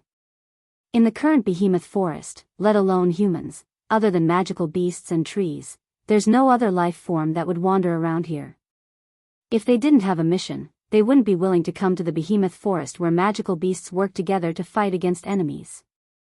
But in the center of the behemoth forest, there's a person in the skeleton fortress under the protection of 13 peak 9th rank magical beasts.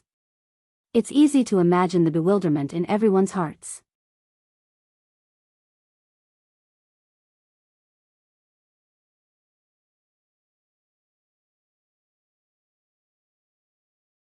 Chapter 583. Feifei, Sylph, Bingling, and Bishi couldn't believe what they saw. Wu Yen, Hinajaku, Mikoto, Shokuhu Misaki, and the others had serious looks on their faces. They didn't notice that Wu Yen, Hinajaku, Mikoto, Shokuhu Misaki, and the others had tense expressions. Because, in the eyes of the 10 people, the person who was resting on the throne of bones with his eyes closed had this message: Beast King, level 90 Beast King. It's the person sitting on the throne. It's the Beast King. Everyone exchanged glances with Chuju, Mikoto, and Shokuhu Misaki. They could see the complicated emotions in each other's eyes. It's obvious that the Beast King that Lei Wang and the council viewed as a huge threat has appeared in front of them in this form. None of them expected this to happen. However, it did not seem that difficult to understand. The Thunder King had once said that the Beast King possessed intelligence comparable to that of humans. The moment they advanced to the demigod level, the Beast King's body would undergo a metamorphosis in order to allow them to go further on the path of cultivation. What kind of body is more suitable for cultivation than a human? From a certain point of view, humans are the favored children of the world. Their lifespan is negligible compared to demonic beasts, but they can cultivate to the point where they surpass demonic beasts that have lived for hundreds or thousands of years in just a few decades. There's also no limit to how long a human can advance in rank. Demonic beasts need a long time to advance in rank. Their bloodline is also linked to them. Some demonic beasts with bad bloodlines will never be able to advance in rank no matter how long they live. Some demonic beasts with good bloodlines will be born as high-rank demonic beasts if their parents are of high rank. However, this situation can only be maintained up to rank 9. Once they reach rank 9, their bloodline won't be able to support their advancement. That's why it's necessary for them to transform into a human. Also, in the novels and TV shows, powerful demonic beasts transforming into humans is a symbol. It's no surprise that the Beast King appeared in the form of a human. Of course, this is for Wu Yan and the others who live in a technological world. For Fei Fei and the others, the Beast King is a human. They didn't think of this possibility. The human in front of them is still a huge shock. Suddenly, the person on the bone throne, the Beast King, opened his eyes. A pair of ordinary black pupils shot towards the direction of the group of 14 people like arrows. Suddenly, the group of people felt a stinging pain in their eyes. It was as if they had been stabbed by the gaze of the Beast King. Their hearts were filled with shock. Wu Yan wanted to say something to Hinajiku and the others, but a deep and powerful voice came out of the Beast King's mouth.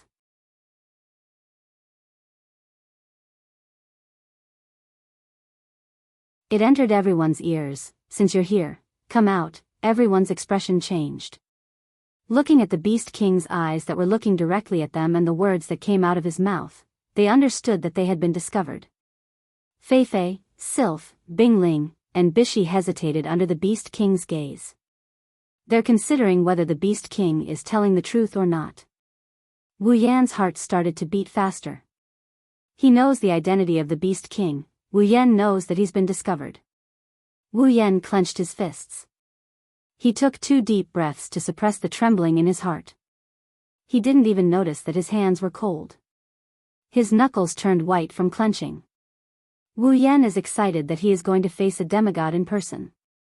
But at the same time, he also felt a sense of fear in front of someone he has never felt before. However, Wu Yan calmed himself down.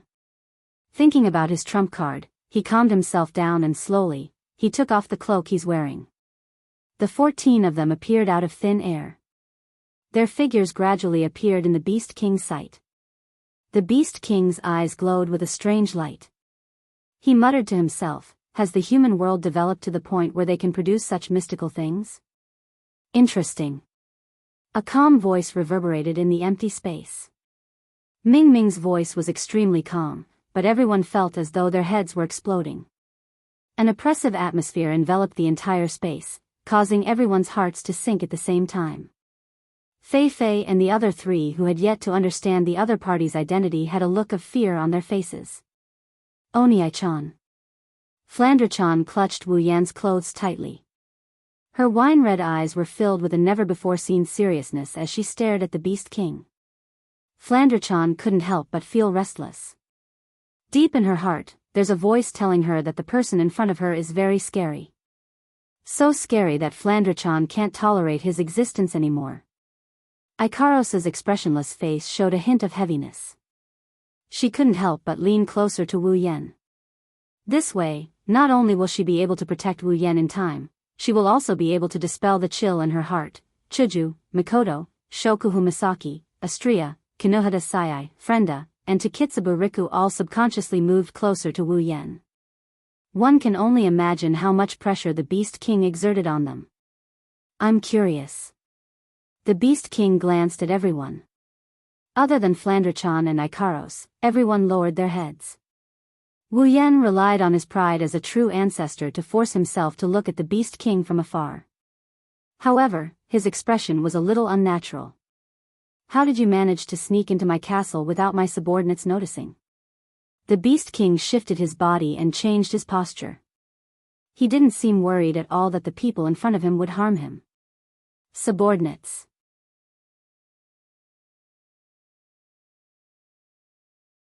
Fei and the other three were stunned for a moment before realizing something. Their eyes widened. Wu Yan's heart sank to the bottom of his stomach, but on the surface, he sneered. Don't tell me you don't suspect that your subordinates were killed by us? Killed? The Beast King shook his head without hesitation. His tone was calm, he didn't hide his disdain for Wu Yan and the others. You're all so weak, there's no way you can hurt them, not even a strand of hair. You! Mikoto was enraged and took a step forward. Stop looking down on us. Do you think you're the Beast King? Do you think you're so confident in everything you do? What did you say? Mikoto's words didn't even get a response from the Beast King. Fei and the other three were already shocked to the core. They turned their heads to look at the handsome man with a calm expression on his face. Him? The Beast King? Oh. The Beast King's expression finally changed a little. So you didn't come here without knowing anything, you came here specifically for me. Everyone's expression changed as the Beast King slowly stood up from the bone throne. Raising his foot, the Beast King took a step forward, causing a slight echo in the silent space. At the same time, everyone's hearts skipped a beat, and they reflexively took a step back. The Beast King took a step forward as if he didn't see anything. Suddenly, an aura as heavy as 1,000 kilograms rose from the Beast King's body. It was like a heavy mountain came crashing down, causing the space to tremble. Wu Yan and the others looked like they were hit by something. They groaned and bent over, their faces pale. Humans are still the same as before, so hostile towards the existence of the Beast King. The Beast King slowly walked towards the group, his aura was like fire invading them, forcing them to take a few steps back. We just want to protect ourselves, we just want to live a carefree life like humans, you don't even have the right to be free of your praise. The Beast King's cold gaze swept across the group. You're not even willing to give it to us? Under the Beast King's oppressive gaze, the group felt like they were struck by lightning, they could taste blood in their throats. Wu Yan clenched his fists as he glared at the Beast King. His blood boiled like boiling water as he glared at the Beast King. The Beast King's wine-red eyes turned golden, a powerful aura descended, causing the Beast King to frown.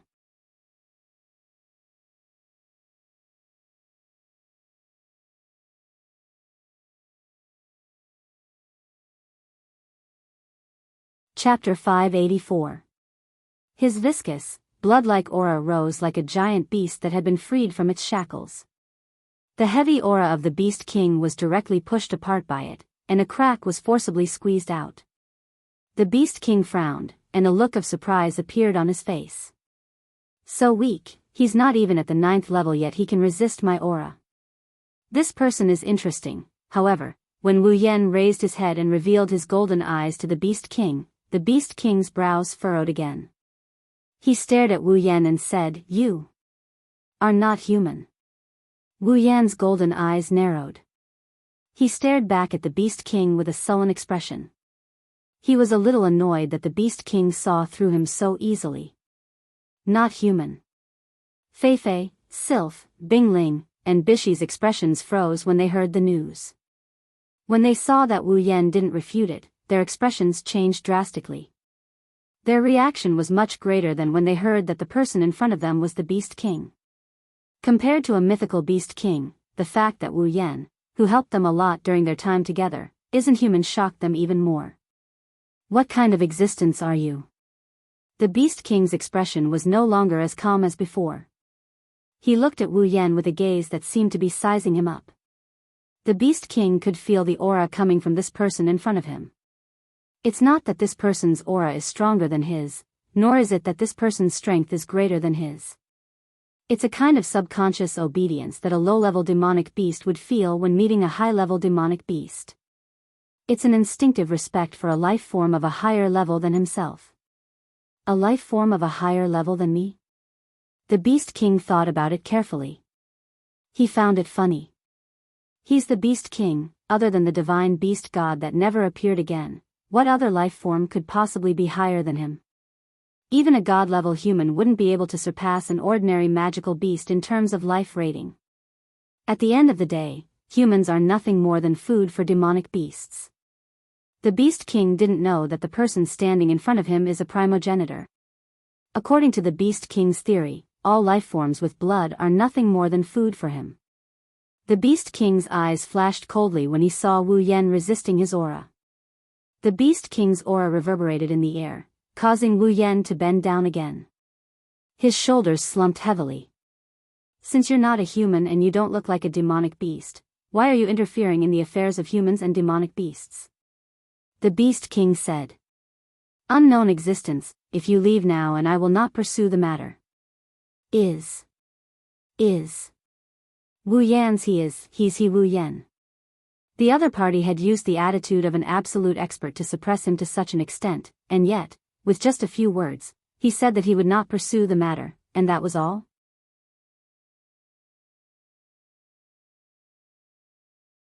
Wu Yan looked at Chuju, Mikoto, Shokuhu Misaki, and the others who were struggling under the Beast King's aura. He couldn't control his anger. His aura surged. Wu Yan twisted his body in midair as if he was trying to break free from something. He broke free from the Beast King's aura. Wu Yan laughed out loud to the Beast King's surprise. Beast King. Wu Yan's voice was as cold as ice. As a magical beast, at your level, you can be considered an existence that has lived for who knows how many years. You can actually speak in such a dignified manner after making things difficult for a few juniors. Perhaps you are the only one in the world who can do that. Make things difficult for the juniors? The Beast King laughed mockingly. Don't try to use the human world against me. In the eyes of us demonic beasts, the weak are prey to the strong. Strength is everything. If you don't have strength. The Beast King stared at Wu Yan. Then, you're nothing but food. Strength? Wu Yan narrowed his eyes at the Beast King. Do you think it's appropriate to talk about strength when you're in a weakened state? The Beast King laughed when he heard Wu Yan's words. His words made everyone tremble. Weakened state? That was before. Wu Yan's eyes narrowed. His expression changed. Could it be that you're already, that's right. The Beast King couldn't help but raise his voice. Vaguely, a beastly roar that made the heavens and earth tremble accompanied his voice and spread to the surroundings.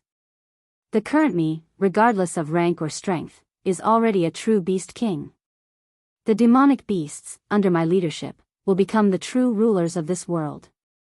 Humans, if you want to treat us like prey, the Beast King's intimidating gaze swept across the pale-faced Fei Fei and the others. Dream on.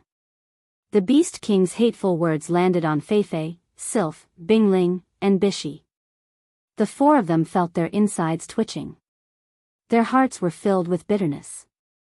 Fei Fei and the others could already imagine the future humans trying to get resources from the behemoth forest. Against the united demonic beasts, humans trying to get resources from the behemoth forest is no different from snatching food from a tiger's mouth. Beast King. Fei Fei resisted the heavy pressure and took a step forward. She gritted her teeth and shouted. The Spalier world has 5 demigods. Do you think a single Beast King like you can fight the humans to the death? 5 demigods? The Beast King chuckled. You're right. I can't fight 5 demigods, but it's not hard for me to stay alive. As long as I'm alive, the demonic beasts will listen to my orders and resist the humans. Humans will not treat us demonic beasts as prey. Furthermore, the Beast King turned around.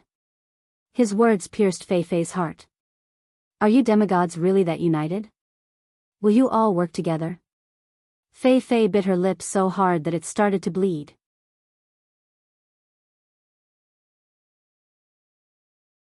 Seeing this, the Beast King shook his head and turned his head away in disdain. Humans are always so selfish.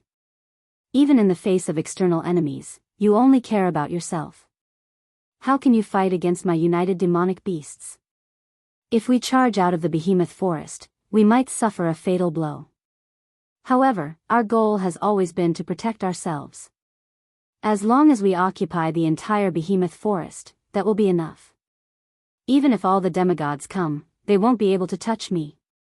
The Beast King stopped looking at Fei Fei and turned to look at Wu Yan. His eyes were filled with murderous intent. It seems like you don't want to retreat. If that's the case, a monstrous killing intent enveloped everyone present. Fei Fei, Bing Ling, and Bishi, who had yet to break through to the Eighth Order, immediately gave up on resisting. Their eyes were filled with despair as they reached for their spatial items. They planned to use their trump cards to escape with their lives. Little Yen. Shokuhu Misaki yelled. Wu Yen understood what she meant. The Beast King is not someone they can take on head-on. Even if they work together, they wouldn't stand a chance against him. The only way out is to retreat. Everyone placed their hands on Wu Yen. Chiju and Mikoto grabbed Fei Fei, Sylph, Bing Ling, and Bishi. Wu Yen took out a crystal scroll and crushed it. The return scroll shattered, but Wu Yen and the rest were shocked to see that the portal did not light up. What's going on? Everyone exclaimed in shock. The Beast King shook his head and looked at his surroundings. Even though I don't know what you just crushed, it's impossible for you to escape from here. Because... The Beast King's voice chilled everyone's hearts. But this place is inside my body. You're tuning into the Romantic Tales YouTube channel. Don't forget to subscribe and join us on this journey to catch the most captivating stories.